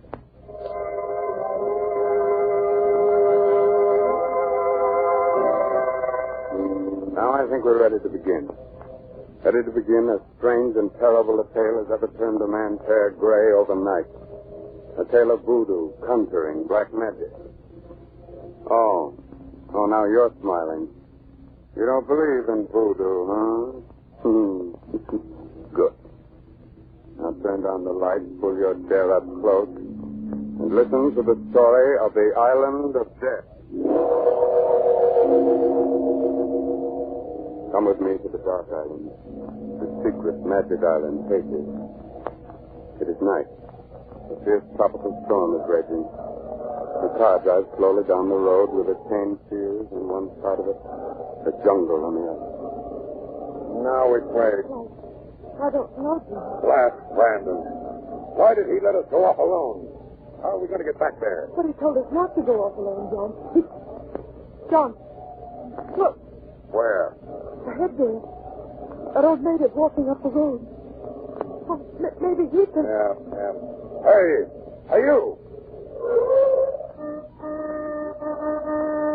Hey! Well, what's the matter with him? Is he deaf? You keep blowing the horn while I put my coat on and go after him, Muriel. All right, Jim. There's something wrong with it. Hey? It doesn't work. Well, it was working just a minute ago. Now, what's the name of... Something, monsieur. So you did hear me. Why didn't you come when I called you? I am not in the habit of coming when I'm called that way, monsieur. Besides, though I am an old man, my ears are very sensitive. The noise of your horn pained me. That's why I stopped it. You stopped it? Why, you... Well, okay. We're looking for the fire station St. Jack. Are we on the right road? You are on the right road for many days, Mr. Gold. Hey, how did you know my name? It was Gold. Oh. Well, how do we get there? If you go down this road 1 mile, you'll see it on the right. And when you get there, well, perhaps we will meet again. If we do, Hey, where did he go to? Oh, I don't know. He just disappeared. Step back off the road into the jungle. Well, at least we know where we are now. Yes. John. Hey. Do you suppose he was a papaloi, a witch doctor? What on earth makes you think that? I don't know. The way he looked and talked. And after all, the horn did stop working.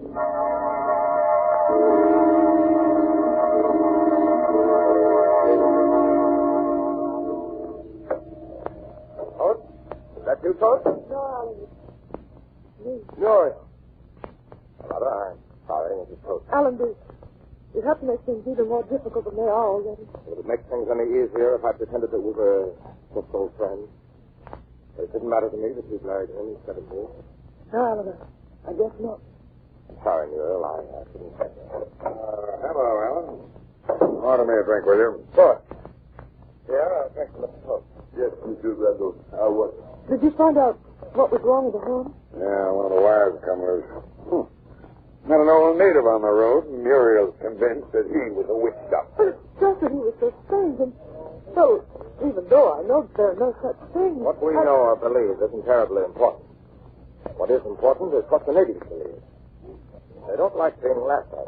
You mean they really still believe in voodoo, stuff like that? Well... you're doing, monsieur. Yeah.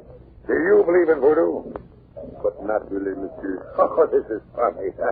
This is really funny. Hey, what's that? It's, nothing, monsieur. just the seal hands doing the Congo. No. Well, they can't have done a hard day's work if they've got enough energy to dance at night. I think maybe I'll go down there. Oh, no, monsieur. No. What do you mean I must not? I am sorry, monsieur. I just meant, well, if you were interested in voodoo conjuring, perhaps I could show you some. You care? Oh, I am no papalois, Monsieur Brandon. I have some skill with the knuckle bone, telling fortunes. And if Monsieur Coates would like... No, why not? Go ahead, Pierre. Very well, Monsieur. There. An arrow 9 times. That means unhappiness. For whom? I see a city far away from here. I see 2 men, both in love with the same woman. Yeah, easy, Alan. Let him finish. Go on, Pierre. One of the men is rich, powerful. The other is not. The one who is rich has his rival sent away, and in his absence marries the girl. She knows she is making a mistake. Oh, she does she? Why, you ain't telling her. John, That's too close. How dare you hit him for 2 cents? All right, Mr. Brandon. He did not hurt me. Oh? Well, I haven't even started yet. You're fired. Just a second, Coach. Oh, Brandon. I had a hunch you weren't getting as much as you could out of the natives, that you were too soft with them. Now I know it. You're fired, too. John, so that's why you insisted I come down here with you. Of course. Don't you think I know that you're still in love with him? Okay, Coach, you asked for it, and I'm... Oh, no, you're not, Alan. I've got a gun here. Now, you stay where you are. I'm going down the field and cut and really show them who's boss. Alan. Oh, Alan. It's all right, Johnny. Being fired doesn't bother me. But the other things, are they true? What is really you are love? Maybe even that. Monsieur Brandon, excuse me, but I think you should know. The drum, it is not the drum Congo. It is the service people. Marron is down with the drum. What? Who is Marron? He's the most famous witch doctor on the island. Not maybe a swine, but he's hanging his head. Listen, Muriel, you stay here with Pierre. I'm going after John.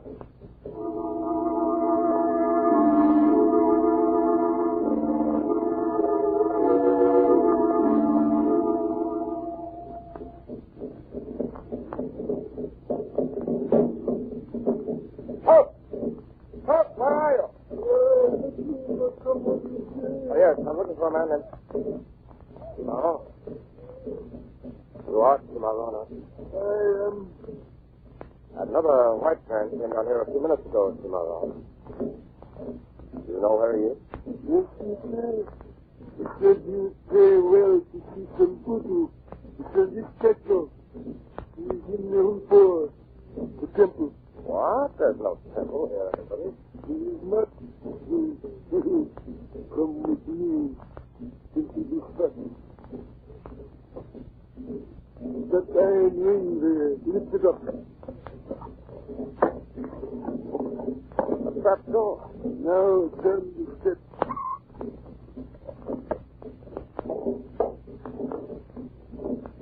Here's the Humpo. There we go. Coach. John. What do you want, Alan? Got to get out of here right away. That's exactly what I've been looking for. The place where they hold their spookaroo. Listen, John, I never did like you much, and I shouldn't really care what happens to you, but the white-haired native that brought me in here. You know who he is? Sure. The old coot I met on the road earlier this evening. He happens to be Cimarron, the most powerful papaloy in Haiti. Yeah? Well, when I get finished with him, he won't show his face around this plantation again in a hurry. But, Coach, we are ready to be seen. White man, I warn you. Neither Yango himself can be here. And there is no telling what step he will take. Whose body he will follow. never mind the warning. Go ahead. Very well. Happy, come back. The drum.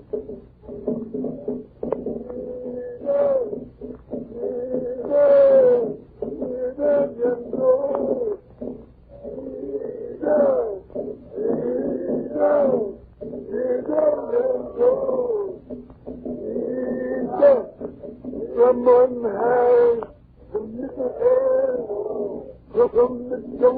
night. Come, Ida. Come. The body. Loose its soul. Point its feet this way. And come, Ida. Come. Come. There. He has taken the body. He's coming. Quick back. More water. Quickly on the ground in front of the altar. Hey, what is this all about? What do they think they're doing? The bells of death. He's coming. He's a come. Look at him. Something is coming. What do you mean? Something. Let's do this. Who or what it is? Not yet decided. Prepare. Oh, smoke. There. They're white. You're the younger. Come. Down. A woman. A white woman. Walking the distance of the street. We're in a trance. As soon as she gets to the altar, we'll be able to see. Oh, great God. No.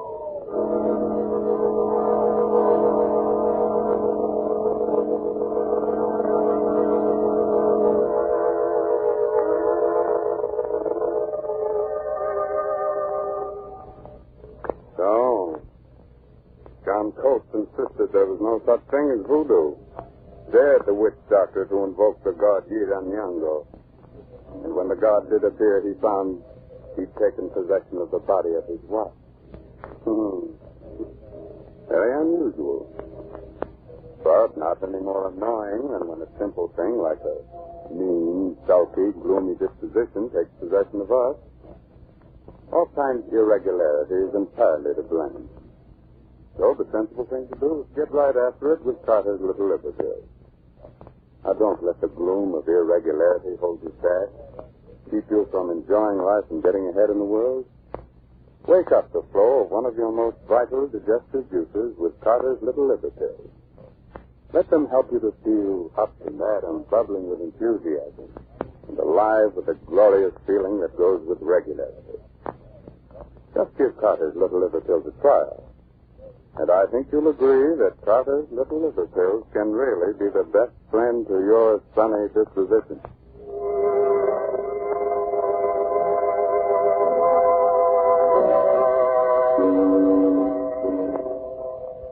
All right.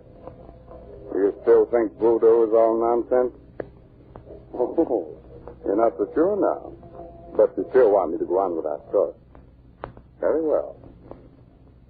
Just a moment later now, and Alan Brandon and John Coates are still sitting in the subterranean temple, transfixed with horror. Sure. Looking left her up at the house. It can't be. But it is.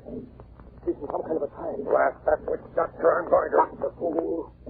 He's in the thing now, but he's going... What's that?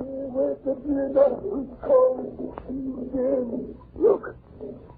Look, they're all kneeling. Bowing to her. You are nobody. With the power is given you. Let us see that.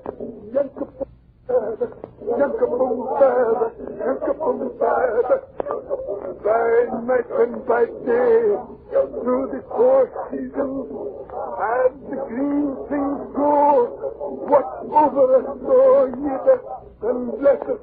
Look, she's raising her hands. She's blessing them. And now, the image, the goat without horns, take it in your hand, Yida. Breathe your spirit into it. Look, that image. She's picking it up. Putting it to her lip. Oh, you black devil, I'll teach you. You idiot, put it down. What I should have done before, killed him. Probably killed not only him, but Muriel, too. Look. Yeah, she's just fainted. Let's get her out of here. Back to the house now, quick.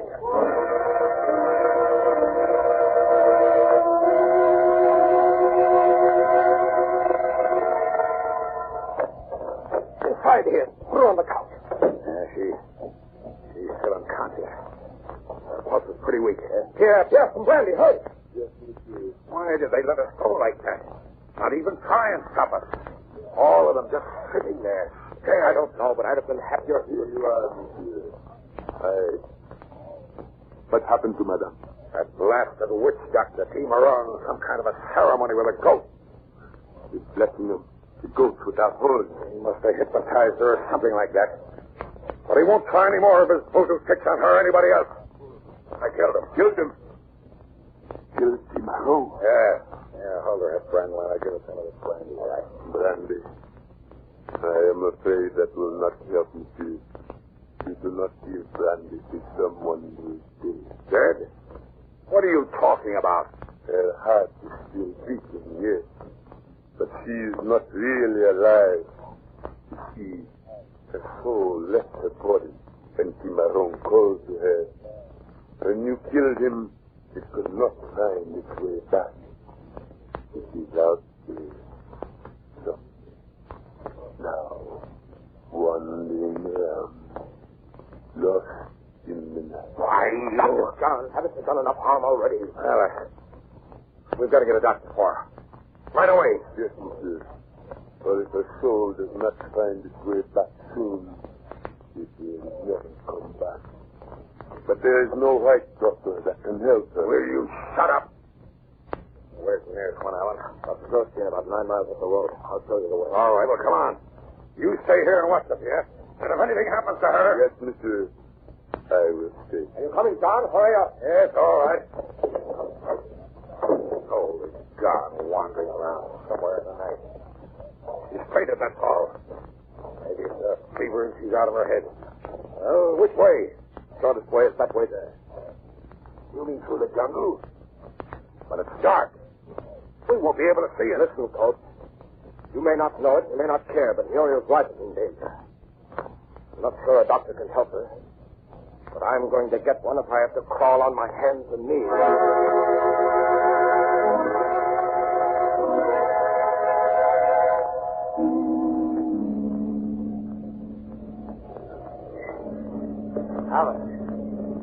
Alan. Wait. How much further are we going to have to go? I don't know. Can't be much further. Yeah. That's what you've been saying for the last hour. We're lost. That's what we are. Lost somewhere here in the jungle. Listen. Lost. Yeah. And I don't care what you do. But I've had enough of this. I'm going that way. Coach, no, wait. Come here. Don't you realize it? Coach.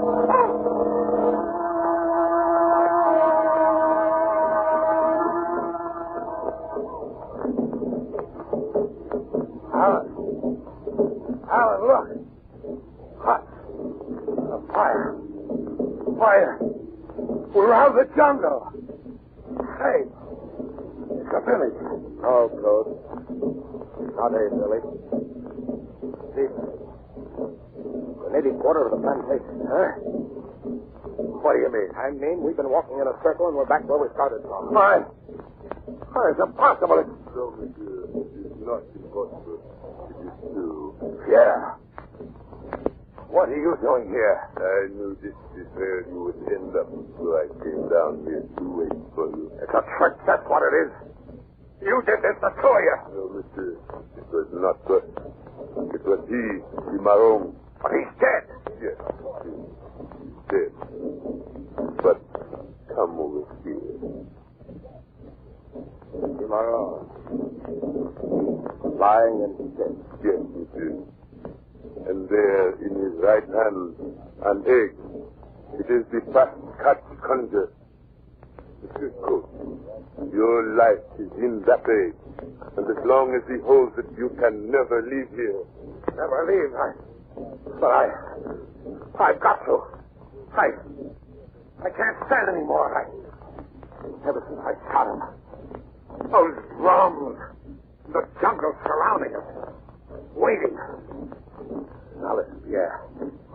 I don't care what it costs. I don't even care about Muriel. But I gotta get away from here. Oh, but that is very easy, monsieur. The egg. If you will take the egg from Marone's fingers, smash it, you will be able to go. Take it? But that means that I'd have to touch him, and All right. I'll do it. Hey. He's holding it so tightly, it's almost as if... There. Ah. Here it is. Drop it. Break it. There. Now, can I go? In just a moment, monsieur. But you said that Yes, monsieur. But I would not advise you to move at just this moment. Turn around. Slowly. Snake? What? Deadliest snake there is. Not just a footman. It is Damballa. Look well at the snake, no Damballa. Look well so you will know it again. That's for you, Damballa. I've had enough of this. Now I'm getting out of here and I'm taking Muriel with me. Start walking, both of you. Back to the house.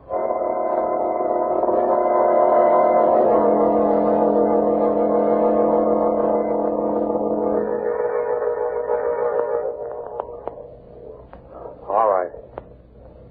You stop right there. Now you listen. I'm going to get the car and back it up here. You're going into the house, and you're going to bring Muriel out here. Coach shouldn't be moved now, so you do as I say. Perhaps we had better. Come with me. All right.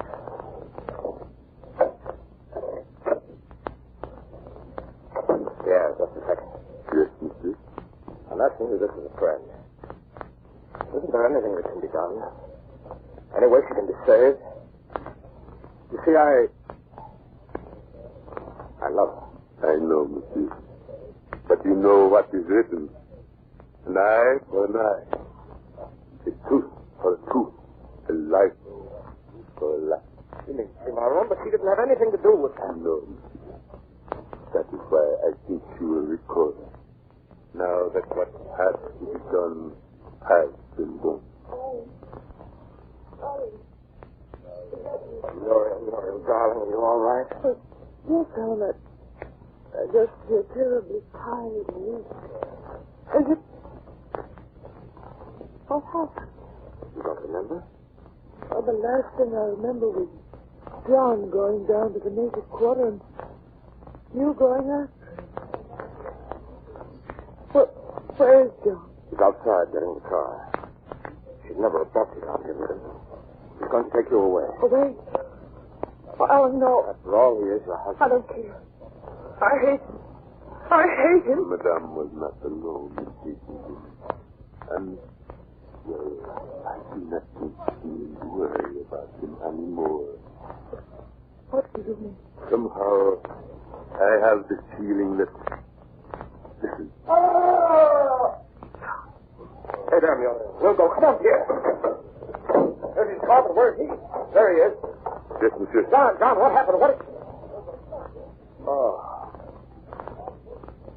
Good Lord. Dead. Yes, monsieur. What killed him? Look there, monsieur. Crawling back to the jungle. A bushman. The same one that... It can't be the same one. He shot it. Perhaps it is the mate of the one who shot. Wait. There's only one way the snake could have bitten him. If it was in the car. How could it get there? Yeah. You did. I? No, monsieur. The egg into my own hand. The egg with his life in it. Have you forgotten that he broke that himself?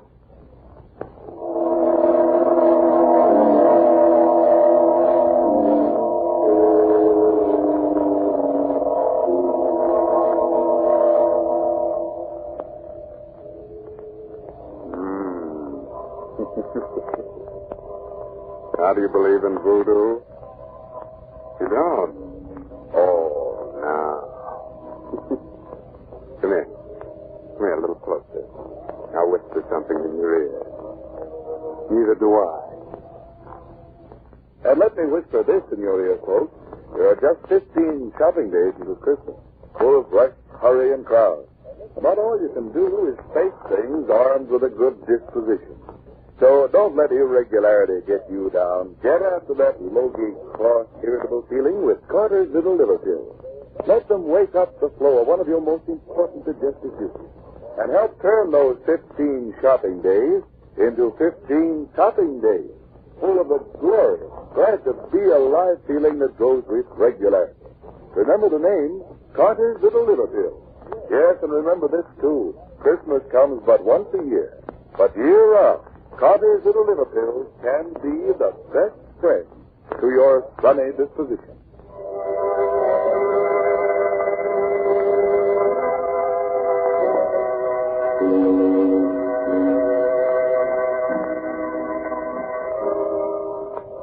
Well, this is Raymond, your host again, getting ready to close that creaking door to the inner sanctum until the same time next week. And don't forget, there's safety in numbers, so be sure to have all your friends listen with you. Remember, all names of characters used on the Inner Sanctum Mystery broadcast are entirely fictitious. Now, if you should happen to get into an argument with anyone about whether the dead come back from the grave, about ghosts without horns, black magic, and conjuring, whatnot, remember the old saying, voodoo unto others, and you would have them voodoo to you. Have you read this month's Inner Sanctum Mystery novel, Trial by Fury, by Craig Rice? It's on sale at your favorite bookstore. Good night. Sweet dreams.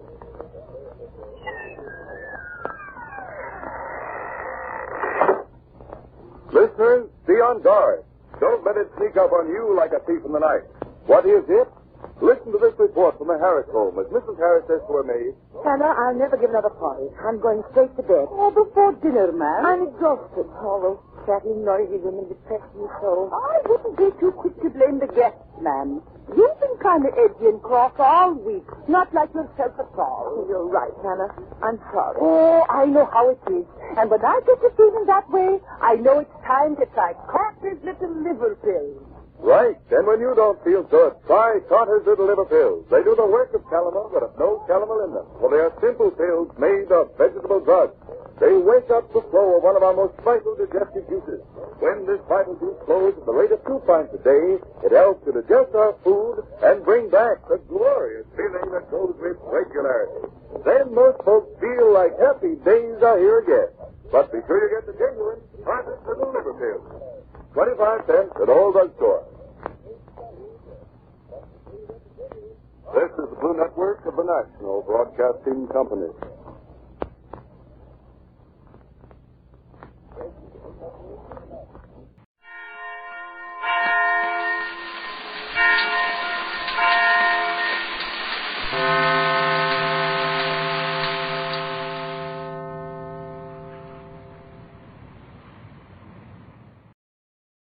And now, the Hall of Fantasy. Welcome to the Hall of Fantasy. Welcome to the series of radio dramas dedicated to the supernatural, the unusual, and the unknown. Come with me, my friends. We shall descend to the world of the unknown and forbidden, down to the depths where the veil of time is lifted, and the supernatural reigns as king. Come with me and listen to the tale of the Automaton.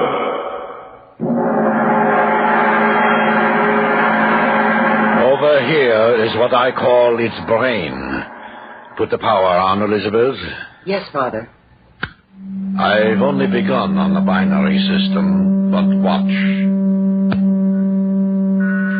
Why, it's moving. It's sitting up. Yes. It's getting down off the table. And now you'll see a sight that no one else has ever seen before. It's walking around the laboratory. Yes, you're witnessing the first movements of a new creation, superior to man in that it will never tire, a servant to man. For that will be its place in the future. A machine that looks like a man and will be able to think like one. The Hall of Fantasy will present the Automaton in just a moment. The Automaton. I first met Dr. Eric Ziegler at the conference on scientific research. I knew of him, of course.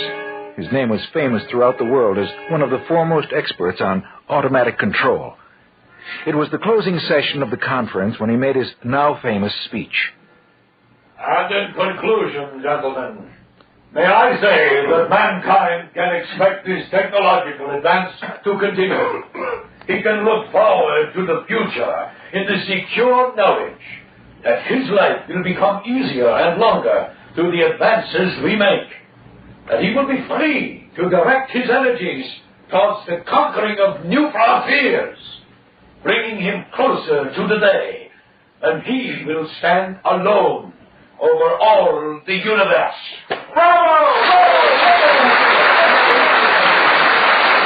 His speech so aroused me that I couldn't help making my way to the speaker's platform, pushing my way through the crowd which surrounded him in order to congratulate him. Congratulations, Dr. Ziegler. Dr. Ziegler? Yes? My name is Drake Sheridan. I just wanted to tell you I thought your speech was the best thing I've ever heard. I take that as a compliment coming from you, Dr. Sheridan. I know about your work. Oh, nothing at all compared to yours, sir. Dr. Sheridan, I'd like to talk to you further. Why don't you come to my house this evening? What time? After dinner, about 8:30. Here's my card. Well, thank you, sir. You'll be there? Of course. I'll see you then.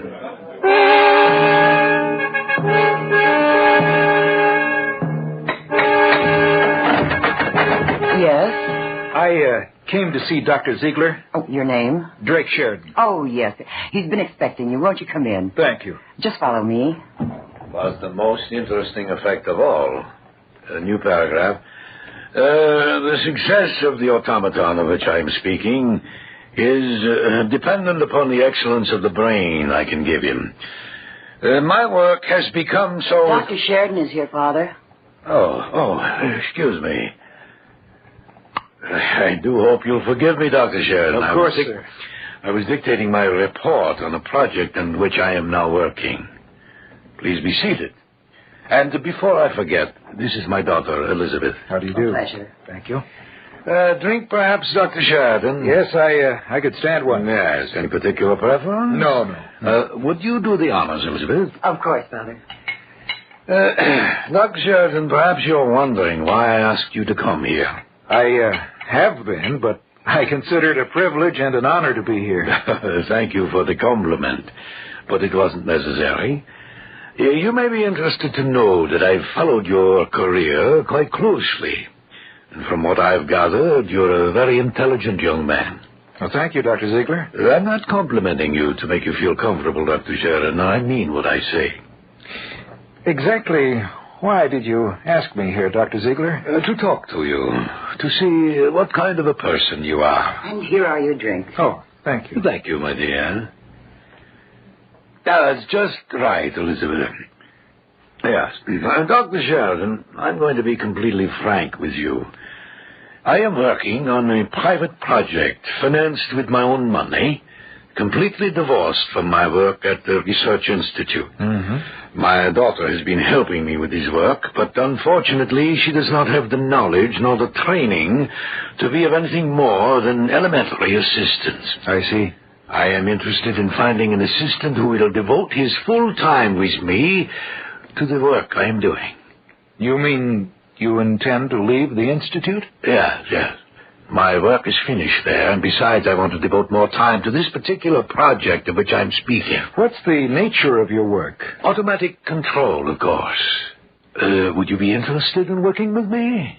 It's a great honor, sir. I will make it worth your while. Well, I'd like to know exactly what you're working on before I make any decision. I believe I can trust you. I have a building some miles outside of the city which serves as my own personal research laboratory. We might as well drive out there. That is, if you're interested. Why, certainly I am. Good. Elizabeth, get the car from the garage, please. We'll drive out tonight.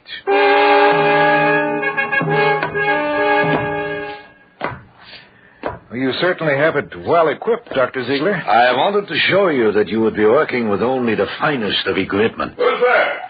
What's that? Oh, that's the watchman. It's nothing to worry about, Bart. Oh, it's you, Dr. Ziegler. I didn't hear you come in. It's all right. We'll check out with you when we leave. All right, sir. Will you open the door, Elizabeth? Of course. All right, let's go in. I'll put on the lights. Now you'll see what I've been working on for the past year. That sheet-draped figure on the table over there, what is it? My newest research project in automatic control. But what you see. It looks like a human body underneath that sheet. Not quite. Here, I'll pull back the sheet. No, it isn't a human body. That's correct. What do you think of it, Sheridan? What do you think of my automaton? Is it finished? Not yet, but soon, with your help. A mechanical man. A robot shaped exactly like a human being. What better form could I give him? After all, our own bodies evolved to what we are today. Why should I attempt to improve on nature? What do you intend doing with him when you finish? Tell him, Elizabeth. Well, this automaton will be able to do all of the hard and painstaking work of mankind without ever getting tired. It can fight his wars. It can be the first to explore outer space. It can free mankind to direct his energies to other channels. I don't know. Oh, come, Sheridan. You look at the automaton as if you thought he was some Frankenstein monster. Believe me, this is the farthest thing from that imaginary creature. This is a work of science. This is not a monster created from the dark recesses of someone's imagination. This is our key to the future. We'll return to the Hall of Fantasy and the tale of the automaton in just a moment. Back now to the Hall of Fantasy and the tale of the automaton.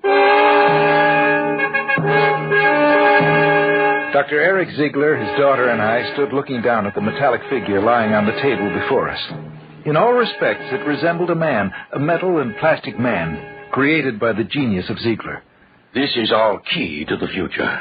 This automaton will free man from labor. Let him develop his mind to the fullest. How much longer do you think you'll have to work before it's finished? I can't tell. That's why I need you to help me set up the automatic self-regulation of its brain. Then you haven't developed the system of feedback yet? No.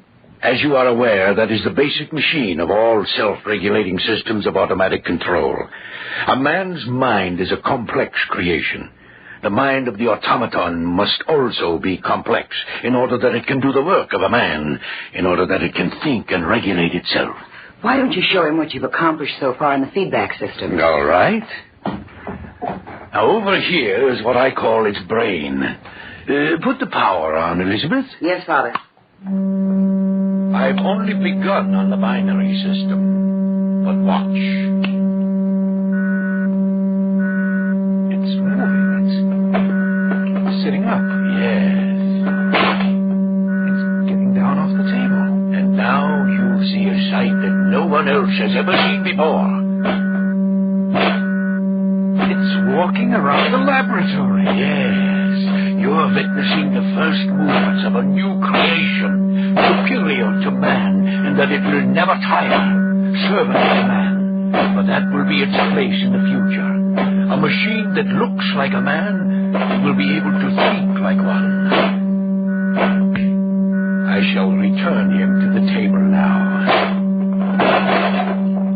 It's climbed back up on the table. And it's lying down again. All right. Turn off the power, Elizabeth. Well, Sheridan, what do you think now? I'm afraid I don't know what to think. Will you work with me? Oh, yes. Who wouldn't jump at the chance? Of course I will. Good. You understand, of course, that the feedback system and the binary scale are still in their elementary stages. When the brain, the the automatic control is finished, it will fit inside the automaton's body and head. That's correct. There will be controls on the robot's chest to set the automatic control to working, and another to stop the machine if it needs to be repaired. Of course, our largest task will be to develop a complete automatic self-regulatory system to fit inside the robot's body. As soon as you can be free... Which should be in about 2 weeks. Good. Then we shall begin work on the final stages that will lead to the completion of the automaton. Rather than completely sever my relations with the organization for which I worked, I took an extended leave of absence. There were living quarters in the laboratory in the country. Ziegler shut down his house in the city, and he and his daughter and I moved our belongings to the laboratory in order to devote every possible minute to our work. Not only was Ziegler intent on having the automaton think for itself, but he was also insistent that the robot be able to talk. To those ends, we went to work. If we were right in our calculations, the amplifier and receiver we have built into the mechanism will convert our words into electrical impulses, which in turn will activate a response from the automaton. Those responses themselves will be electrical impulses, which will be converted into words. Well, why don't we try it and see, Eric? We might as well, I suppose. After all, the automatic control is almost finished. We only have the more complex reactions to set in the binary scale. All right. Turn the control on his chest. Right. It's on. We'll see what happens. I order you to sit up. Sitting up? Yes. Jump down to the floor. I want you to answer me with your voice. What have you been created for? To kill. That's not the right reaction. What was that? Correction. To work. That's right. We must have made a mistake somewhere along the line in the reactions we set up. That to kill value is present for only one situation, for personal protection. I thought you dropped in. What are you doing? Well, we're just conducting a test. Woman. That's correct. Woman. Stay back. Stay away from me. Elizabeth, be quiet. He wasn't going to hurt you. I'm sorry. When he started toward me, it frightened me. You see, he stopped now. There's nothing to fear. Nothing to fear. Get back. Back to the table. Lie down again. Turn off the control, Drake. Right? What's the matter, Elizabeth? You're shaking. It's just that thing frightened me so. Those lenses that it has for eyes, there's something hypnotic about them. He looks so much like a man. I know he's made of plastic and metal, but well, I fear him. Elizabeth, there's no sense getting emotional about this. There's nothing to be afraid of. I know you're right, Father, but... But what? But what would happen if you ever lost control of the automaton? That will never happen. But is it possible? Perhaps. We didn't do any more work on the automaton that day. We went into the city in the early evening to see a play, leaving the watchman at the laboratory to take care of things.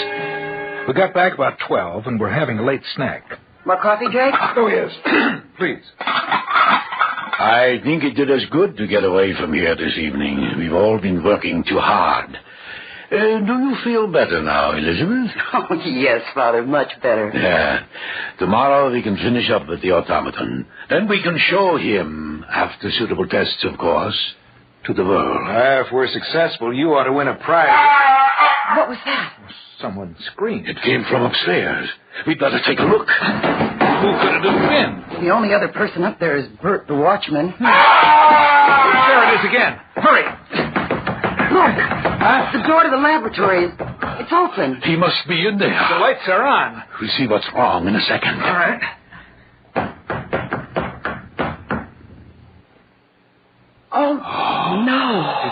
Bert. What's the matter with him?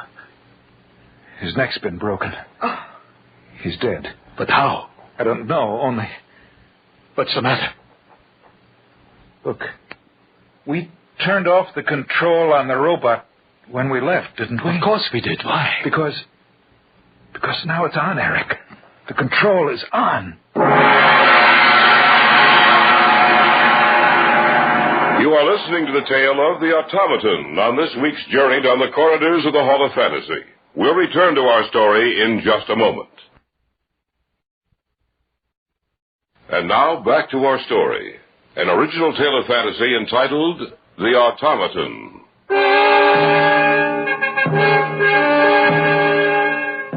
On the floor of the laboratory sprawled the broken body of Bert, the night watchman.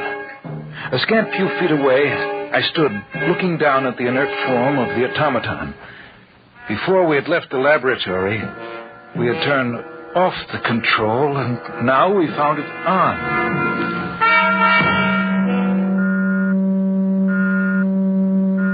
But that isn't possible. Take a look for yourself. The control is on. But we turned it off before we left. Are you sure? Of course, I turned it off myself. How did it get on? Perhaps Bert turned it on. Why should he do that? Perhaps he was curious. But the most important thing to find out is what killed him. The robot? Don't be a fool, Elizabeth. The robot won't kill unless attacked. That's right, Elizabeth. It's the only reason for it to kill. Actually, the reaction was set in the control system for self-preservation. For no other reason than that. That's the only time the automaton is dangerous. Maybe you made a mistake when you set the automatic controls. It's possible that we might have made an error in the feedback system, Eric, and that the automatic selector chose the wrong value. When Bert turned the switch on, the robot thought he was in danger and killed him. We didn't make an error in the feedback system, Drake. We checked each value through 5 times before we placed it in the servo mechanism. You know that as well as I do. Then how did Bert die? I don't know. Master of Man. It's still on. Turn it off. Did you hear what it said, Eric? Master of Men. We didn't set that reaction in the servo mechanism. Something's wrong. Do you mean the automaton can think for itself? What about it, Eric? We'll dismantle it tomorrow morning and check it over thoroughly, just to be sure. What about Bert? We'll merely explain to the authorities that he died in an accident here at the laboratory. We can do that in the morning, too. Now we all need a good night's sleep. Don't you think we ought to move him out of here? Well, they may want to look at his body, Elizabeth. Besides, nothing more can happen to him.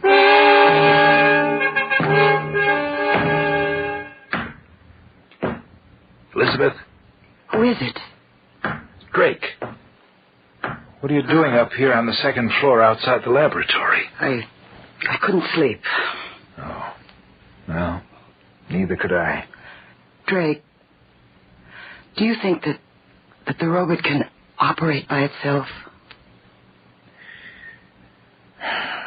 Why do you ask that? I was thinking, what if Bert was merely making his rounds?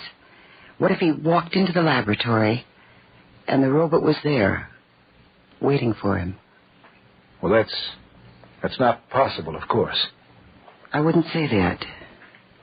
Isn't it possible that you and Dad might have made a mistake in setting up the feedback system?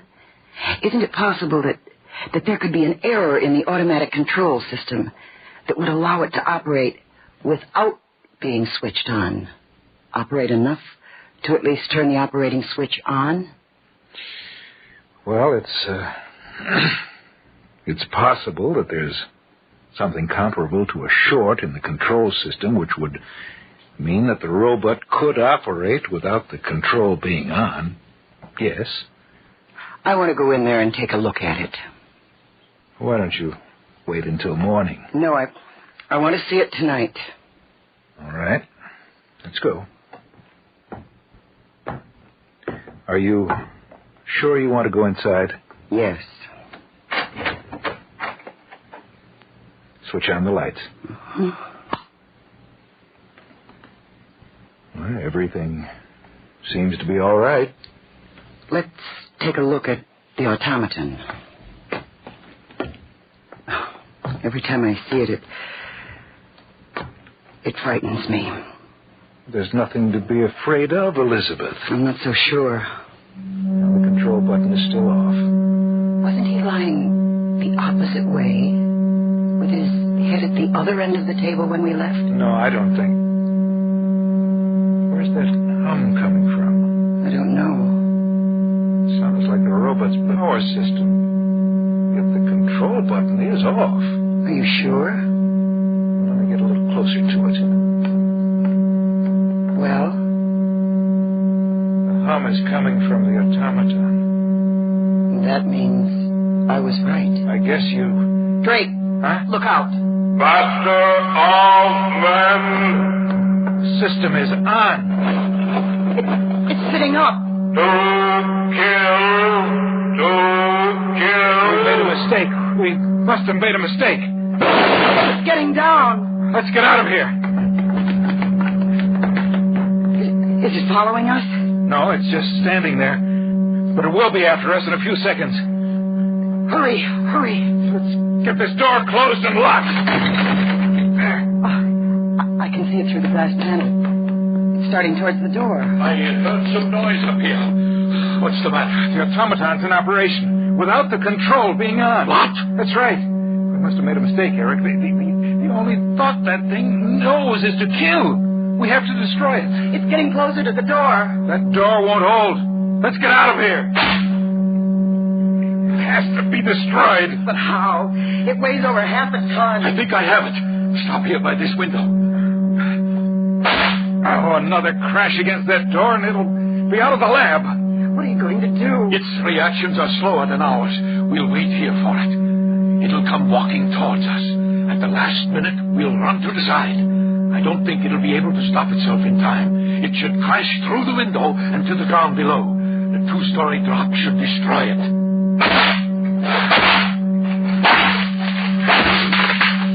The door's down. I hope your plan works. And if it doesn't? Then we'll have to think of something else. Here he comes. It's pushing up and down the hallway for us. Over here! Over here! It sees you. Here it comes. To kill.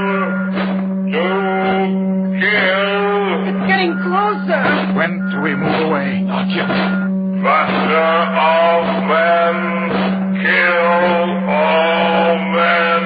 Only a few feet from us. How soon? In a moment. To kill. Now!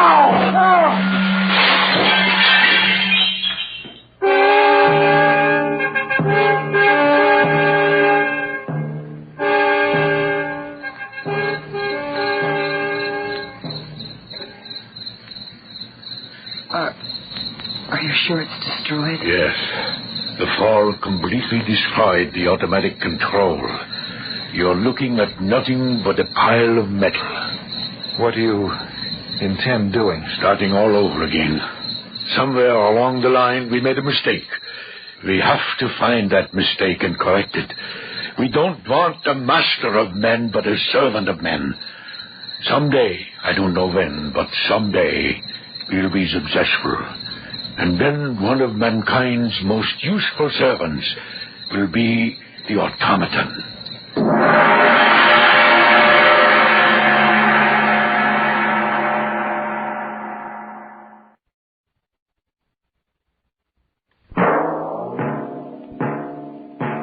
So runs tonight's tale of the unusual, the terrifying, the unknown.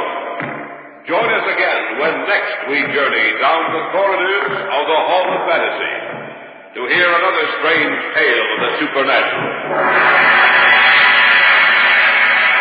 All characters and events portrayed in these programs are fictional, and any similarity to actual events or persons, living or dead, is purely coincidental.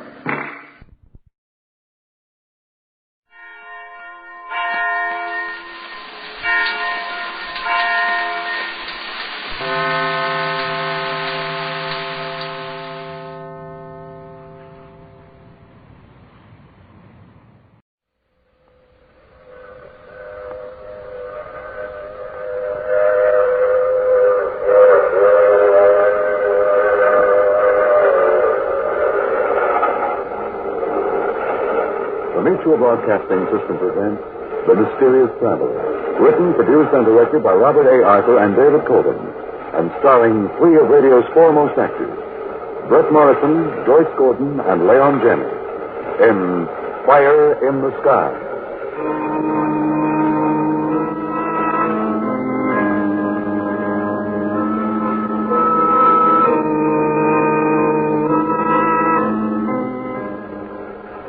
This is the Mysterious Traveler, inviting you to join me on another journey into the realm of the strange and the terrifying.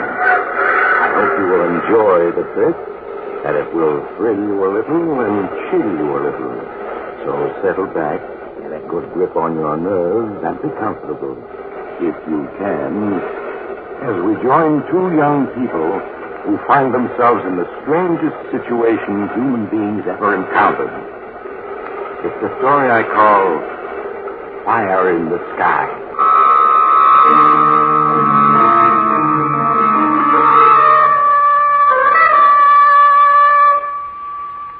It's late evening, and a convertible with the top down is driving along a lonely road in the Shenandoah Valley. The driver is young, in his 20s. So is the girl beside him. They're Mr. and Mrs. Nicholas Ramsey of New York City, married less than 24 hours and honeymooning. Rick Ramsey is driving slowly, for both he and Sally are watching the great golden disk which is rising in the sky above the hills to the west. Not the moon, but the new comet which the whole world is talking about with excited interest and some apprehension. Nick, it's so bright. It's grown much brighter since last night. Yes, I know. Seems to be about half as big as the moon now. You can almost see it grow. It looks as if it were coming right at us. Well, that's just an illusion. It'll pass about 15 million miles away, the radio said. 15 million. It sounds like a lot. But I wish it were more. No, they said it wouldn't do much damage, even if it hit us head on. Comets are mostly gas, you know. Oh, it certainly looks solid. It is beautiful, though, isn't it? I'm glad we decided to drive tonight so we could watch it. Let's turn on the news and see what the radio says about it. Mm-hmm. I'll try Washington. Danny Dunn has been giving a blow-by-blow account of its approach. So everybody is aware, this is your feature reporter, Danny Dunn, speaking from Washington. Well, the big news tonight is still Comet X, as it's been nicknamed. Tonight it seems it's going to pass little old Earth a bit closer than was thought. Maybe inside 10 million miles. But it's nothing to worry about. Can't hurt us any. A comet is just gas, you know. Like some congressman here in Washington. Speaking of Washington, the president and his cabinet quietly left town today with their families. We're told they're going to a special government observatory where they can all see Comet X through telescopes. Well, that just shows you how interested everybody is. The rest of the world is standing outdoors tonight, keeping an eye on the sky. After all, this is a spectacle mankind sees only once in 1,000 years, and nobody wants to miss it. Well, folks, the government has asked me to pass along the following to you. Don't be alarmed if Comet X seems to be getting awfully close. I guess there's nothing new. I'll Just turn it on. an optical illusion. Nick, look up ahead. Somebody's signaling us with a flashlight. Yeah, it looks like an old codger, one of the local natives, I guess. Oh, do you think we ought to stop? Such a lonely road. Oh, he probably just wants a lift. Anyway, he's so old he couldn't hurt us any.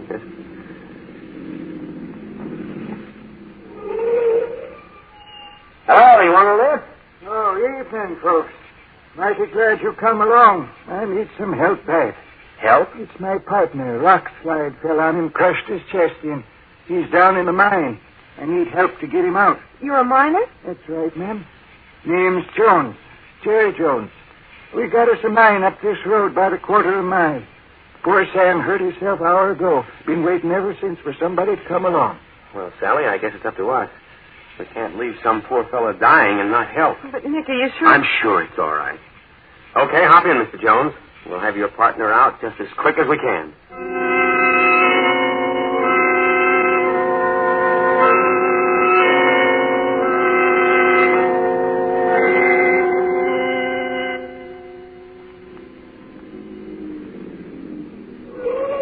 Here, folks.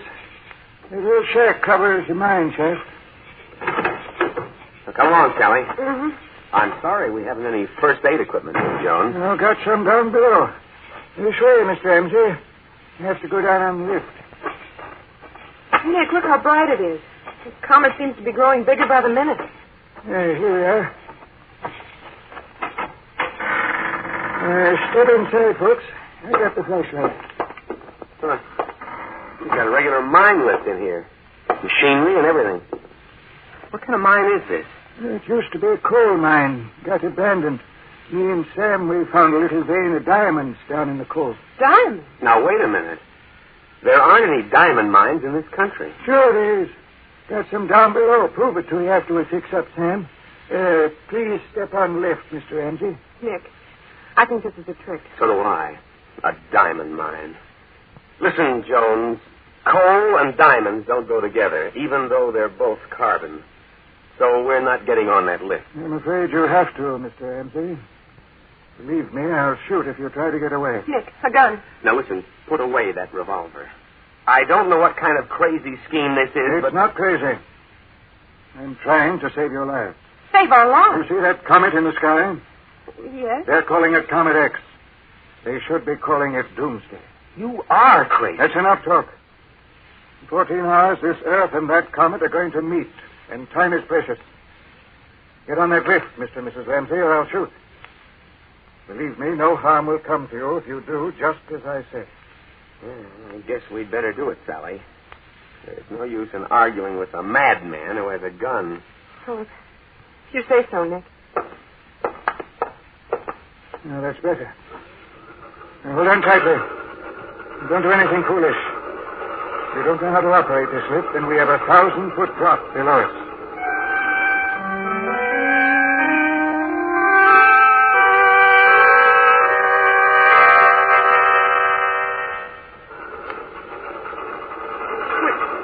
We've been going down for so long now. We're almost at the bottom, Mrs. Ramsey. Please don't be frightened. I'm doing this for your own good. Say, who are you? You're not a native. You lost your hillbilly accent long ago. No, I'm not. It was just a crude disguise. My name is Jeremiah Jones, formerly Professor Jones. Now, we've reached bottom. The surface of the earth is 1,000 feet above us. Now, Mr. Ramsey, if you and your wife try to attack me, you might succeed. It would be very foolish. You'll need me to get you out of here again. Yes, I suppose that's right. Very well. Please walk quietly ahead of me. These old mine shafts are quite level. I'll shine my flashlight ahead and you won't have any difficulty. I suppose we have to humor you, but why are you doing this? What are you up to? You won't believe me if I tell you, Mr. and Mrs. Ramsey, that you two are the most important people in the world tonight. So just walk ahead of me and we'll have the explanations later.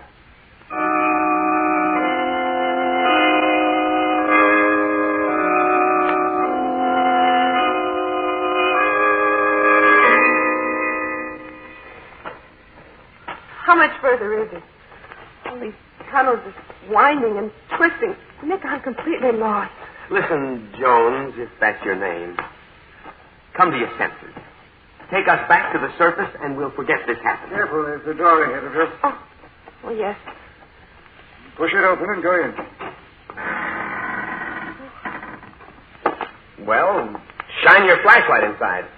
We can't see a thing. You'll find a light switch beside the door. Turn it on. Nick, he's closed the door. He's locking us in. Jones! Jones! Please, Mr. Ramsey. Turn on the light and just wait calmly. I'll be back. I have to go to the surface now to see if I can rescue anyone else. Jones! Jones! Oh, he's gone. Nick, I'm frightened. No, it'll be all right, Sally. I'm sure it will. There was a light switch, didn't there? Yes. Let's see if we can find it. It should be here beside the door. Maybe it's higher. There, I've got it. Good Lord. Nick, we're in a room.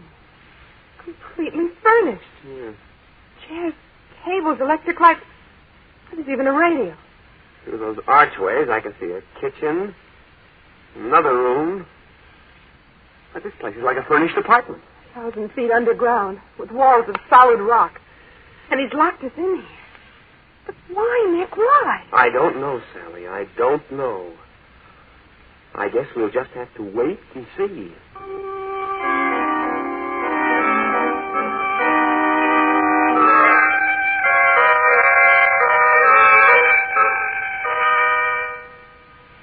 Nick, what time is it? How long have we been down here? 2 a.m. We've been locked in here nearly 4 hours. Nick, it's crazy. He's a madman. He must be. I wonder. If he's mad, there's certainly a method in his madness. But look around you. There's furniture, a radio, a kitchen. There must be a generator someplace to supply these lights. That's what I mean.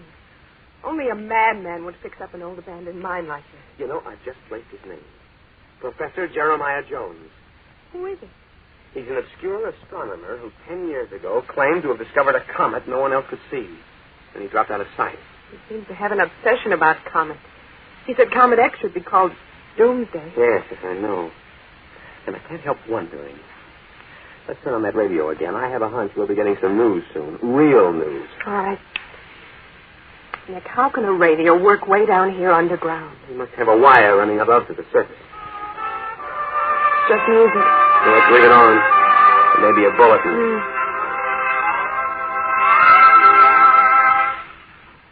Hello, everybody. This is your special reporter, Danny Dunn, back with a very important bulletin. Nick. I've just come from a meeting at the Smithsonian Institute, and I have some last-minute news about our mysterious visitor, Comet X. He's leading up to something. Now, folks, I don't want to alarm you. Panic won't help anybody. But it looks as if there may be some danger after all. It's only common sense to be prepared for it. Oh, Nick. It seems Comet X is not holding to the course predicted for it. Its orbit now intersects the Earth's. In about 10 hours, the Earth will pass through the glowing heart of the comet. Just as Professor But Jones I told us. repeat, there is no cause for undue alarm. I have Mr. Andrew Weatherby, head of the Scientific Bureau, here at the microphone to tell you in person what to expect. Mr. Weatherby. Nick, give me your hand. I'm frightened. Yes, this is big if they've got Weatherby himself on here. Good evening, everyone. As you all know, a comet is composed largely of glowing gases. Now, just what effect these gases may have when the Earth passes through them, we do not know. But we anticipate they will be so tenuous they will hardly be noticeable. However, accompanying the comet is a core of tiny particles of rock and iron. Now, these, entering our atmosphere, will cause a spectacular display of shooting stars and may do some damage. I'll bet. Accordingly, the government is asking everyone to take the following precautions. Within the next 8 hours, take shelter, underground if possible. Otherwise, in cellars or in air-raid shelters. Take with you all the food and water you can manage. Take bedding, warm clothes. And be prepared to stay under shelter for at least 48 hours. Begin your preparations now. You will receive further instructions by radio. But above all, remain calm. Well, folks, this is Danny Dunn again. I'll be standing by all night long to bring you the latest. Keep tuned in, and don't worry. This will be a great story to tell your grandchildren. So long for now. Nick, there's something they're not telling us. I'm sure of it. Do you suppose that the Professor Jones back. Why, Professor. Nick, he has 2 little children with him. Oh, one of them's just a baby. A little girl. Here, give it to me. Yes, all right. You mustn't cry. Everything's all right. Thank you. Now, if you, Mr. Ramsey, can take this little boy. Fortunately, he's still sleeping. Yes, let me have him. I've got him. Now, you sit down. You're all in, and there's blood on your coat. I'm afraid I've been shot. Oh. I'll put the boy on the couch there. Yes, he's still sleeping soundly. Now, let me look at you.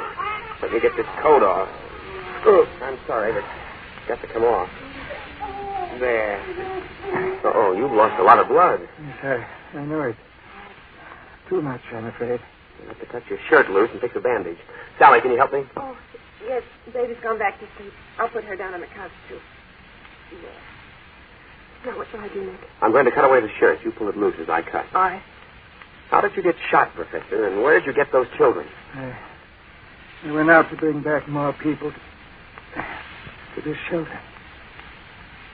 There are no cars on the road. I went to a house a mile or so away. Family and some visitors were out in the lawn watching the comet. That's fine, Sally. Now give me something to wipe away the blood. Oh, here, my scarf. I knew if I tried to persuade them, they'd think I was crazy. I saw the children pouring the girl asleep in the back room. I stole them. The baby woke up and cried. Somebody shot at me. I got away in the darkness. Catch him, Nick. I've got him. Help me ease him into this chair. All right. He's passed out from loss of blood. And here we are, stuck down in an old mine 1,000 feet underground with 2 children that he's taken from their family.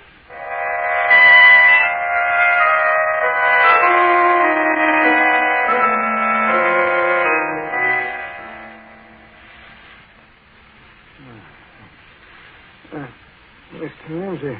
Here I am. So you're awake. How are you feeling? Very weak, I'm afraid.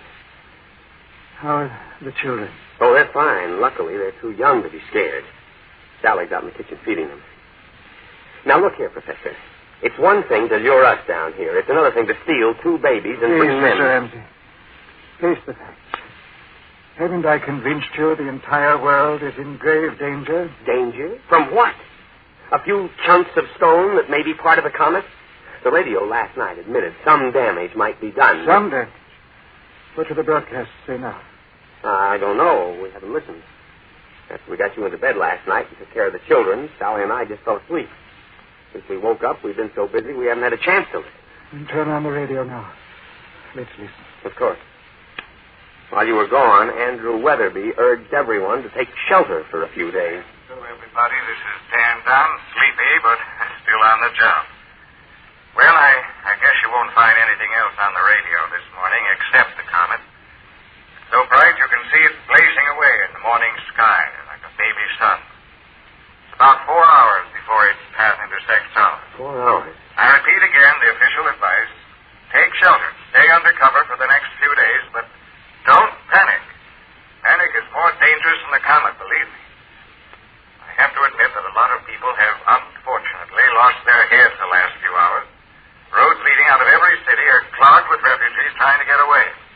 A good many people have been killed in the crush of crowds fleeing the city. We have reports of hundreds of auto accidents, some looting. Tires are burning unchecked in a number of places. Firemen are fleeing with the others. Washington this morning is a deserted city. So many people here have autos, you know, and they were able to get away. All the air raid shelters are full. People in them are being very calm about it. Our news from other places is a bit scanty. Some lines are down. I'll keep bringing you all the bulletins as they come in. Right now, I've got to get a little rest, so this is Dan Dunn, signing off temporarily, folks. Well, are you convinced now, Mr. Ramsey? Oh, people are losing their heads because they're scared. But that still doesn't say the comet is actually dangerous to the Earth. Yes, I know. It wouldn't be if it was just an ordinary comet. But it isn't. Well, what is it then? Mr. Ramsey, the fiery head of Comet X is radioactive. Radioactive? It will envelop the world in a searing bath of atomic fire. In a dozen hours, civilization will have come to an end.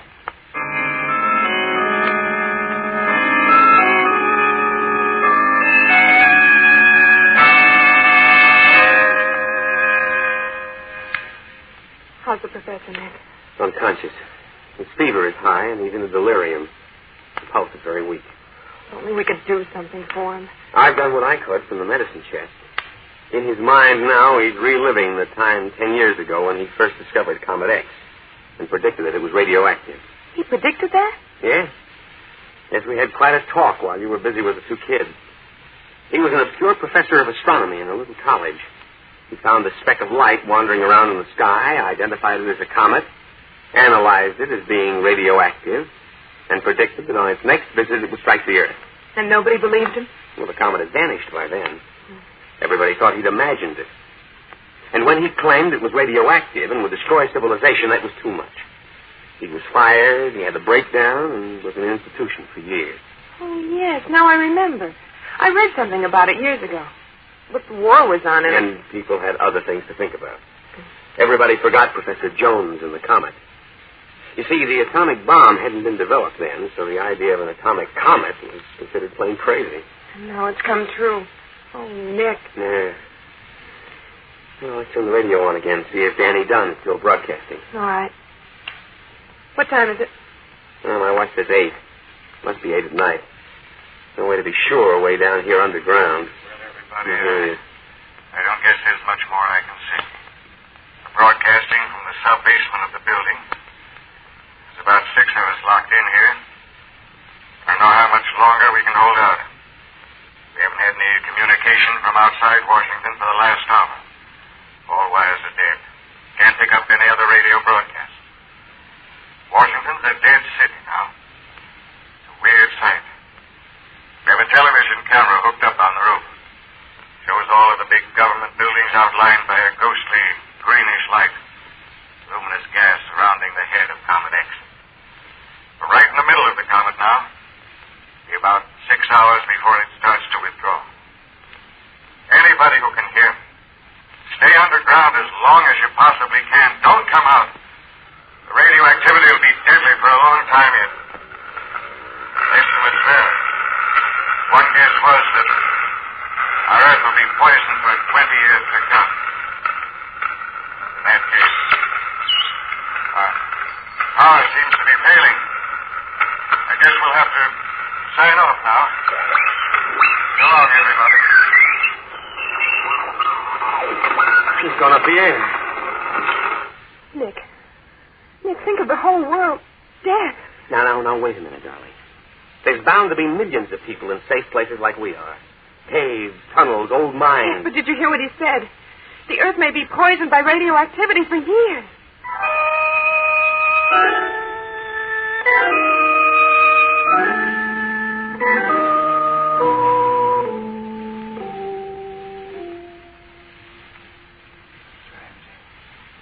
Ramsey. Yes, Professor? I'd like some water. Of course. I'll bring it. Here you are, Professor Jones. Thank you. How are you feeling? My head is clear, but I'm very weak. How long was I unconscious? Almost 2 days. 2 days? And the comet has come and gone. And the world? The radio's dead. We can't pick up anything. The last report from Washington said it was a dead city. If only they'd listened to me 10 years ago. Now, you mustn't upset yourself, Professor. You did everything one man could. Yes. When I was released from that institution last year, I set about fixing up this refuge. I bought the old mine. All by myself, I brought down furnishings, machinery, food. When I tried to get a few people to join me here, they thought I was insane again. We understand, Professor. In the end, I had to resort to desperate trickery, which got you here. And we're very grateful for it, sir. And I stole 2 children, a boy and a girl. Out of the whole world, you 4 are all I saved. But there must be other people alive, somewhere. Yes, of course, now. But by the time the surface of the Earth is livable again... Will it really be 20 years? Yes, Mrs. Ramsey.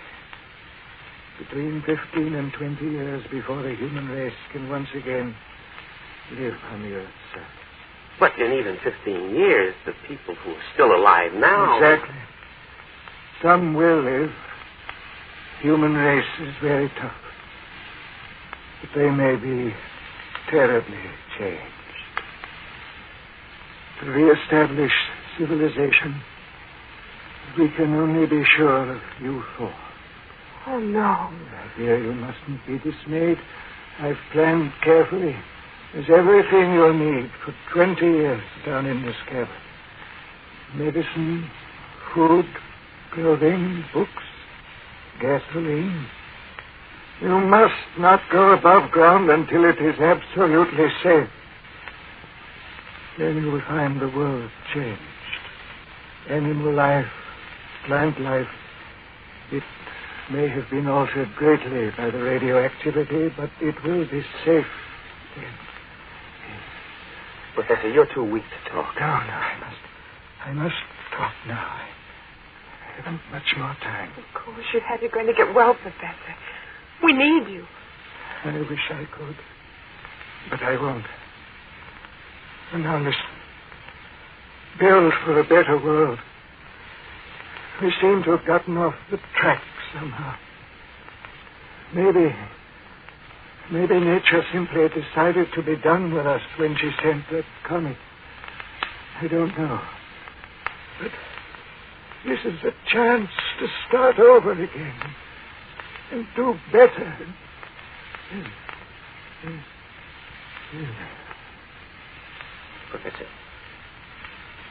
Professor Jones. Nick, he's not... I'm afraid he is.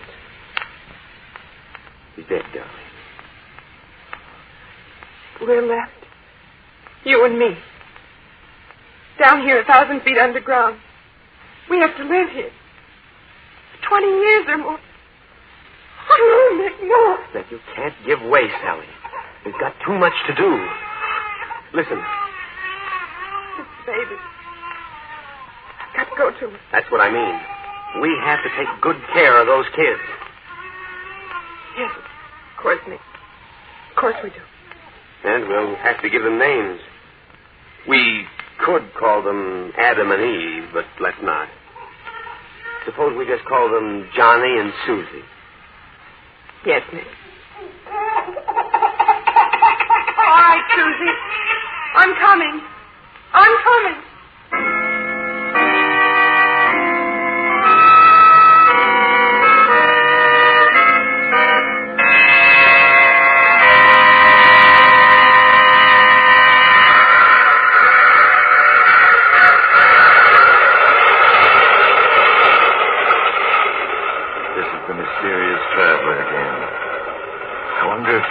Help me check up on something.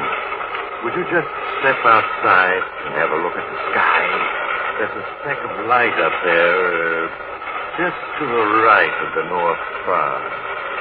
It wasn't there last night, and I was just wondering if you... Oh, but it couldn't be a comet. Of course not. And even if it is, I'm sure we're in no danger. Of course, if you'd like to know the location of a nice, deep cave... Oh, you have to get off here. I'm sorry. But I'm sure we'll meet again. I take this same train every week at this same time.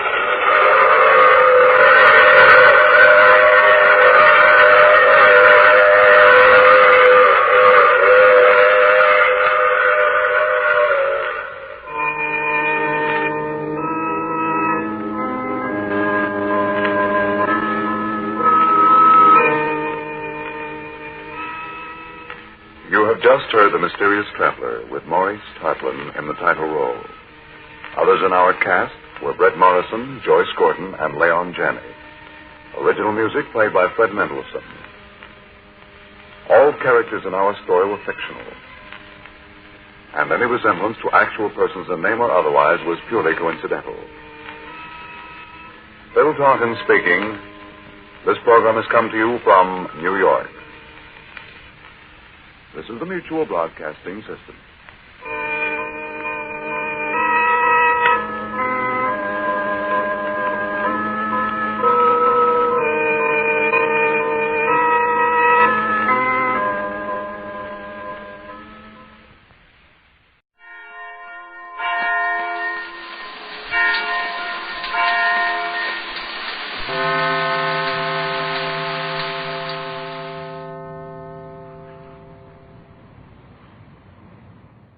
The Mummers in the Little Theater of the Air.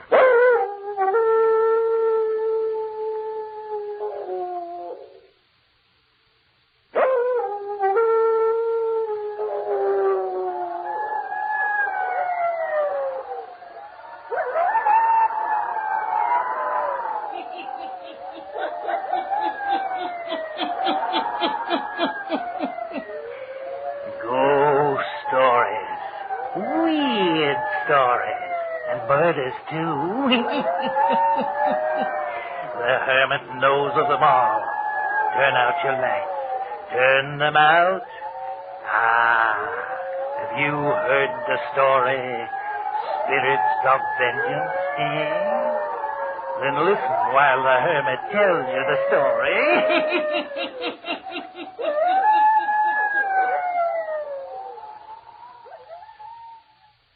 You wanted to see me about something, Marion? Yes, John. I'm glad you came home early.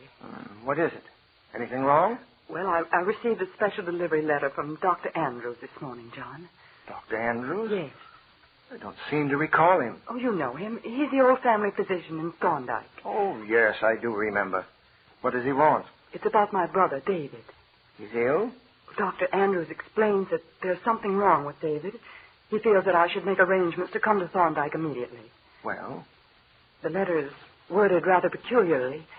I'm planning to leave in the morning. But you have your reservations, everything ready to go to Florida. Wouldn't it be best to send a nurse or a doctor here in the city to confer with Dr. Andrews in regard to your brother? No, John. I think I should go and see what it is that's wrong with David.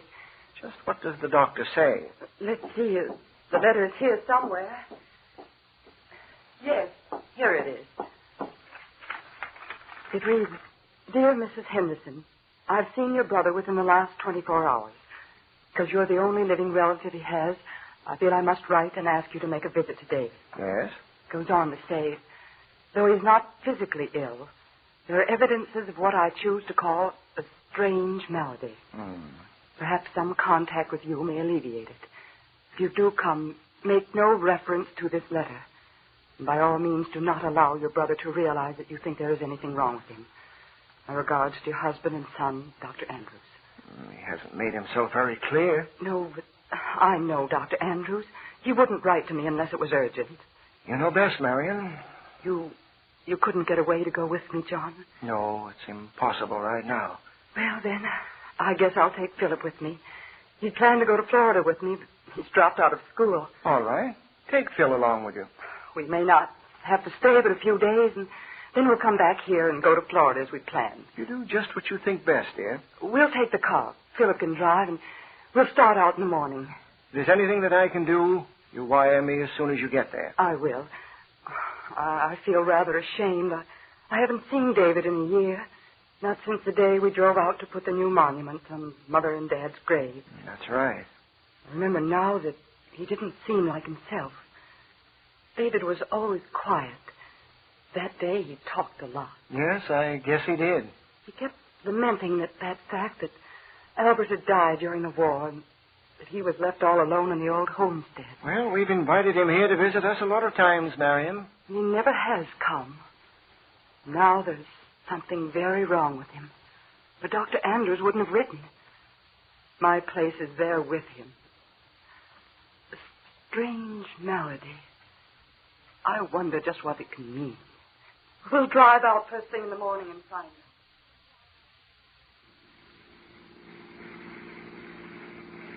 There's the house, Mother. Yes, it hasn't taken us long to make the trip. Yeah, it's a pretty big old place for Uncle David and that housekeeper to live in all alone, isn't it? Yes. David isn't taking good care of it either. Needs paint and remodeling. Why didn't Grandfather leave the place to you, Ma? Because, Philip, we have plenty to live on, and David is older than I. Uncle Albert, who was killed in World War I, was older than Uncle David, wasn't he? Yes. Watch out now. The driveway into the yard is up only a few yards. I see it. Oh, Martha will be pretty upset when she sees visitors coming. Nothing in the house to eat. Oh, gee, I hope she has something. I'm starved right now. Don't drive so recklessly, Philip. I'm not. I can handle this car. Drive around to the rear entrance. We're going that way. Okay. Oh, look. Old Martha's peering around the curtains. What did you do that for? Just to let him know who it is. You get the things out of the car. I'll go up ahead. And remember, if you do notice anything strange about Uncle David, don't say a word about it. I won't, Mother.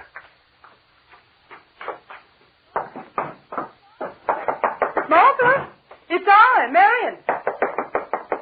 Why doesn't she let me in? Won't she open the door, Mother? I guess she doesn't know who it is. Martha! David! It's I, Marion. Marion and Philip. Oh, it's you. Hello, Martha. Hello. Well, Now that you're here, I guess you'd better come in. Oh, thank you. Go on in with the luggage, my Philip. I'll hold the door. Okay. Well, surprised to see you? No. I ain't ever surprised by anything now. Oh, I decided that before I went south for a couple of months, I'd spend a few days with David. Oh, I see. Where is he? Sitting in the front room. Must be he didn't hear us drive up. Oh, yes. He heard the car, all right. We'll go in and say hello. Take off your coat, Philip. Martha will hang it up for you. Here you are, Martha. Now, don't fuss a lot for us, Martha. We'll eat anything you have in the house. We don't want to be a bother to you. Nothing upsets me nowadays. That is, nothing that's real and can talk. It's the things that can't talk that take up all my space for worrying. What do you mean, Martha? Never mind. Come along. Let's go and see Uncle David. Well, David, here you are. How are you, David? We're all here together now. Yes, David. Here's your nephew, Philip. Hello, Uncle David. Glad to see you. You should speak to your grandmother and grandfather first. What's that? You're looking well, David. And you should speak to your mother and father before me, Marion. They're watching you, looking right at you, waiting for you to speak to them. But grandfather and grandmother are dead, Uncle David. They came back. Sit down, Philip. You hear me? They came back. Back from the dead. Philip, don't sit down in that chair. What's that? Your grandfather is sitting there. Can't you see him? There's no one in this room, David, but you, Philip, and me. Ask Martha. She knows they're here in this house. Oh, we won't talk about it anymore. Tell me, how's everything on the farm? You think you can humor me. Tell me, how is everything on the farm? David, You can't. They came back. I don't know why. You hear me? I don't know why. They are here. And if you stay in this house, you'll know it, too. Night and day, they never leave me. They follow me everywhere. In the night, they watch me. During the day, I have to humor them. Uncle David. Your Uncle David is ill, Philip. No, I'm not ill. And don't you call Dr. Andrews for me or anybody. If dead people come back, they come back. That's all there is to that. We don't want any strangers in this house. All right, David.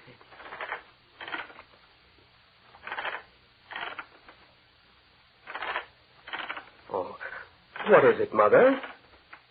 What do you want now? You want to get out of this room. Is that it? Look. Mother, look. That chair. It's rocking all by itself. Your grandmother just got out of that chair. No. Now she's standing over by the door. She wants to get out of the room. Don't you see her standing there by the door? David. Sometimes she will open doors all by herself. Then again, she wants me to wait on her. Like now. Let her out, Marion. But there's no one standing there. Let your mother out, Marion. If you don't, she'll be angry all the evening, all the night. Let her out. All right. But, David, don't you see it's silly for you to give into a whim like this? You've lived alone too long. You and Martha have imagined these things. Let her out. Hurry. There. Now she's satisfied. And Father is satisfied. He was getting angry because we made her wait. Oh, I should never have left you alone in the house like this. Oh.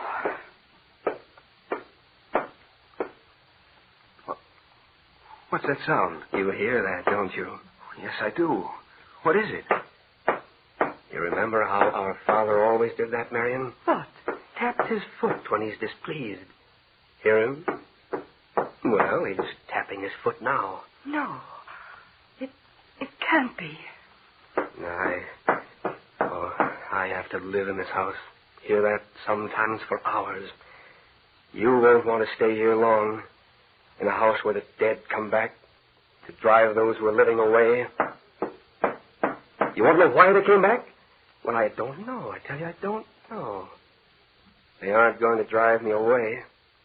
Hear that, Father? You aren't going to drive me away. You left this property to me. I was the only one left. Albert was dead. Marion is married and has money of her own. He left this house and land to me. You aren't going to drive me away. Tap your foot all you want to. Sit and stare at me. Can't drive me away. Go on, tap some more. You're not going to drive me away.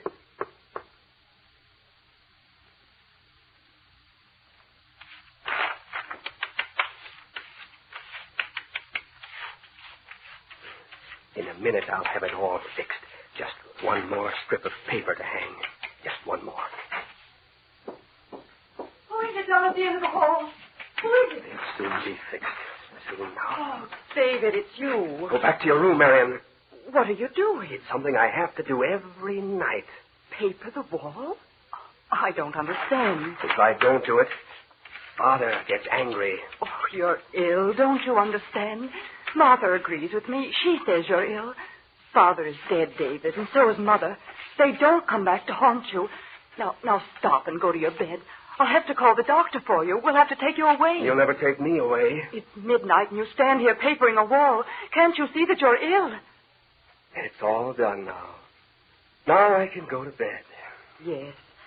Let me walk down to your room with you. All finished now. All right. Now we'll go to your room. But don't look back. Don't look back at that place on the wall. I won't, David. If you do, your father won't like it. Come. Just leave your paste and paper on the floor. Wait a minute. Stand still. Yes? Did you hear that door open? Why? I did. Are you sure? It was the door to my bedroom. Oh, no. You see, you're still imagining It was the door to my bedroom. You know who went into my room? Father did. Oh, David. He went into my room ahead of me. He's waiting for me in there like he always does. He won't let me sleep. I'll have to sit and stare into his eyes all night. Oh, now I know what you heard. It was Philip.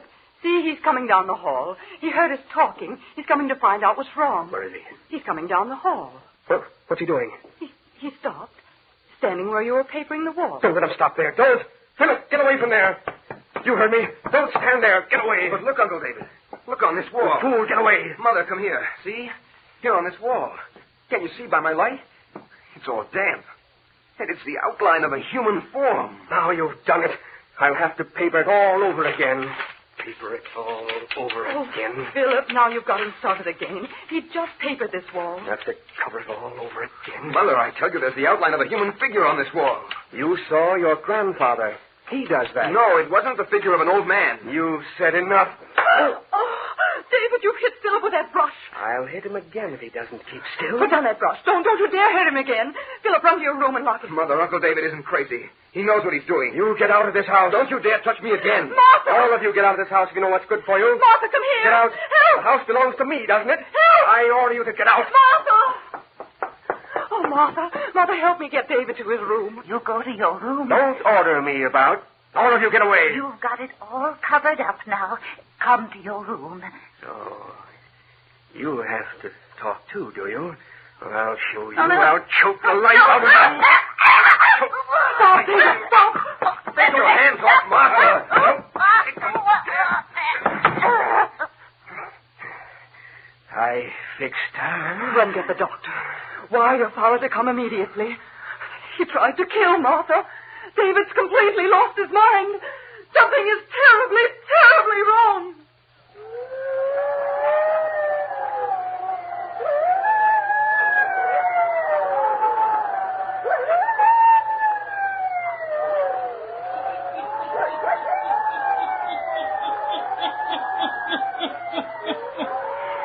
What is wrong with David Garth? Is he in the throes of madness? And do the dead return to take up vigilance in the old house? Why does David paper the wall at night? The hermit will tell you before the night is done.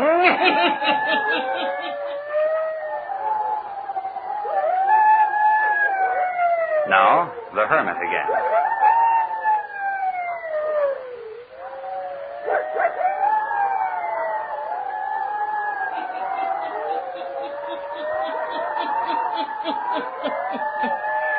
It is the next night. Marion, her husband, and Philip are sitting downstairs. Dr. Andrews comes into the room.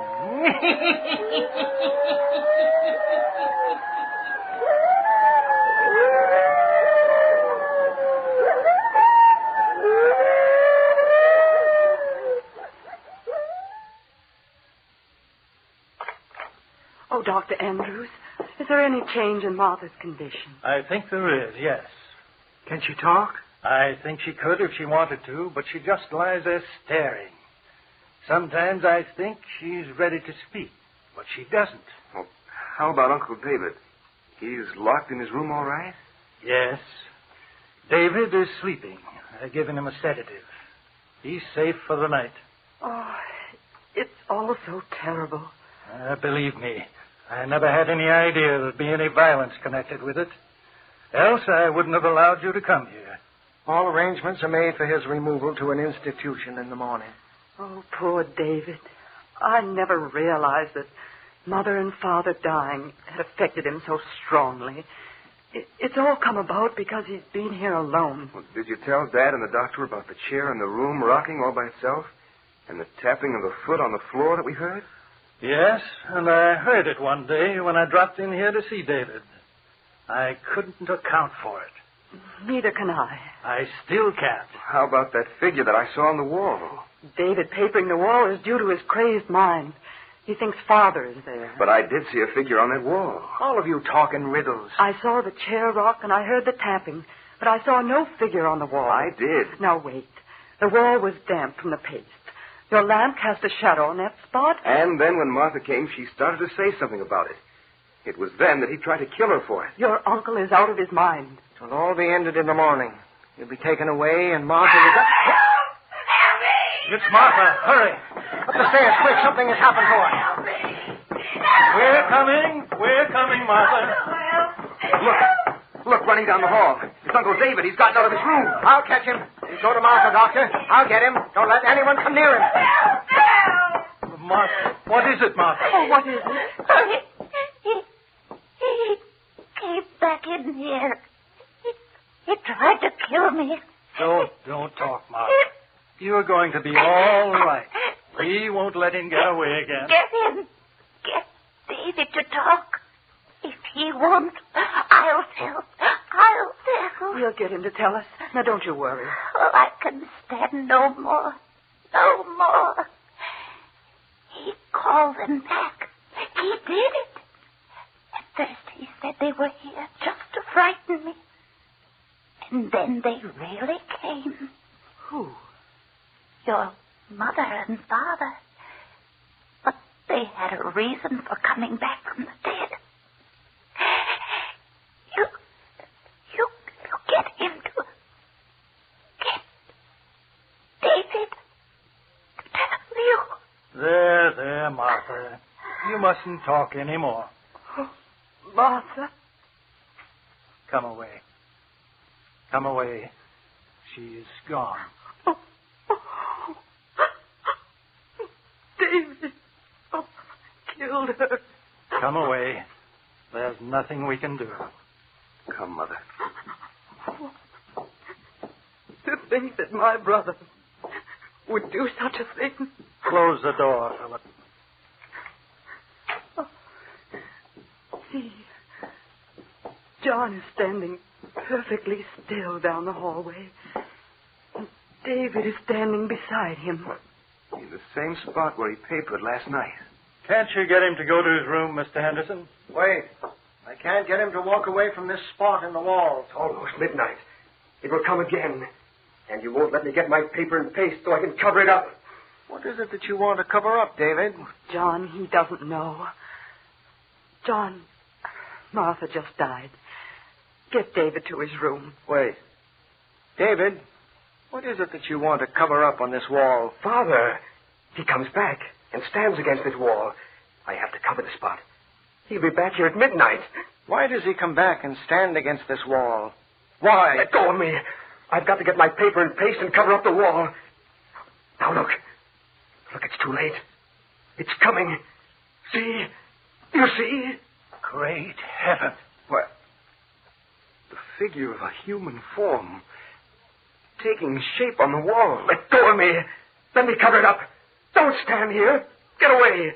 This is my house, my land. Get away. John, look. There is a figure on that wall. I see it. It's Father standing there. He comes back from the dead to haunt this house. They both come back. Mother, too. They don't want anyone to live here. Now get away. Get away from that wall. Philip, go downstairs. Get an axe. Something to chop open this wall. I'll go. I'll find something. Don't you dare chop open that wall. Don't you dare. If you do, Father will kill us. He'll kill us. I'll kill you. Don't you open that wall. You won't kill anyone, David Garth. Look. See, it's Marion's father. My father. He comes back from the dead. Yes, and he casts his shadow on the wall. He walks about the house at night, in the day. If we don't get away from this place, he'll kill us. Martha said you called Father and Mother back. Why? Why? Here's the axe. Chop the wall open. Stop! Stop! You don't know what you're doing. Go ahead. Or chop open the wall. It's just a shadow. How can you chop out a shadow? How can you? Tell him to get away and leave me in peace. Chop all around the outline of the shadow, Philip. Yes. No, you don't. No, you stay right here. Let go of me. Take your hands off me. Oh, look. A skeleton. Yes, a skeleton. What do you have to say to this, David? Speak. No, I didn't do it. I didn't do it. It's Father. He came back. He did it. Did what? He killed Albert. He killed him. Albert, my other brother. Your father. He came back. He killed him. You killed him. You killed him, didn't you? Didn't you? No, I Tell us the truth. Yes, I killed him. I killed him. But I'm crazy. Can't you see? I'm crazy. Albert wasn't killed in the war. He came back. The land would belong to him. So I had to kill him. You weren't crazy then, David. I'm crazy now. Who wouldn't be crazy? Mother and Father came out of their graves to haunt me for killing him. Yes, they came back. And a shadow appeared on the wall. You couldn't hide your sin, could you, David? You killed your own brother. And the dead came back to haunt you until you were found out. Albert's shadow on the wall.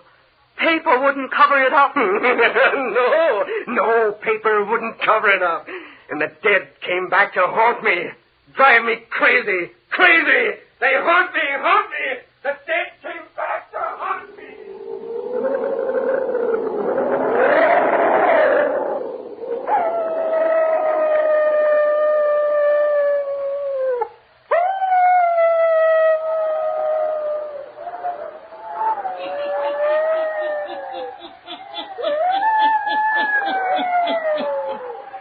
The figure on the wall forced David Garth to tell the truth. He could hide it no longer. Turn on the lights. Turn them on. Pleasant dreams.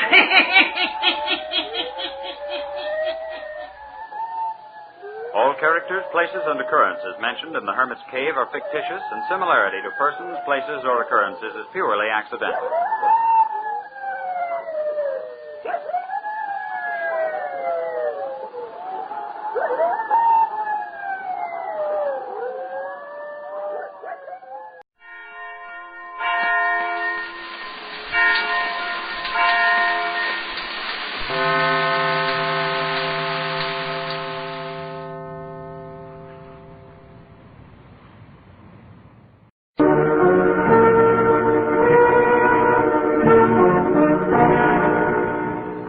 Unsolved Mysteries.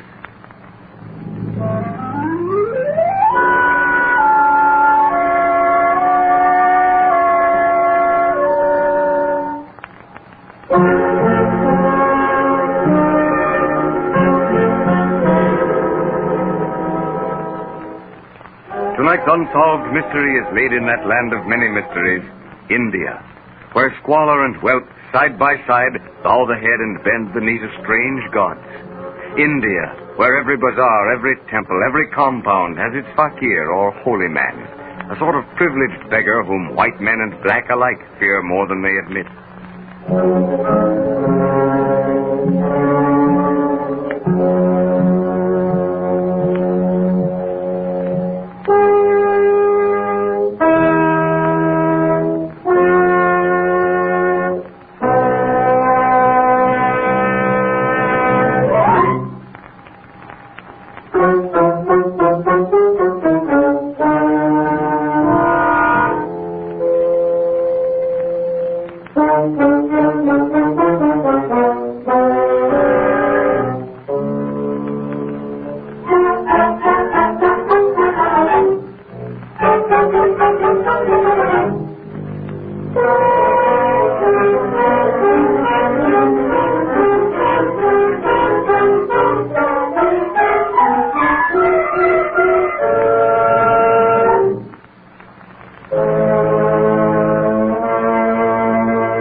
scene is the United Services Club in Simla.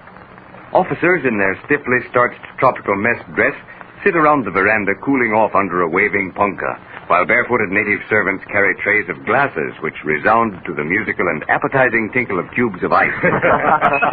By Jove, Colonel, I'll say this for India. You certainly know how to make yourselves comfortable. We have to, Buckley.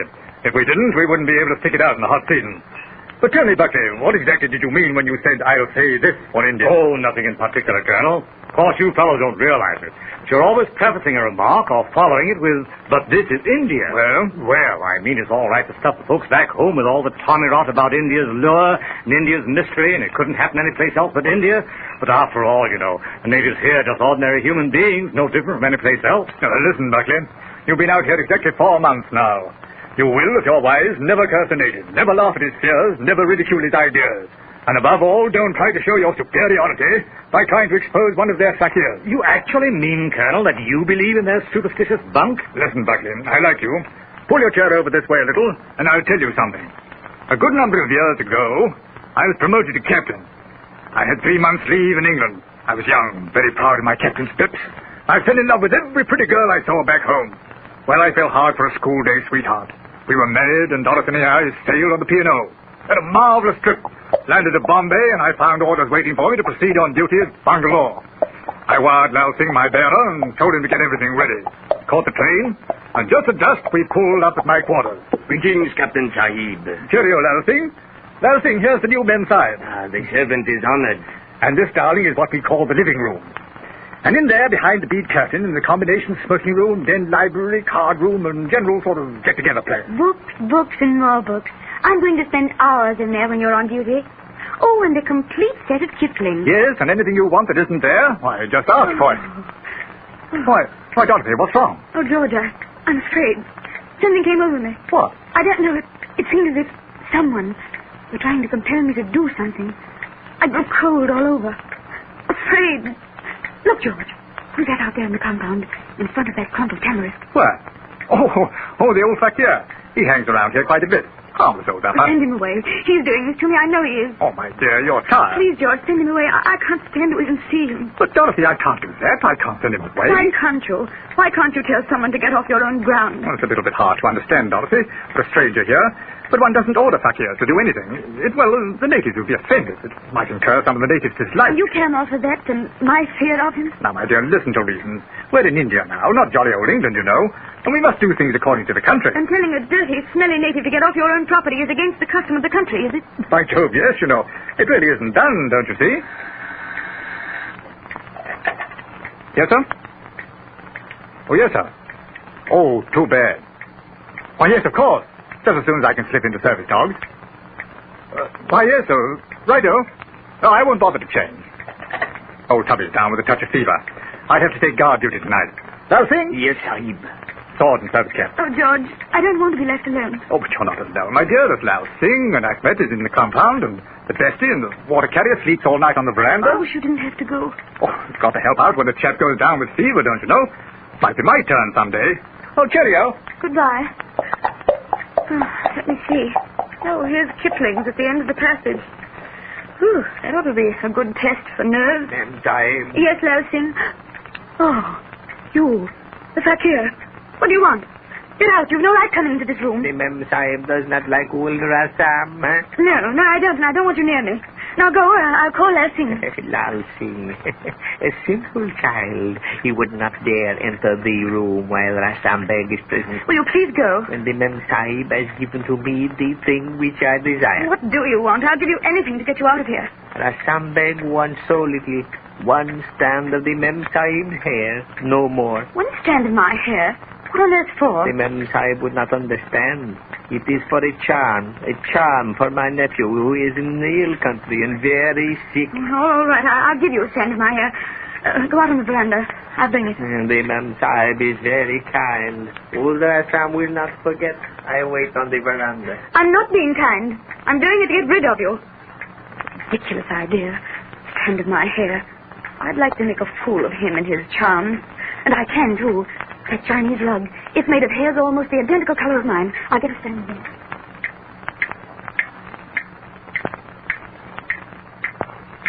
Here. Here's your strand of hair. Oh, there are some thanks, the Mem Sahib. And now for the present, goodbye. Goodbye. Oh, thank goodness he's gone. I wonder where Lal Singh can be. Why didn't they keep that fakir out of the bungalow? Lal Singh? No answer. What can have happened? Lal Singh! Lal Singh, where are you? Something's wrong, I know it is. Lal Singh! Everything's going wrong. Turning black. The clock is grinning at me. The hands are spinning so fast it makes me dizzy. Dizzy.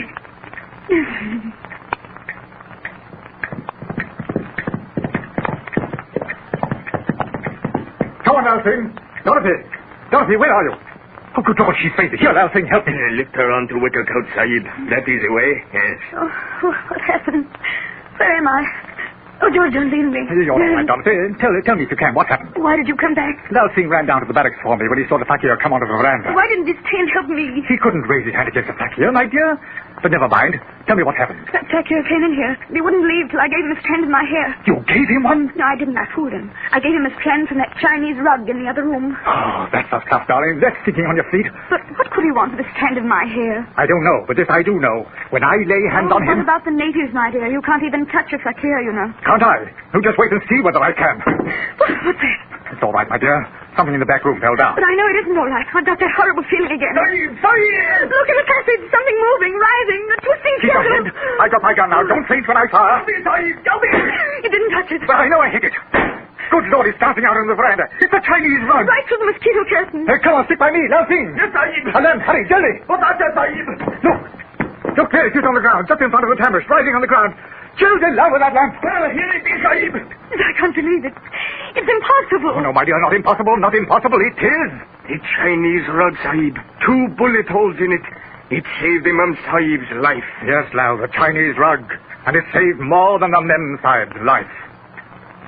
Well, that is an amazing story.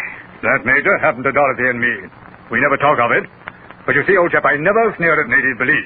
But, Colonel, you didn't finish your story. What do you mean? Well, what about the fakir? Did you horse sit him? I didn't have to. No? No. Next morning, Lal Singh came and got me. We went out into the compound, and there, right in front of that clump of tamarisk, wrapped in the strangling folds of the Chinese rug, lay the old fakir, dead. Out of deference to people who are still alive, character names in these unsolved mysteries have been changed.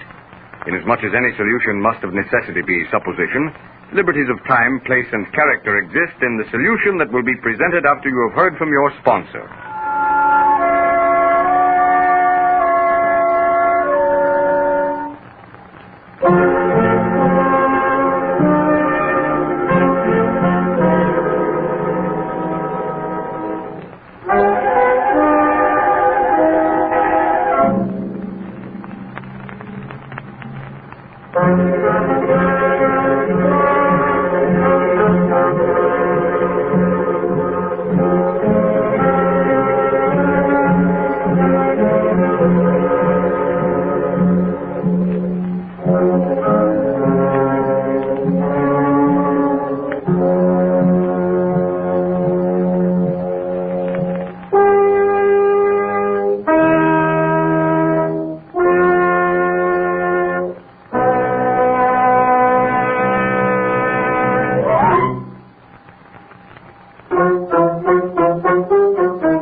Ladies and gentlemen, the solution for which you have been waiting. But tell me, Colonel, didn't you ever try to find out how such a thing could be possible? You understand, of course, that workers in black magic, whether they be in Haiti, Africa, or India, believe that something personal, a strand of hair, fingernail clipping, and such like, are an essential ingredient of the formula of their black art. And your wife, Dorothy, in taking a strand of hair from the Chinese rug and giving that to the fakir, prevented his powers from controlling her. Exactly. All the concentration, all the pent-up fury, the hatred and diabolical cunning of the fakir was leveled at the object most closely connected with that strand of hair. I can understand that. And I can understand, since you say it is so, that the fakir might have done harm to Dorothy, who was a living being. But that such power could really affect a thing like a rug is something else again. Scientists are divided in their opinion as to how such things are possible. But here, let me show you a brief quotation from the Encyclopedia Britannica. Physical phenomena can be grouped under two main heads: telekinesis, or the movement of objects at a distance other than by ordinary physical means, and telepesme, or the extrusion from the body of the medium of a substance sometimes amorphous, sometimes resembling portions of the human body, or even complete figures. Phenomena of both these kinds have long been familiar. I end the quotation. Then telekinesis, the movement of an object, is recognized by scientists as being possible? Decidedly so. And I can assure you that if you live in India long enough, you will see more than one demonstration of the power of concentrated mind over purely inanimate matter. Thank you, Colonel. But after hearing your story, I really don't believe that I want to.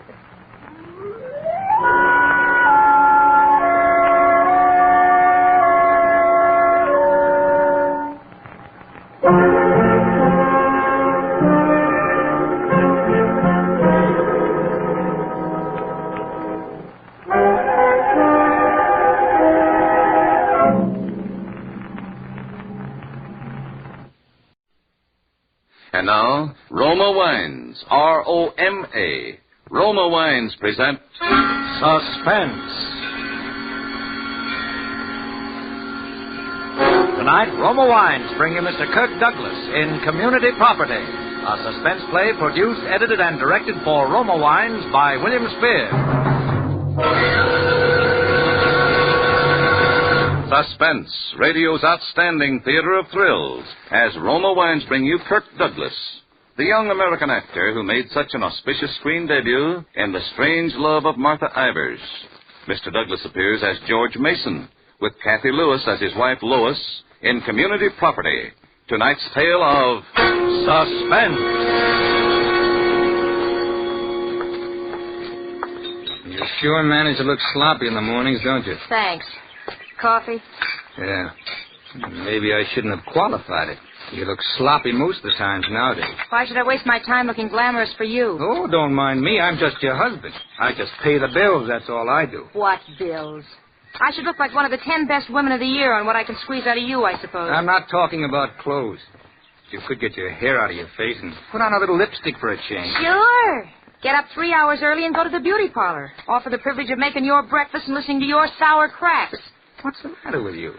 Didn't you sleep well? What do you care? I thought maybe you'd been lying awake nights again, wondering how you're going to spend your share of Uncle Bert's $50,000. I never lie awake nights wondering how to spend any money that you ever got your hands on first. Well, you got something there.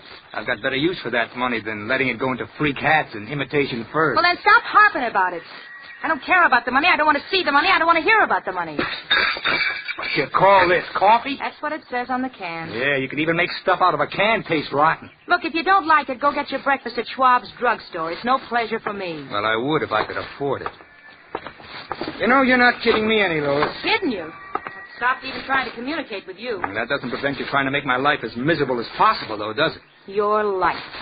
What kind of a life do you think I've had this past year? I can't even remember the last time I had a civil conversation with you. And as for anything else, I'm nothing more than a housekeeper around here, a housekeeper that doesn't get paid. Yeah, it's tough. Sometimes I wonder how you stand it. So do I. But I know why, all right. Oh, you know everything. I told you you weren't kidding me any. As long as you think I'm going to get that inheritance from Uncle Bert, you'll stick to me like a leech, won't you? I told you I don't care about the money, and I don't want to hear about the money. Heard enough about it. Even if your uncle is fool enough to leave it to you, which I doubt. Oh, sure, you don't care about the money. Not much.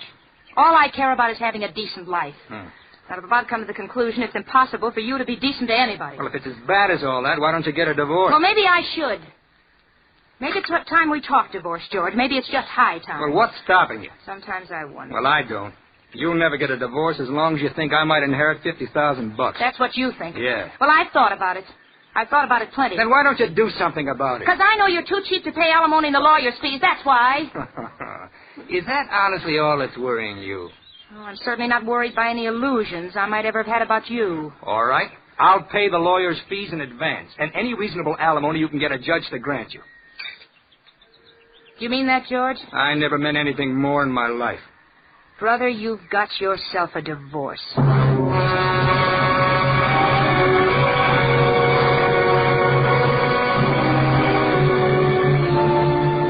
I tried to register shock and righteous indignation, but I could hardly keep my face straight.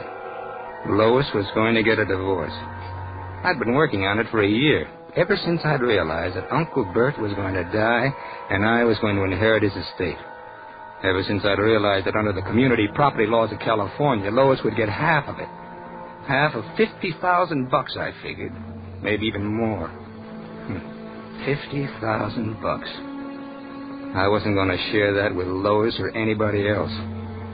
For a year, I'd been nagging her and insulting her and even knocking her around a little, but it was no use. She just turned sullen and took it. And so I'd just about given up thinking about divorce. I'd begun to think about something else for Lois. I'd begun to think about murder.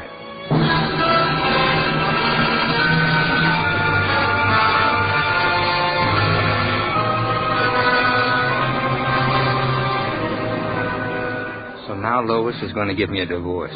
At last. And Uncle Bert's $50,000 would be mine, as long as she started proceedings before I inherited. And knowing Lois, I figured now that she'd finally decided. She'd probably go to work on it that very afternoon. When I drove out to Uncle Bert's later in the day, I was feeling like a kid just out of school.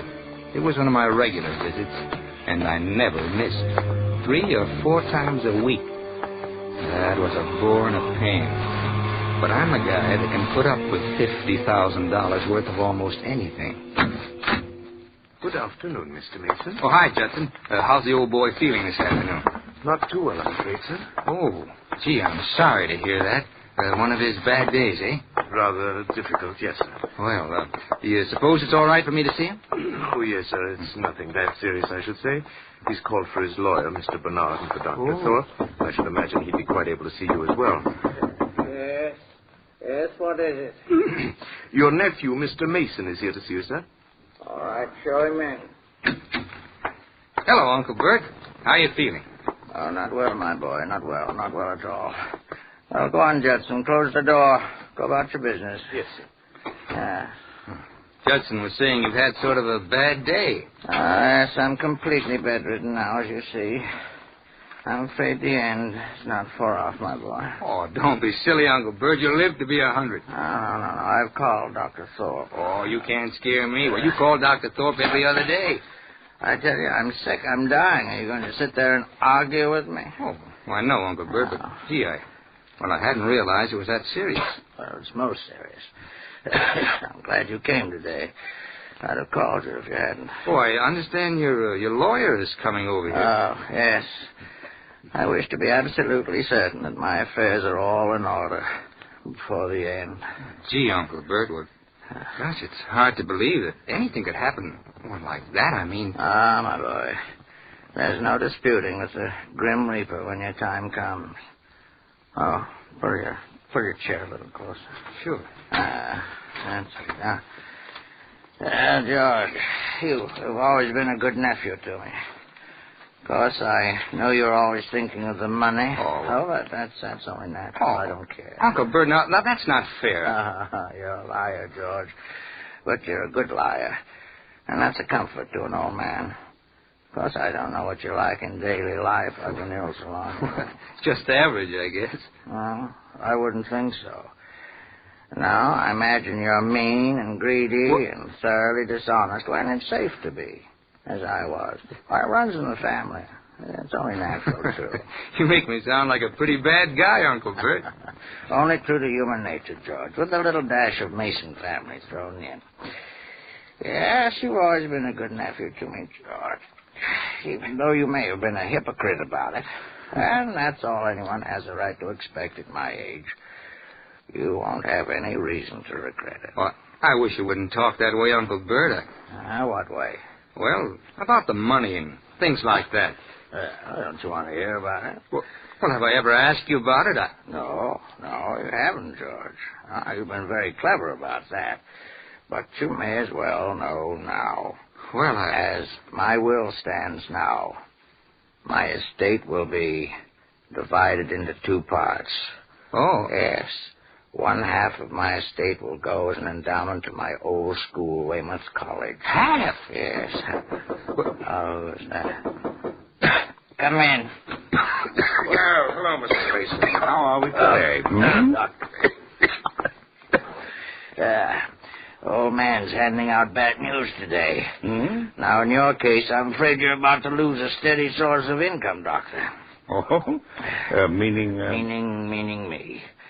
Yes, I'm afraid you're going to have to find some other victim to pay your office rent very soon now. Oh. Well... Yeah, you know my nephew, of course.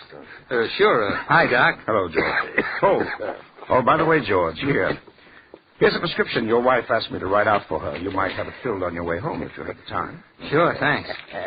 Yes, bad news all around. Now, George here, I've just informed him that I'm leaving half my money to my old school. He looks mighty disappointed, doesn't he? Oh, now, Uncle Bert, well, it's your money. Why should I be sore? Now, the pulse, please, Mr. Mason. Yeah. Thank you. Of course, I haven't told him all of it yet. You want to hear the rest, George, huh? Well, whatever you say, Uncle Bert. Really, Mr. Mason, you shouldn't be talking too much. Your condition's not as good today as it might be. Oh, I know that. But as I was saying... what was I saying? Oh, yes, the will. As a matter of fact, I'm leaving you fairly well provided for, George. Enough to give you a little start in life, anyway. Now, take it easy, Uncle Bert. It's you I care about, not the money. You're an accomplished liar, George. That's the only word for it. But you can relax again. The other half is going to you. Well, you know you didn't have to do that, Uncle Bert. Well, not that I don't appreciate it, but...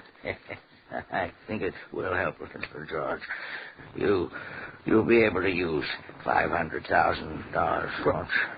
What'd you say? Really, Mr. Mason, I must forbid you to get excited now. Your condition... Didn't you hear me, George? I said five... Uncle Bert. Mr. Mason. Uncle Bert. Uncle Bert, listen to me. I'm afraid he's gone. Tell me what you said. For heaven's sake, man, have a little decency, can't you? He's dead. He can't be. It's some kind of a gag. Did you hear it? $500,000. Oh, come in.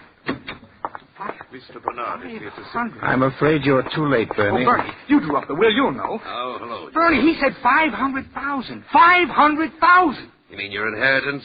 That's roughly what it comes to. Wow, $500,000. And permit me to be the first to congratulate you, George, on bearing up so well under your bereavement, that is. $500,000, and he never told me. Why, the rotten old liar.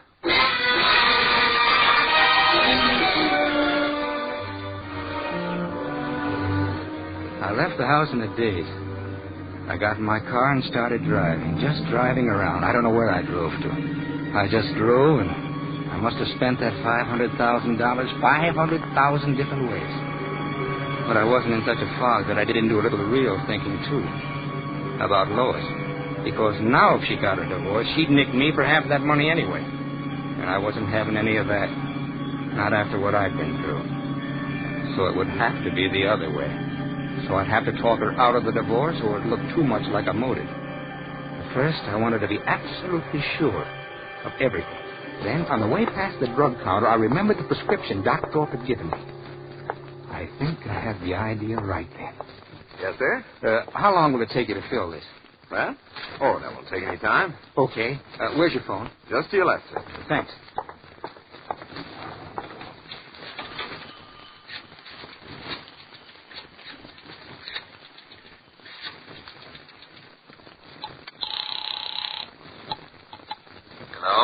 Bernie? Yeah. George Mason. Why, hello, George. I'm afraid you can't have the money tonight, old boy, but come in first thing tomorrow. Great kidder, aren't you? Listen, Bernie, I wanted to ask you something. Anything you ask will be charged against you from now on, George. Now, seriously, though, I met a friend of mine today, a Texas oil man, but he married out here, and, well, he's having a little trouble with his wife. Send him around. I'll give him a discount. Well, maybe I'll do that, but all he wants now is free advice. You see, he's worried about this community property law. Well, it seems he came into quite a hunk of dough out here lately, and... Coincidence department, huh? Well, not exactly. This was, a deal, real estate. Well, he wants to know if there's any way he can keep his wife from cutting in on it. Oh, a heel, huh? That's right. Not a chance, my boy.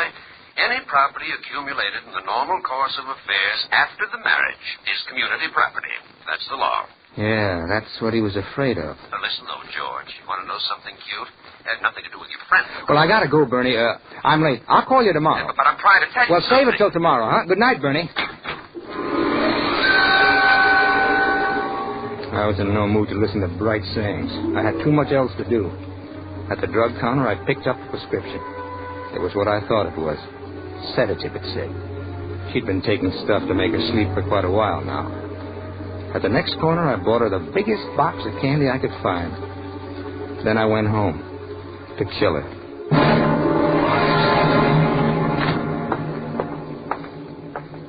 Lois? That's you, George? Yeah. You going to bed? You're late.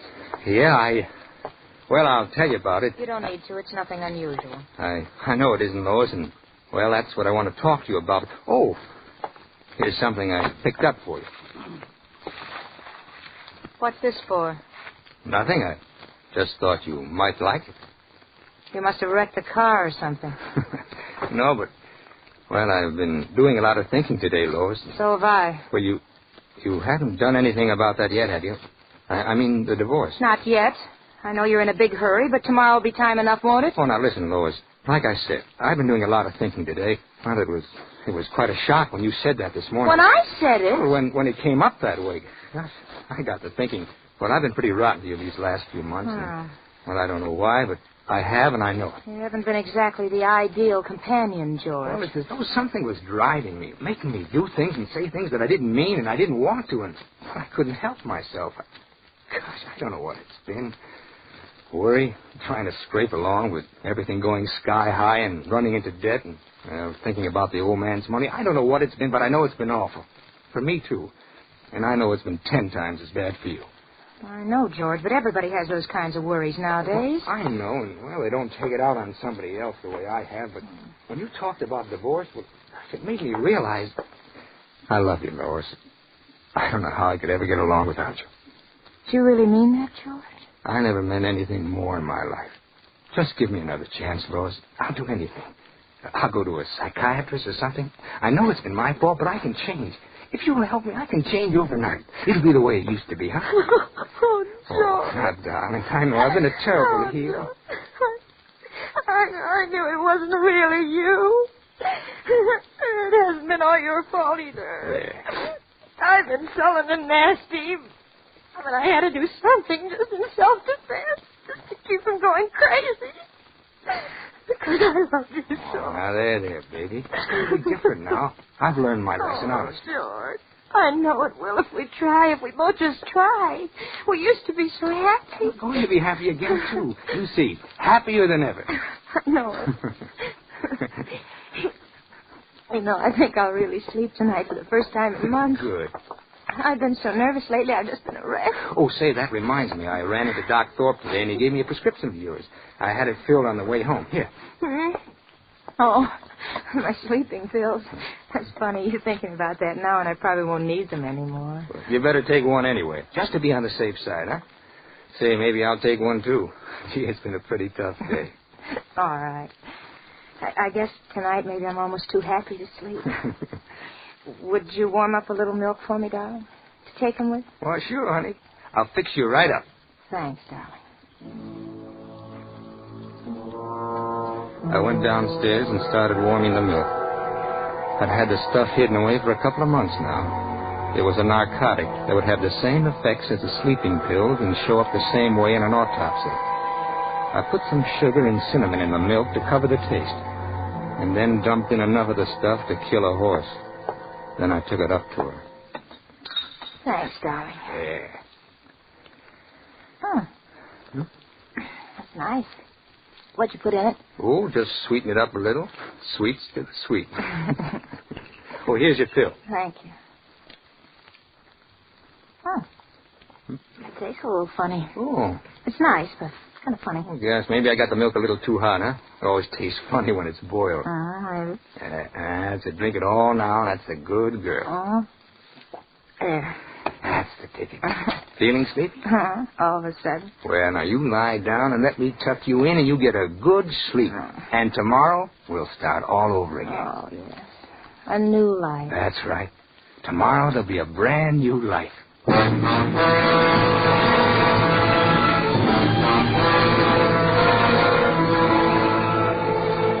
I took the glass downstairs and washed it out thoroughly and brought it back again half empty. I dumped about 3/4 of the sleeping pills down the drain and then tipped the bottle over on the bedside table to give things that reckless look and went to bed. You think that's pretty funny, I suppose? Lying down in the next bed to someone you know is dying, will be dead before morning? Someone you just murdered? Well, maybe it is. But all I was thinking of was that $500,000 and spending it over and over another million different ways as I went off to sleep, and believe it or not, I slept like a baby.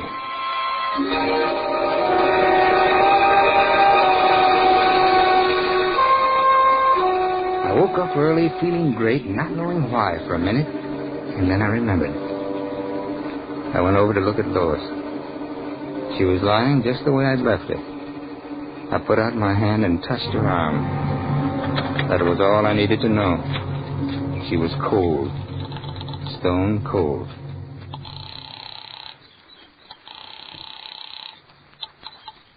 Dr. Thorpe's office. Give me the doctor. Quick, quick. Calling, please. What's the George Mason, hurry, please. Hello, George. Oh, Doc, listen, you got to come right over here. Something's happened, something terrible. What is it, George? Lois, those pills you gave her. She's taken almost all of them. I can't get her to move. Now, wait a minute, George. Wait a minute. Are you sure there isn't some mistake? I know there isn't. She's cold. You'd better call the police, George. Police? Yes. Yes, it's usual in such cases. I'll be over, but you'd better call the police. In about half an hour, they arrived. 2 plainclothes dicks and a man from the coroner's office. He and one of the dicks went in to look at Lois, and the other one stayed outside talking to me. I know it's a trying time for you, Mr. Mason. I can't understand it. I can't understand it. Had you and your wife had any quarrels? No, well, we had our little spats, but nothing more than any other married couple. Nothing to make her do a thing like that. Had she been taking these sedatives long? Well, the last few months. Gosh, I don't know exactly why. Well, she'd been nervous and upset. You know, she wasn't getting any younger, of course. But she took them on the advice of a physician. She was under a physician's care, I suppose. Oh, yes, Dr. Alexander Thorpe. Well, he saw her regularly. But he never told me there was anything mental. Mm-hmm. Oh, how about it, Doc? Narcotic poisoning. Pretty clear. If that bottle was full, when she went to work on it, she took enough to kill her, all right. Well, I got it filled for her only last night. Well, I guess that's about all, Mr. Mason. I'm Dr. Thorpe, the family physician. Oh, hello, John. Hello, Alex. You know Lieutenant Farley? How do you do, Lieutenant? Hello, Doc. Hello, George. You want to see the, I take it Mrs. Mason is dead? Uh-huh. Narcotic poisoning. Your prescription, wasn't it, Alex? Yes. Yes, so it was, but I'm afraid there's some discrepancy here. Discrepancy? Yes. I had been prescribing sedatives for Mrs. Mason for some time. Lately, however, I reached the conclusion that her mental health was such that the possession of drugs in any quantity would be dangerous. My last prescription, therefore, contained no sedative of any kind. What did it contain? Nothing. Sugar and a neutral base. Why, if Mrs. Mason died of poisoning, the poison was administered to her in some other form. You said, administered? I did. From the evidence, I can reach no other conclusion. Neither can I. Well, Mr. Mason? Can I call my lawyer? You're entitled to do that. And for where I sit, Bud, looks like you're going to need a good one.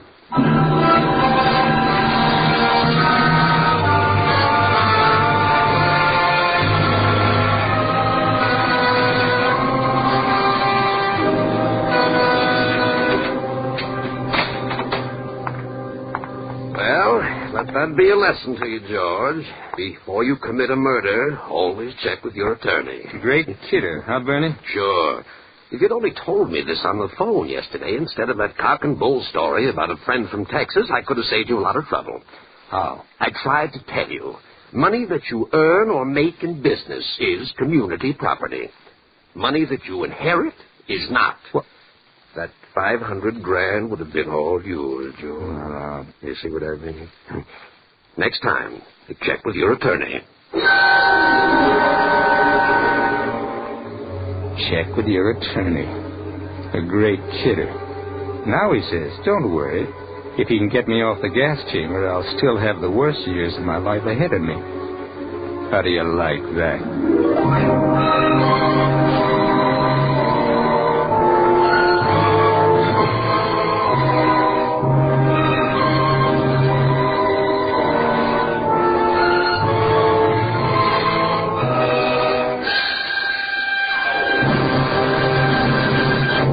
Suspense.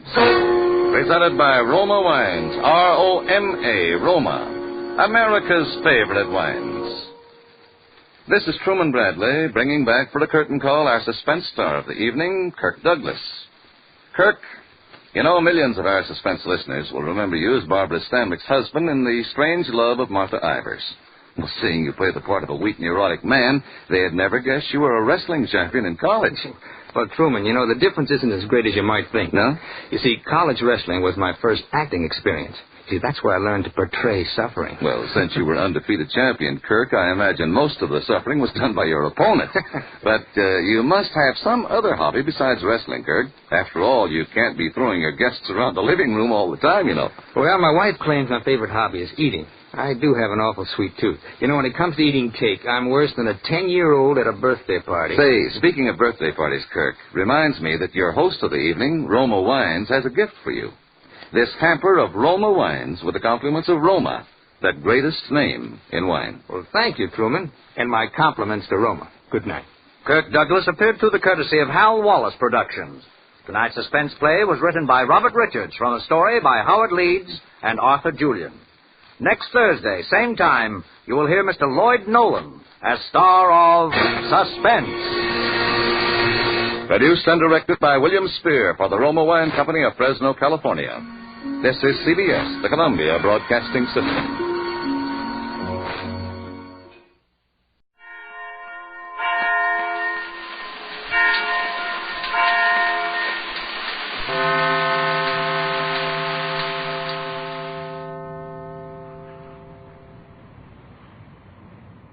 Yes, Roma wines taste better because only Roma selects from the world's greatest wine reserves for your pleasure. And now, Roma Wines, R-O-M-A, Roma Wines present Suspense. Tonight, Roma Wines bring you Mr. Lloyd Nolan in Green-Eyed Monster, a suspense play produced, edited, and directed for Roma Wines by William Spear. Suspense, radio's outstanding theater of thrills, is presented for your enjoyment by Roma Wines. That's R-O-M-A, Roma Wines. Those better-tasting California wines enjoyed by more Americans than any other wine. For friendly entertaining, for delightful dining. Yes, right now a glassful would be very pleasant. As Roma Wines bring you Lloyd Nolan in a remarkable tale of suspense. I got to sleep pretty late. I'd been reading a book about the Civil War, and I got interested in the section on Gettysburg. There was some material there I hadn't known about. I didn't sleep very well, even after I had turned off the bed light. You know, when you're accustomed to having someone else in the house, it's the sort of an uneasy feeling to know that you're alone. I remember hearing the clock in the front room strike 4. Then I must have fallen asleep. I was dreaming, as I recall it, about a very bloody battle between the blue and the gray when the alarm clock went off. It was set for 7 because I knew I'd had a busy day ahead. It took me a little while to realize what it was, because in the dream at that moment I'd invented a bell that scared the opposing forces right off the field. Oh, it was nice and quiet then. I lay warm in bed for a while, trying to remember my dream and not succeeding. When I did remember that I was alone in the house, that Margaret wasn't there to wake me up if I dozed off for just a few more minutes. I'd just gotten out of bed when the telephone made a loud, early morning noise. I shoved my feet halfway into some slippers and muttered down the hallway. Yes. Sorry to disturb you. Is this Michael Dawson? It's a little early, but I think so. Do you drive a Pontiac convertible license number 99R479? Yes. Where's your car now, Mr. Dawson? It's right in front of the house. What's up? Will you look and see if it's there? Hey, who is this? Police Department, Sergeant O'Connor. Oh, well, just a minute. I thought it's awfully early in the morning for this to happen. It's awfully hard to think clearly when you haven't had a cup of coffee or a cigarette. I walked to the front window and my car wasn't there. And I went back to the phone, still thinking how hard it is to think clearly when it's early in the morning. Hello? Yeah, right here, Mr. Dawson. It's gone, the car. I just wanted to be sure. Your car was stolen last night, Mr. Dawson. It's pretty badly banged up. You insured? Well, I think so. I don't know. I suggest you report the theft to the insurance company and come down to the police garage with a pink owner's slip. Oh, all right. I'll be down as soon as I can. I got dressed, made coffee, drank it, had a cigarette, and I called Tommy Castle, my insurance man. I told him that the Pontiac had been stolen and what the cop had told me to do, and he said he'd drive me down to the garage. I had the pink slip on the desk, and I took it with me. It was 7:45 when Tommy picked me up in front of the house. We drove down to the police station and started walking around to the garage. You don't need to worry, Mike. You're very well covered. Now, aren't you glad that you took all the insurance I recommended? Well, I suppose so. Because you're very well covered. Well, that's swell, but if it's completely wrecked, where am I going to get another car? They can probably fix it like new, and it won't be long before the market will be flooded with new cars. Mr. Dawson? Yes. Sergeant O'Connor. Oh. Car's over there, Mr. Dawson. Where? Oh, yeah. Oh, I see. Pretty smashed up. Now, let's look it over very closely, Mike. What a mess.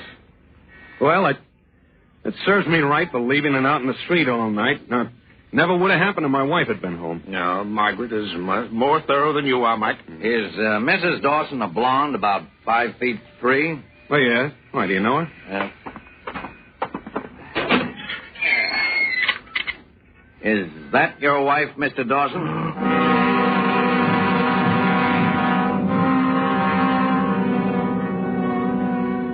Stuffed in the trunk of the car was Margaret. She was wearing the same dress she'd had on the day, Tuesday it was, the day she'd gone to visit her mother.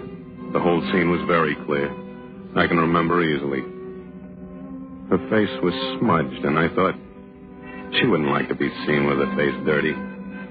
And her clothes were badly rumpled. And just below the left shoulder blade, sticking up straight from her back, was the handle of a brass letter opener. I started to weave a little then. Hey, you all right, Mr. Dawson? Easy, Mike, easy. Come over here and sit down. Oh, I'm all right. Please, I'm all right. Sorry I told you that way, but we had reasons. Reasons? Well, it seems to me that you could have been a little more... Who could have done it? Who wanted to kill Margaret? She had a few little faults the same as all of us. Who were on a kill for them? Here, now, here. Come on, sit down. Looks like our local Jack the Ripper again. Stabbing, the whole general setup. He never did anyone any harm. You better take him home. In a minute. Let him sit here a while. Margaret. Poor little blonde Margaret.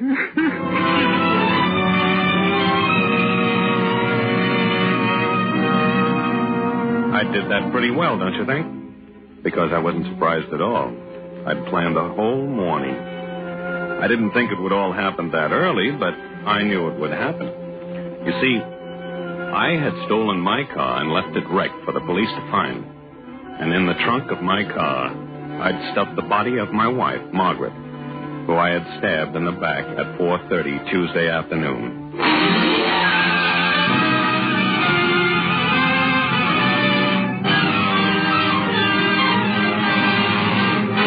For Suspense, Roma Wines are bringing you Lloyd Nolan in Green-Eyed Monster. Roma Wines' presentation tonight in radio's outstanding theater of thrills, Suspense.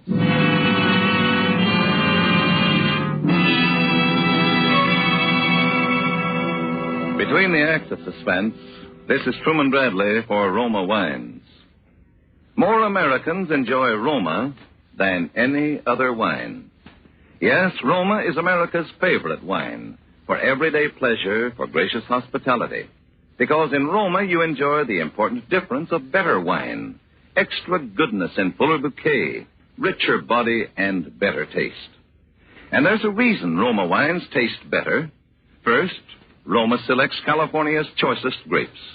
Then, with ancient skill and America's finest winemaking resources, Roma master vintners guide this grape treasure unhurriedly to tempting taste perfection. These choice wines are placed with mellow Roma wines of years before. And from these reserves, the world's greatest reserves of fine wines, Roma later selects for your pleasure. Discover for yourself the finer quality, the better taste of Roma California wines. Tomorrow, enjoy a glass of Roma sherry, port, or muscatel. You'll agree that Roma wine is your best buy in good taste. That's R-O-M-A, Roma, the better tasting wine. And now, Roma Wines bring back to our Hollywood soundstage Lloyd Nolan as Michael Dawson and Kathy Lewis as his wife Judy in Green-Eyed Monster, a tale well calculated to keep you in suspense.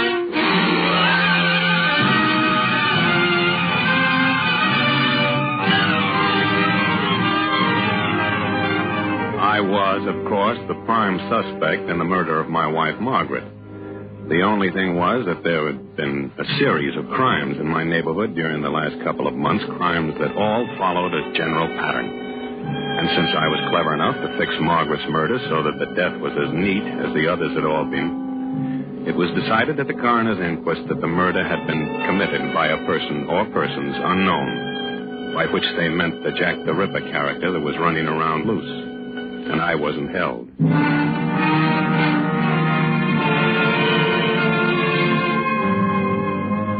I waited a decent week after it was all over. And then I called Judy. My Judy. Oh, she was so beautiful. She was tall and brunette and willowy and beautiful. With the loveliest green eyes you ever saw. She answered the phone right away and said she'd be right over. Coming, honey.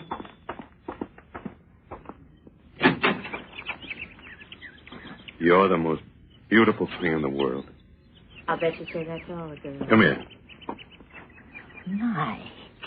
Really, everybody in the street will see it. Oh, it's okay. Say, where'd you get that dress? An old aunt gave it to me. It didn't fit her anymore. Mm-hmm. It fits you. Thank you. Come on in. In the kitchen. Have you a new recipe for poached eggs? No, I want to tell you something. Story, Mike, sure. A story, a beautiful story about a lovely brunette and a guy who's nuts about her. Who could you mean? Come here, will you?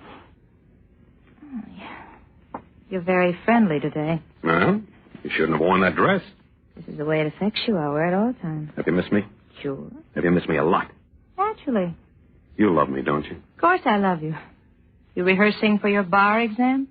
Come on. Sit down there. All righty, I'll sit down here. Cup of coffee? A cup of coffee. Okay.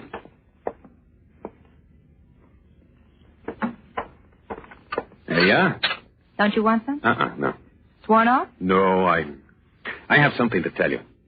I'm sorry about your wife. Yeah, it was quite a blow. I'll bet. What do you mean by that? I thought you said you loved me. Well, I do. Then you aren't too sad about Margaret, are you? Well, it's a shame that she had to end up that way. You know how those things are. Give me a kiss and stop talking so much. New perfume? Mm-hmm. Where'd you get it?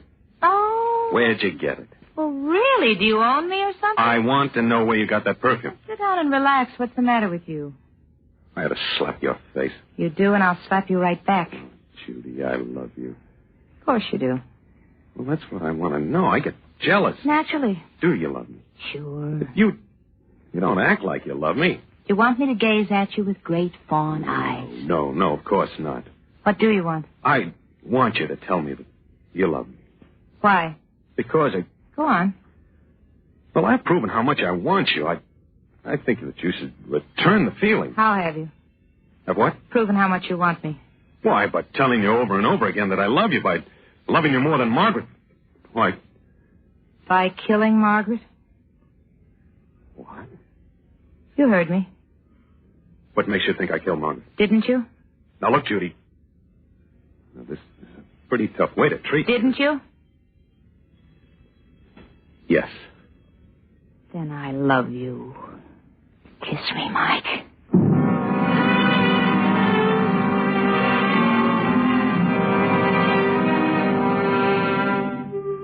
She loved me. She really loved me. That's all I cared about, all I could think about. Oh, she was so wonderful. We got a little house in Glendale, and we're married out there where nobody knew us. And then that first evening, the first hour almost, that we were alone together in our own home, somebody came to the door. Well, it was Tommy Castle. He barged in. He talked about insurance. And yours too, Mrs. Dawson. That's why I feel it's my privilege, yes, my duty to talk to you this way. Now, I'm the last one in the world who wants to stir up any unhappy memories, but, well, if you remember, Mike, I urged you repeatedly to take out a joint life insurance policy on yourself and on your, that is the farmer. You mean Margaret? Yes, thank you. Well, you know what happened? What happened, Mr. Castle? Why, he never took out the insurance. And so when Margaret, she simply wasn't insured. Maybe that's just as well, Mr. Castle. Well, I'm afraid I don't follow you, Mr. Well, if Mike had collected any insurance when Margaret was killed, those silly policemen, you know how they are. They might have thought Mike had some reason. Well, as I was saying, now you two are just married. A whole new life ahead for you, and now's the time to think about the future. Now, listen, I don't like this whole conversation. This is no way to talk to a man on his wedding day. But Mike, that's where you're wrong, my boy. This is just the way to talk to a man on his wedding day. Now, can I talk to you for just a second, Mike? No, please don't go, Mrs. Dawson. This will only take a second. Now, listen, Tommy, this is our wedding day. Mike, listen to me. You ought to sign an application on Judy's life. Why, do you know how many women are killed in automobile accidents every year? And here in Los Angeles, this Jack the Ripper character only kills women, you know. All right, let me sign it. And please, Tommy, will you? Why, sure. Yeah, there we are. Of course, you'll have to take a physical examination, but that'll be nothing to a youngster like you know. Folks, I can't tell you how much this is going to mean to you when... Now, what did I do with my hat? Oh, yeah, there it is. I can't tell you how much this is going...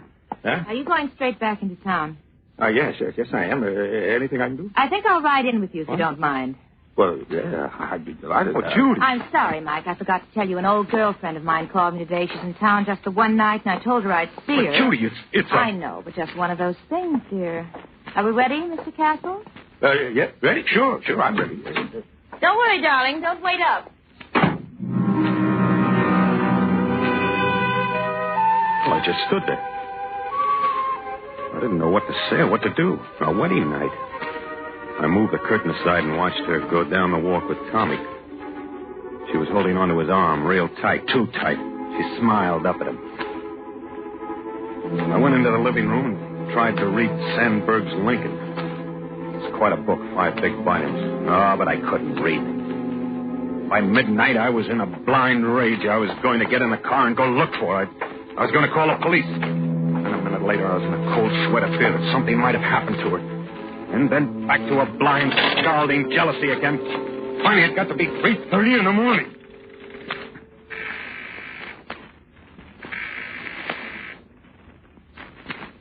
Hello? Tommy? Is that you, Tommy? Huh? Oh, Mike, I just came in. I heard the phone ringing and ran up the stairs. I'm a little out of breath. Where's Judy? Huh? Judy? Oh, you mean the missus? Well, I don't know. Didn't she? Where did you see her last? Why, I let her out at sunset on Western, and that was about... Oh, you did you? Well, of course I did. Good gosh, Mikey, you don't think that I... Hello, darling. I told you not to wait up. It's 4 o'clock in the morning. I know, darling. I'm sorry. Poor Ethel wanted to talk about her troubles. I just couldn't bear to leave. I smell coffee. Poor Ethel. This was our wedding night. Darling, you're white as a sheet. And you're trembling. But sure I am. Wondering about at this hour in this Jack the Ripper character. What was that? Where have you been? What have you been doing? I just told you, Ethel Darcy. Now listen to me. Listen to me. If you ever do a thing like this again.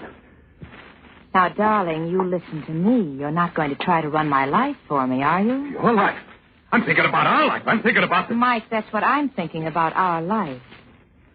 And that's not all I'm thinking about. Well, all right, then. I'm thinking about Margaret Margaret? You mustn't be like this, darling. You must promise me not ever again. Because I don't think Margaret would like it.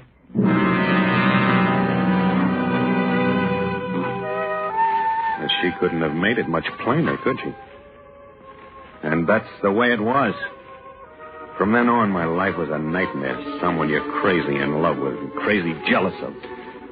Wondering where they are, who they're with. Not able to do a thing about it. Sometimes I'd think it was getting better. It was going to be all right. She'd stay at home for days at the stretch or a couple of weeks. And then it would begin all over again. She'd just take the car and go. Always some girlfriend, she said. Girlfriend. Well, finally, I guess I did go a little crazy. I had to know one way or the other. So one night when she was getting ready to go out, I went to the garage. I jimmied the lock on the trunk compartment of the car so she couldn't be snapped shut again, and I crawled in, pulled the lid down after me. It must have been crazy because it never even crossed my mind until I was lying in there all scrunched up in the dark about the last time anybody'd been in there. I mean, Margaret.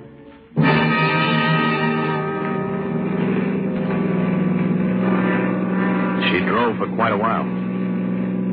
It almost seemed as though she was just cruising around. I mean, not heading for any place in particular. Finally, she stopped. I heard her get out of the car and go in somewhere. When I was sure she had gone, I cracked the lid of the trunk open and looked out. It was dark. She was going into a crummy little cafe. She was in there a long time. And when she came out, there was somebody with her. It was a girl. There we are. No trouble. I'll drive you home. Kind of a long ways. I could get a taxi. I don't mind. Go ahead, get in. Well, thanks.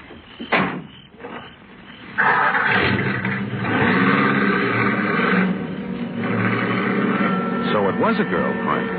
This time, anyway. And then the car was stopping. I cracked the lid of the trunk again. It was a nice night. The convertible top was down, and I heard it all. But this isn't the way. Why are we stopping? You'll find out. Get out. Get out? Don't argue. Get out. Say, if this is your idea of a joke or something, all I can say...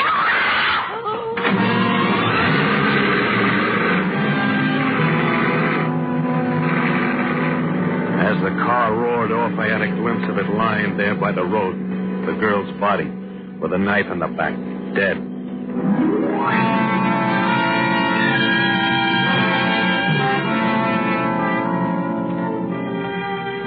After the car was back in the garage, it seemed as though I lay in that dark trunk for hours, shaking, trembling all over.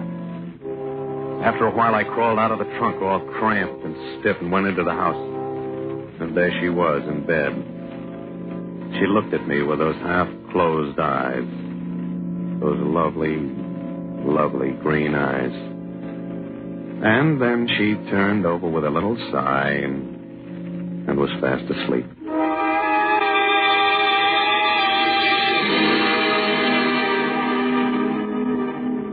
As I lay there in bed staring into the darkness, the only answer that seemed to make any sense was that I was losing my mind because of what I'd done to Margaret, maybe. That I'd imagined the whole thing. For the next morning, there it all was in the papers. More murder pictures. Fiend strikes again. Fiend. That was my Judy. My lovely, wonderful Judy. The woman I was in love with.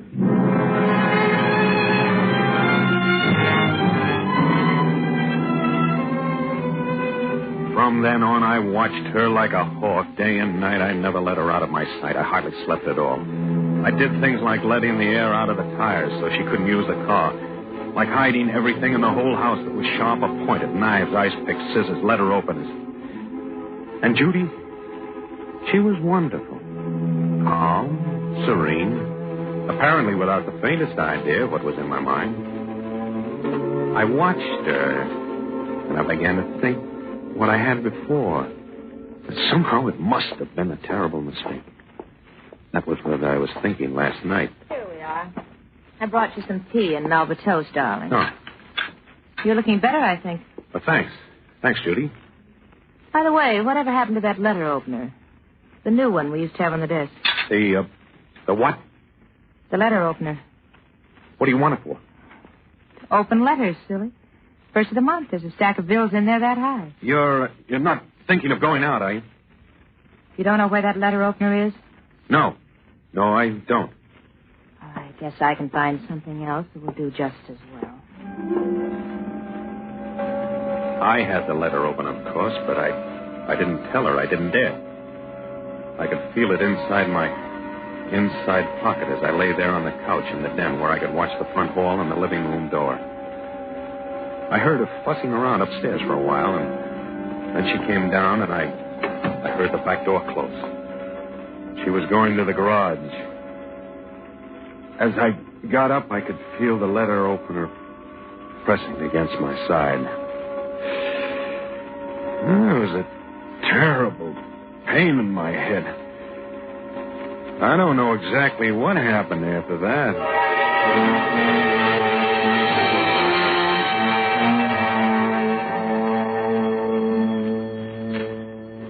And the next thing, the phone was ringing, and it was morning.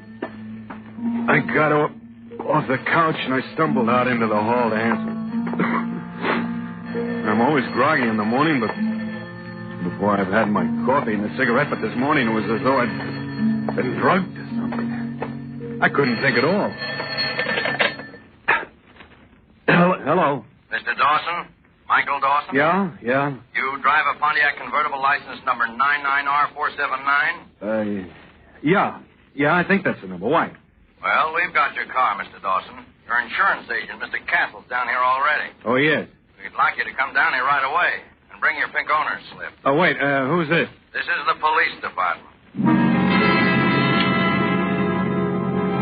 I was still pretty much in a fog when I got down there. I couldn't quite figure things out. My car must have been stolen again. Really stolen this time. Wrecked, I suppose. And where was Judy? Maybe she'd wrecked it. Or maybe they caught her. No, but then they'd have told me about it, not just asked about the car. Tommy met me outside. He must have been waiting for me. How are you feeling, old man?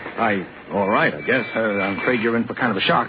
Why, is it pretty bad? Pretty bad. Oh, there he is now. Mr. Dawson? Yes. Come this way, please. Is that your car, Mr. Dawson? Yes. Yes, but it isn't wrecked. There doesn't seem to be anything the matter with it at all. Lift up the trunk, will you, Sergeant? Yes, sir.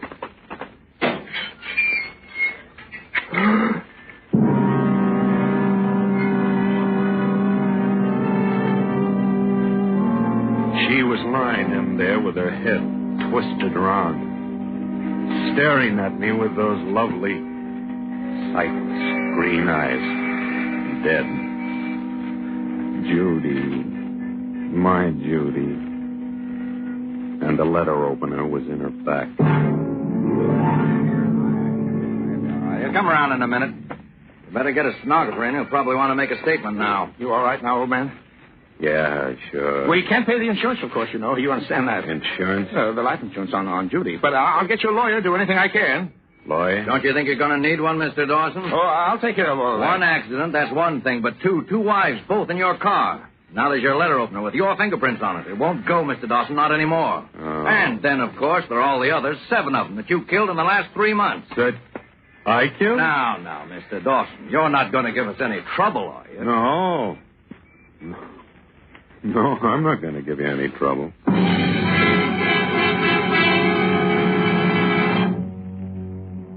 Well, I guess I killed her all right. I must have. I didn't kill the others, of course, but I confessed to them. I was glad to.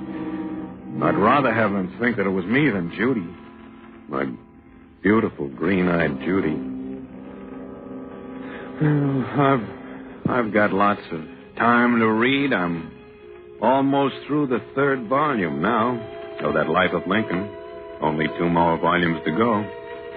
They're pretty long, pretty thick, but I think I'll make it. Just about.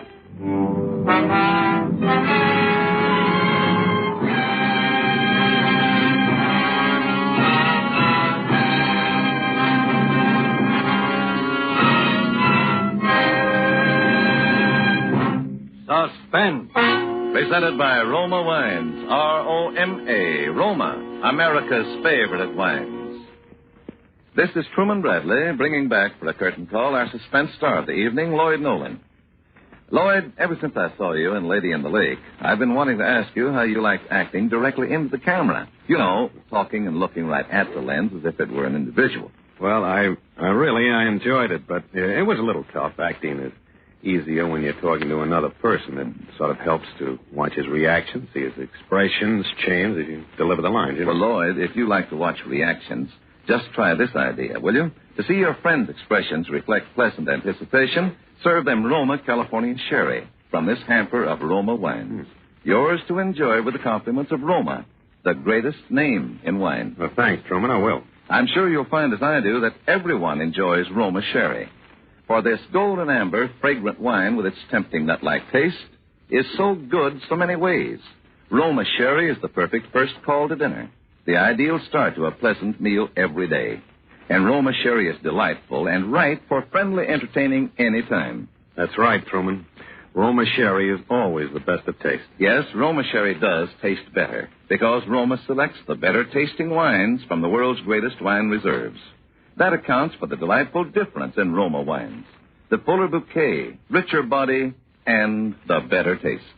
That's why more Americans enjoy Roma than any other wine. That's three very good reasons, Truman. Well, thank you and good night. Lloyd Nolan appeared through the courtesy of 20th Century Fox, producers of The Late George Apley. Tonight's suspense play was written by Elliot Lewis and Robert Richards. Next Thursday, same time, you will hear Mr. Richard Conte as star of Suspense. Produced and directed by William Spear for the Roma Wine Company of Fresno, California. This is CBS, the Columbia Broadcasting System.